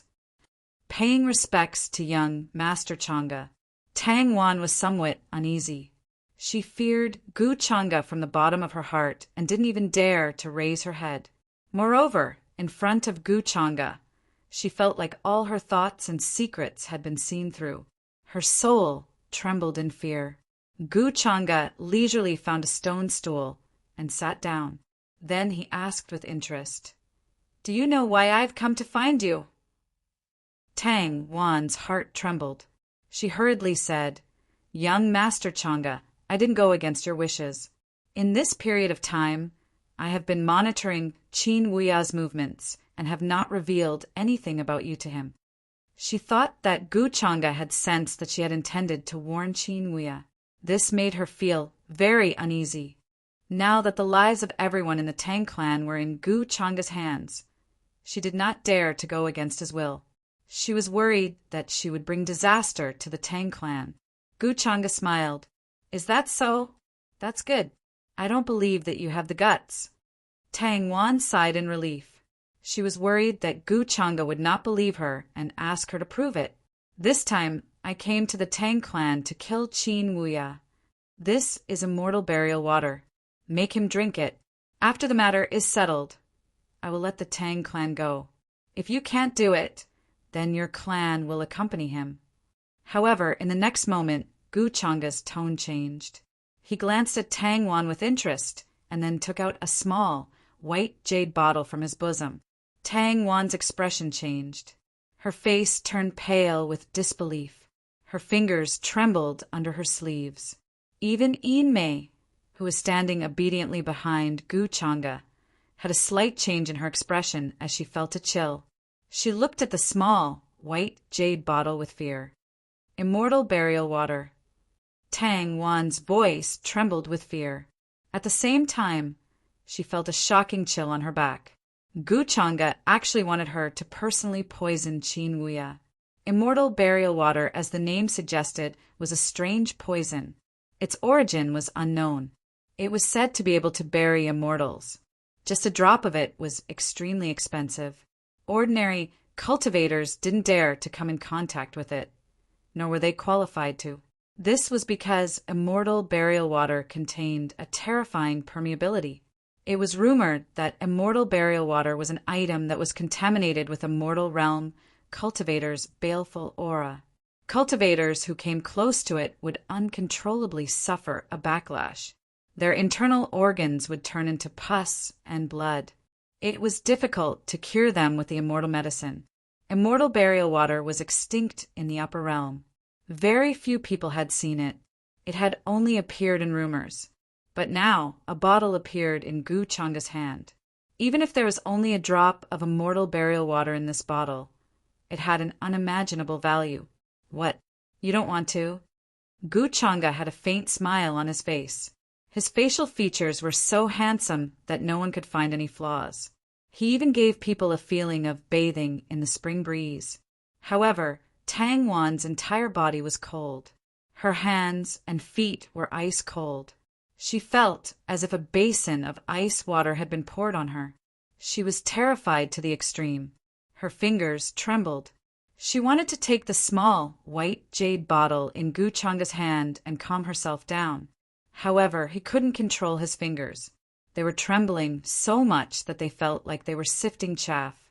The small, white jade bottle in front of her seemed to be burning hot and was about to fall from her hand. You have to hold it tight. Don't drop it. It took me a lot of effort to find such a small bottle. I didn't want to go through so much trouble. However, this is your punishment for sympathizing with him. Gu Changa had a slight smile on his face. However, his tone was somewhat regretful. It was as if he did not want to do this. I understand. Tang Wan's face turned even paler. Her heart was filled with fear. At the same time, she was filled with regret and despair. Indeed, when she had the idea and wanted to warn Qin Wuya, Gu Changa knew. She actually thought that she was lucky and thought that he did not care. After you're done with the arrangements, inform me. I don't want to miss this good show. You may leave. Then Gu Changa smiled and waved her hand, asking Tang Wan to leave.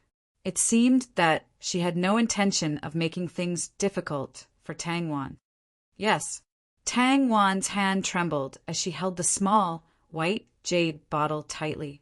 Her heart was filled with bitterness and despair as she left this place. She did not dare to hate Gu Changa. She only hated herself for being soft-hearted and having such thoughts. However, there was no medicine for regret in this world. She did not dare to gamble the fate of her clan and the lives of her clansmen.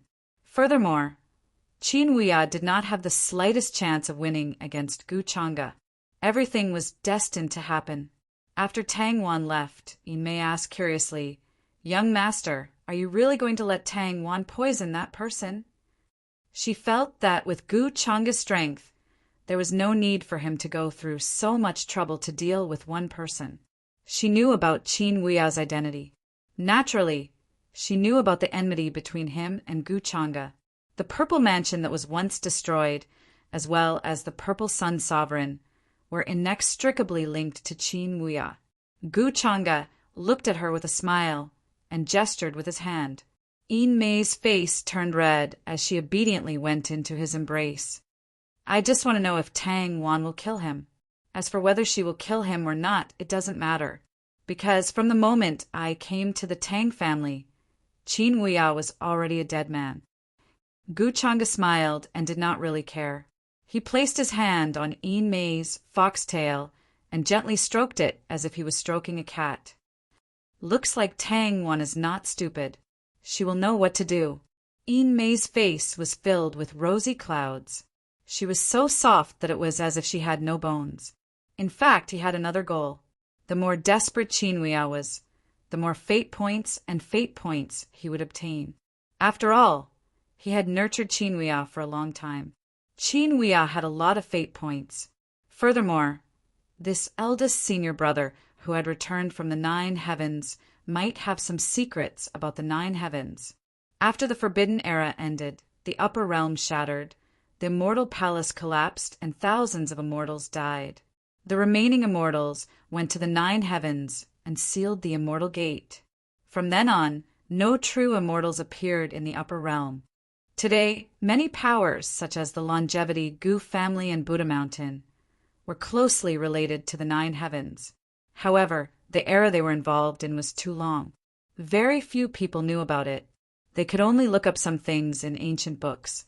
Therefore, there was a saying that the river of time before the Forbidden Era was actually a collapse. In the previous era, before the Immortal Palace, there was an even longer era. However, because of the existence of the Forbidden Era, many people did not dare to mention that era, because just hearing those 2 words made one's soul tremble in fear. This was the reason why no one dared to mention it. It was a kind of fear and palpitations that could be felt from just these 2 words, even if one didn't know the story. However, with Qinhuia's cautiousness, he might be able to sense it. However, it depends on whether he is willing to drink the poisonous water given to him by his previous life's wife. Gu Changa smiled with a playful expression. Young master, however, Yin Mei did not have the time to listen to him. Her voice was trembling slightly. The 9-tailed fox clan's foxtail was their lifeline. If others dared to touch it, they would risk their lives and cut off their hands. She looked at Gu Changa with watery eyes and took the initiative to deliver her red lips. After returning to her own courtyard, Tang Wan's mood finally calmed down. The small, white jade bottle in her hand was not as hot as before. She had no choice. If she refused, Gu Changa would not let her go, let alone her family. Immortal burial water, she softly muttered those 3 words. She had already made a decision in her heart. In fact, when her life was controlled by Gu Changa, all of this was already destined. After that, she took the initiative to go to the dining hall, planning to personally cook for Qinhuia. She wanted to make him a meal so that he would not starve on the Yellow Springs. Tang Wan knew that Qinhuia was not in the clan but outside. He was busy because of her matter. Previously, she still felt guilty, but now she did not dare to have such feelings. In the end, she was only herself, not Qinhuia's wife. Whether it was the flower of likeness or reincarnation, it was not important to her. Qinhuia's actions were just wishful thinking. She did not take the initiative to ask Qinhuia to do anything for her. Soon, Tang Wan became busy in the dining hall. She prepared various spirit fruits and ferocious beast meat. After cooking, they became fragrant and enticing. Many of the spirit chefs present were shocked when they saw the scene. They did not expect that Miss Tang Wan would dare to personally come here and cook for someone in the middle of the night. They did not know who had such good fortune. A rich fragrance filled the air. Every piece of meat had a faint glow flowing on it. It looked sparkling and translucent. The color, fragrance, and taste were all perfect. It made one want to eat. Tang Wan's gaze was complicated. She busied herself for a full 2 hours before she finished cooking. At the same time, she carefully poured the immortal burial water into it. Although the immortal burial water sounded terrifying, it did not look much different from ordinary spring water. It was pure and clear. In fact, she had thought of drinking the immortal burial water with Qinhuia as a way to repay him for his kindness. However, after thinking about it, she gave up. In the end, she was only using Qinhuia. She did not want to end her life like this. "Bring these to my courtyard," Tang Wan ordered the servants. Then she got up and walked towards the courtyard where Qinhuia usually rested. She knew that he should have returned at this time. Dong! Dong! After arriving, Tang Wan took the initiative to knock on the door. Then she quietly waited. "Miss Wan, why are you here in the middle of the night?" Qin Huia was wearing a robe. Clearly, he had just fallen asleep. However, he did not expect Tang Wan to knock on the door at this time. He was very familiar with Tang Wan's aura. Therefore, when she approached, he sensed it. This caused his heart to tremble slightly, and a sense of expectation appeared in his heart. After all, a single man and woman visiting in the middle of the night? Furthermore, Tang Wan's identity was his wife in his previous life. This caused Qin Huia to make guesses in that direction. During this period of time, Tang Wan must have seen everything that he had done. It was impossible for her to not be moved. I made a table full of wine and dishes. Come to my courtyard. Tang Wan faintly smiled. Her words were concise and to the point. Her expression did not reveal the slightest abnormality. Miss Wan, you personally cooked? Qin Huia was somewhat surprised, but more than that, he was pleasantly surprised. Tang Wan smiled and nodded. Then she walked towards her courtyard. As she walked, she said, I have troubled you with the Tang family's matters recently. I have no words to thank you. I could only personally cook and reward you. In Tang Wan's opinion, the reason why the outsiders had banded together to protest should be because of Qin Huia's schemes. However, today Gu Chang'e had already given the order for Yin Mei to not interfere. Since these outsiders were obstructing them, then it would be better to just kill them. However, Qin Huia should not know about this matter. Many thanks, Miss Wan. Hearing Tang Wan's words, Qin Huia felt somewhat moved in his heart. It made him feel that everything he had done was worth it. Oh, that's right. Miss Wan. I've already contacted a friend of mine about the Tang family. I'll have him help me capture Yin Mei and force her to tell us how she's controlling the Tang family. On the way to Tang Wan's courtyard, Qin Huia took the initiative to speak of his plan. He had a lot of good things on him, all of which he had obtained when he had mistakenly entered the ninth heaven. Therefore, it was not difficult to find someone to help him. Capture Yin Mei? Tang Wan was startled. She did not expect that this was Qin Huia's plan. It seemed that he still did not know that Gu Chang'e had already arrived at the Tang family. Yes. Qin Huia nodded. His heart was filled with confidence and certainty. He continued, Miss Wan, don't worry. I have already arranged this matter properly. No one will notice anything strange, and no one will find any evidence. Hearing this, Tang Wan did not continue to say anything. In any case, after tonight, Qin Huia would be a dead man. The Tang family's crisis would also be easily solved.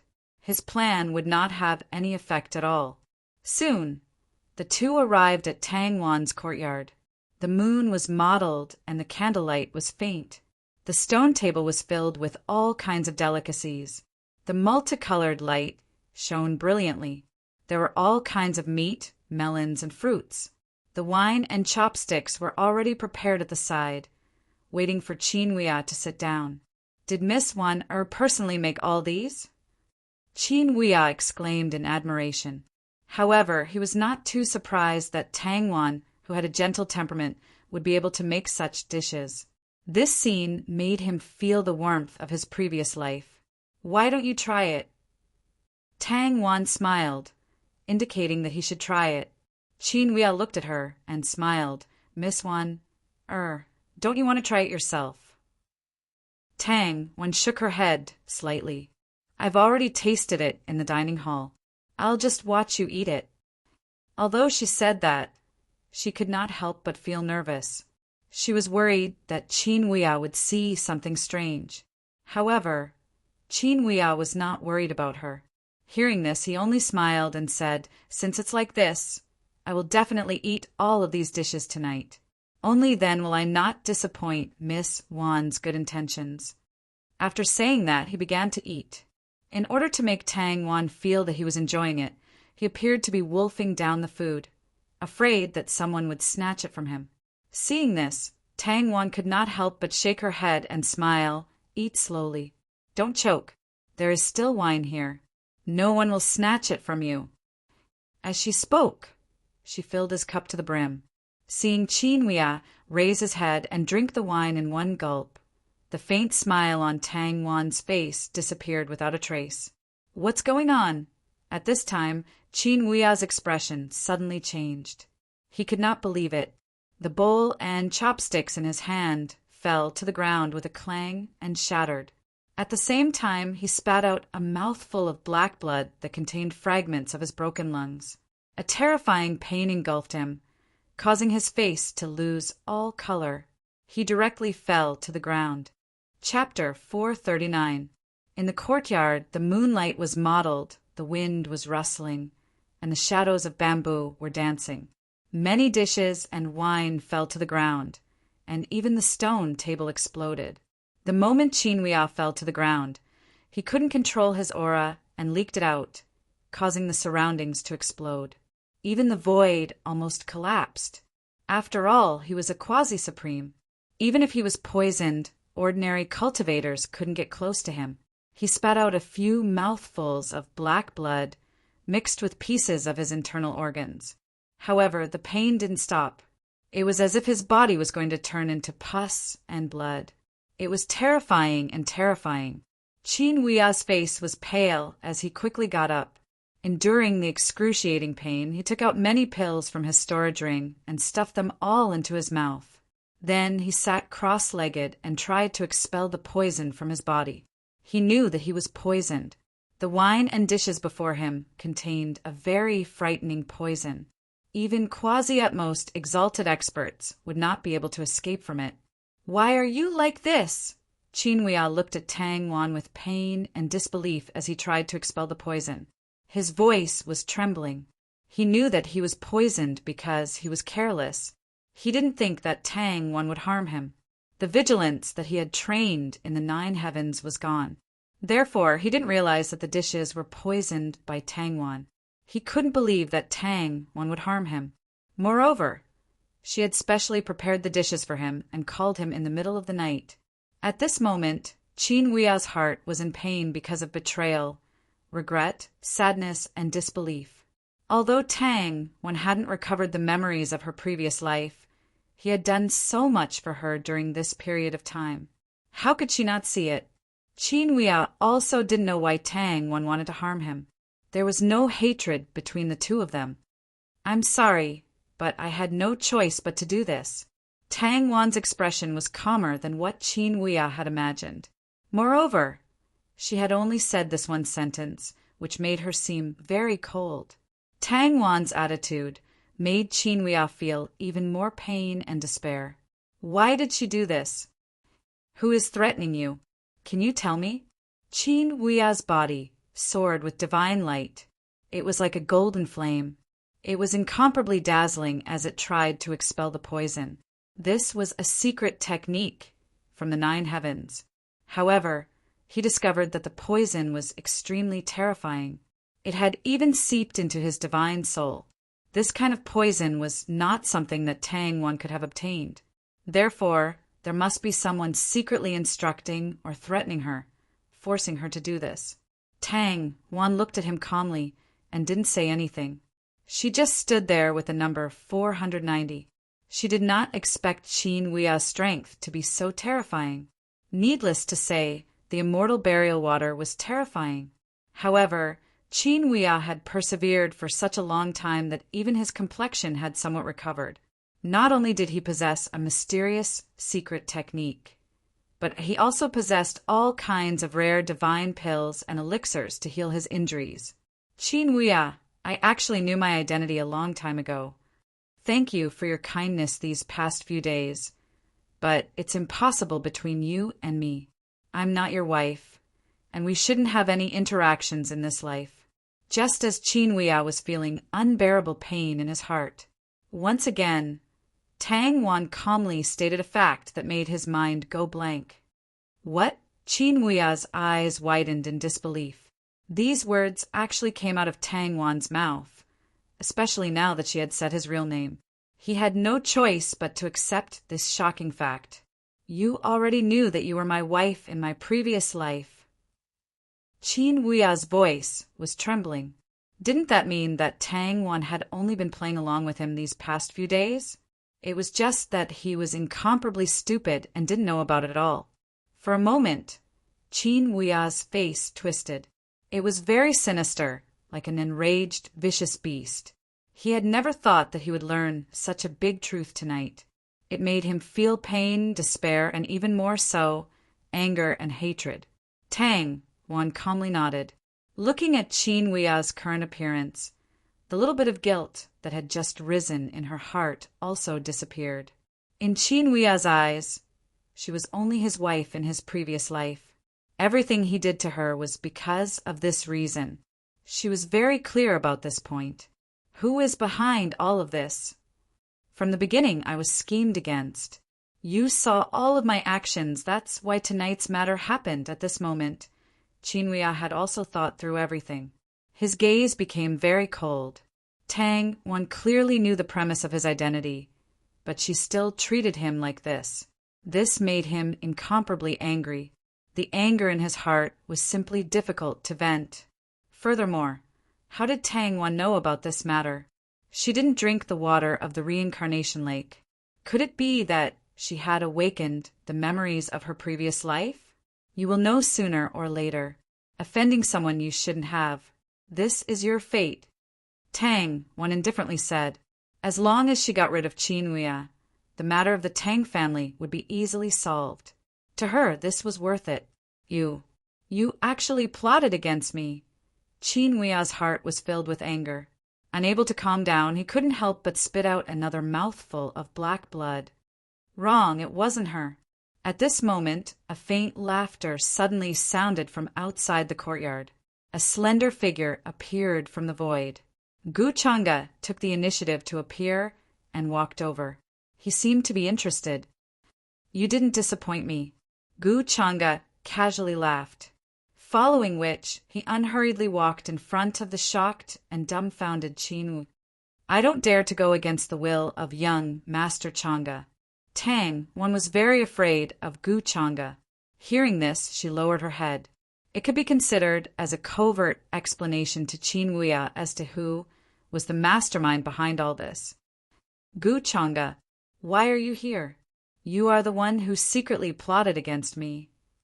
The person Qin Wuya hated the most in his heart. If Gu Chang'e was ranked second, no one could be ranked first. He clenched his teeth. His hatred overflowed to the heavens. He could no longer maintain his usual calm and steady appearance, because he didn't expect that Gu Chang'e would appear here. He also didn't expect that Tang Wan would be ordered by him. The scene of his junior brother, Heavenly Monarch Xiang, dying in Qin Wuya's hands was still vivid in his mind. It was hard for Qin Wuya to forget, now that this great enemy had taken the initiative to appear. Qin Wuya simply couldn't wait to fight to the death with him. Qin Wuya, we meet again. The last time I let you escape, you didn't learn your lesson. You can't blame me now. Gu Chang'e had a warm smile on his face. He walked in front of Qin Wuya and stopped. He looked at him with interest. His expression was as if he was looking at a little bug struggling before death. Gu Chang'e, you are despicable and shameless. To scheme against me like this, you don't deserve to be the leader of the upper realm. Qin Wuya felt a chill on his back. He couldn't help but curse. His eyes were full of hatred and anger. Under Gu Chang'e's gaze, he felt as if his entire body was about to explode. Especially in the current situation where he was poisoned, it was impossible for him to display his true strength. Moreover, Gu Chang'e's strength was clearly much more terrifying than before. It was as vast as the ocean, simply making him tremble. Do you know that the current you gives me the feeling of a drowning worm that can drown at any time because of a wave? Gu Chang'e didn't care about his cursing. His face still carried a carefree smile. Actually, I am more curious. With your ability, how did you manage to live for so many years in a place like the Nine Heavens? Did you live in the borderlands, or did I overestimate you? Hearing this, Qin Wuya's expression changed again. His experience of living in the Nine Heavens for hundreds of years was his greatest secret. Apart from himself, no one else knew about it. But now Gu Chang'e actually said it out loud. This simply made his scalp numb. as if it was about to explode. He couldn't believe it. Who exactly are you? Qin Hui's voice contained an unprecedented trembling and fear. He suddenly understood why Ziyang Heaven Monarch would be killed by Gu Chang'e and why Tang Wan knew his identity in his past life. This was definitely something that Gu Chang'e told her. Who am I? You don't need to know this. Gu Chang'e smiled. His smile was gentle and natural, but there was no emotion in his eyes. They were cold and deep. Seeing that Qin Hui's luck had fallen to the lowest point, he didn't bother to talk nonsense and directly reached out with his palm. Divine light surged and a terrifying aura, as if the blue sky was collapsing, smashed down on him. Gu Chang'e, I will fight it out with you. Seeing this, Qin Hui simply gave it his all, disregarding life and death. He shouted angrily, and a golden light soared from behind him. The chains of order, as sharp as heavenly blades, slashed toward Gu Chang'e with a whoosh. But before they could touch Gu Chang'e, they were shattered by the aura behind him and couldn't get close at all. At the same time, Gu Chang'e's palm was incomparably domineering, like the hand of a celestial emperor. Divine light lingered, and when it descended, it could destroy everything. All of Qin Hui's counterattacks collapsed in an instant. They weren't on the same level, so there was no chance of resistance. The next moment, he endured the intense pain and spat out a golden flag. This was a mysterious secret treasure he obtained from the 9 heavens. It was very powerful and possessed terrifying might. The golden flag expanded in the wind, and some bloodstains and broken star fragments hung on it. It rapidly enlarged and appeared in his palm. Golden, multicolored light surged, shaking heaven and earth. In the night, this scene was incomparably shocking. However, it was firmly locked in the courtyard and couldn't be transmitted out.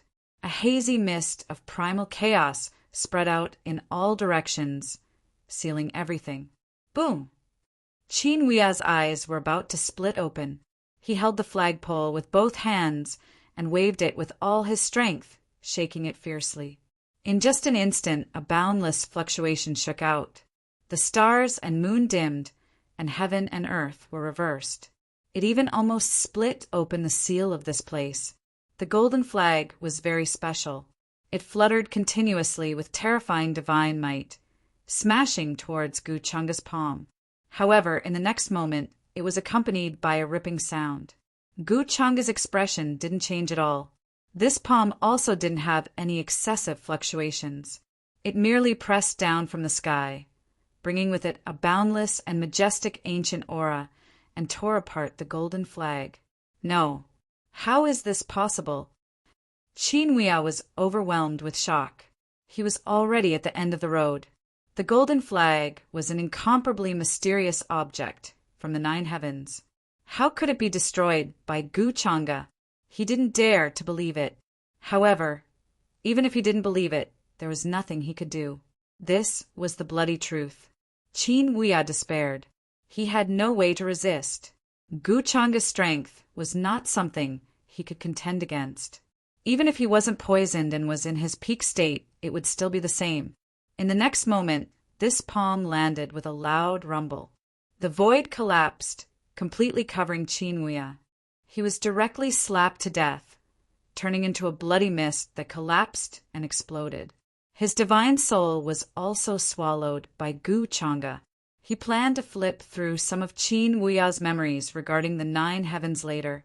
As for Qin Hui's remaining storage ring, it was directly taken by Gu Chang'e. He knew that Qin Hui had a lot of good things. When he probed with his divine sense, he immediately discovered that there were all kinds of dazzling, multicolored lights. In addition to many divine materials, there were all kinds of secret treasures, incomplete scriptures, tablets, and so on. They all came from the 9 heavens and were not things of the current upper realm. Gu Chang'e even saw a divine pill sealed in a jade container. When he opened it, the fragrance of the pill pervaded the air. There were even resplendent multicolored lights that appeared in the void, as dazzling as the Milky Way. Tai Xian pill, 8 trigrams yang emptiness pill Then he rolled up his sleeves and put away all these things. As for the heavenly treasure chest, the luck points and the like, he also obtained a lot of them. The heavenly treasure chest dropped by killing Qinhuia was obviously much dimmer than that of war immortal Li Xiu. Gu Chang'e guessed that it was because of the difference in strength between the two at their peak. Accompanied by bursts of golden light, the heavenly treasure chest opened. The thing that appeared attracted Gu Chang'e's interest. It was a tablet inscription that was shrouded in purple. There were many ancient words written on it. It was very vague and had a kind of grand and ancient feeling. Space-time tablet. Gu Chang'e looked at the explanation that appeared and quickly understood the use of this object. It was very similar to a teleportation array. However, a teleportation array could only be used to teleport people in the same era. Although the distance could be very far or even endless, the time passed would be on the same line and there would not be any deviation. However, the space-time tablet could be used to teleport people across time and space. Before touching on the mysteries of the River of Time, this object could allow people to travel through time. It is somewhat similar to the creation immortal boat.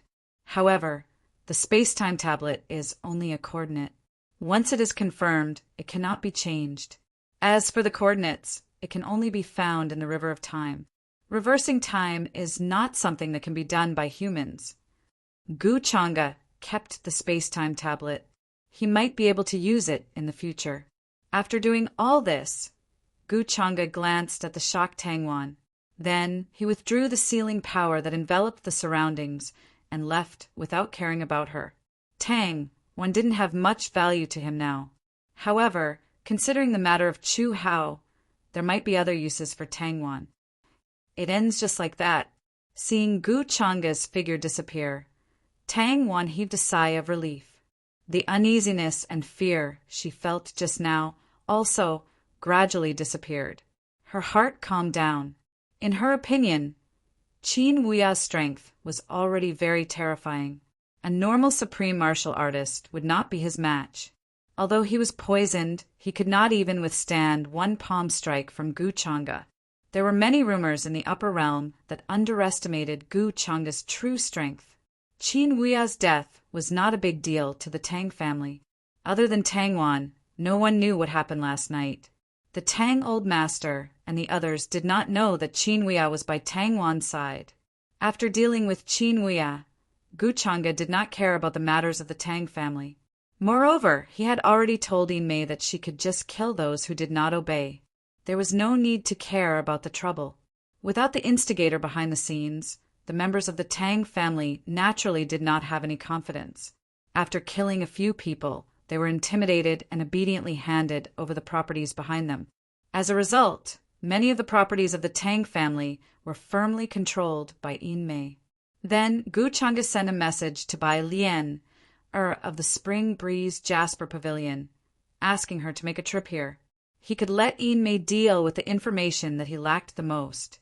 This way, the assassination efficiency of the Spring Breeze Jasper Pavilion would increase by several folds.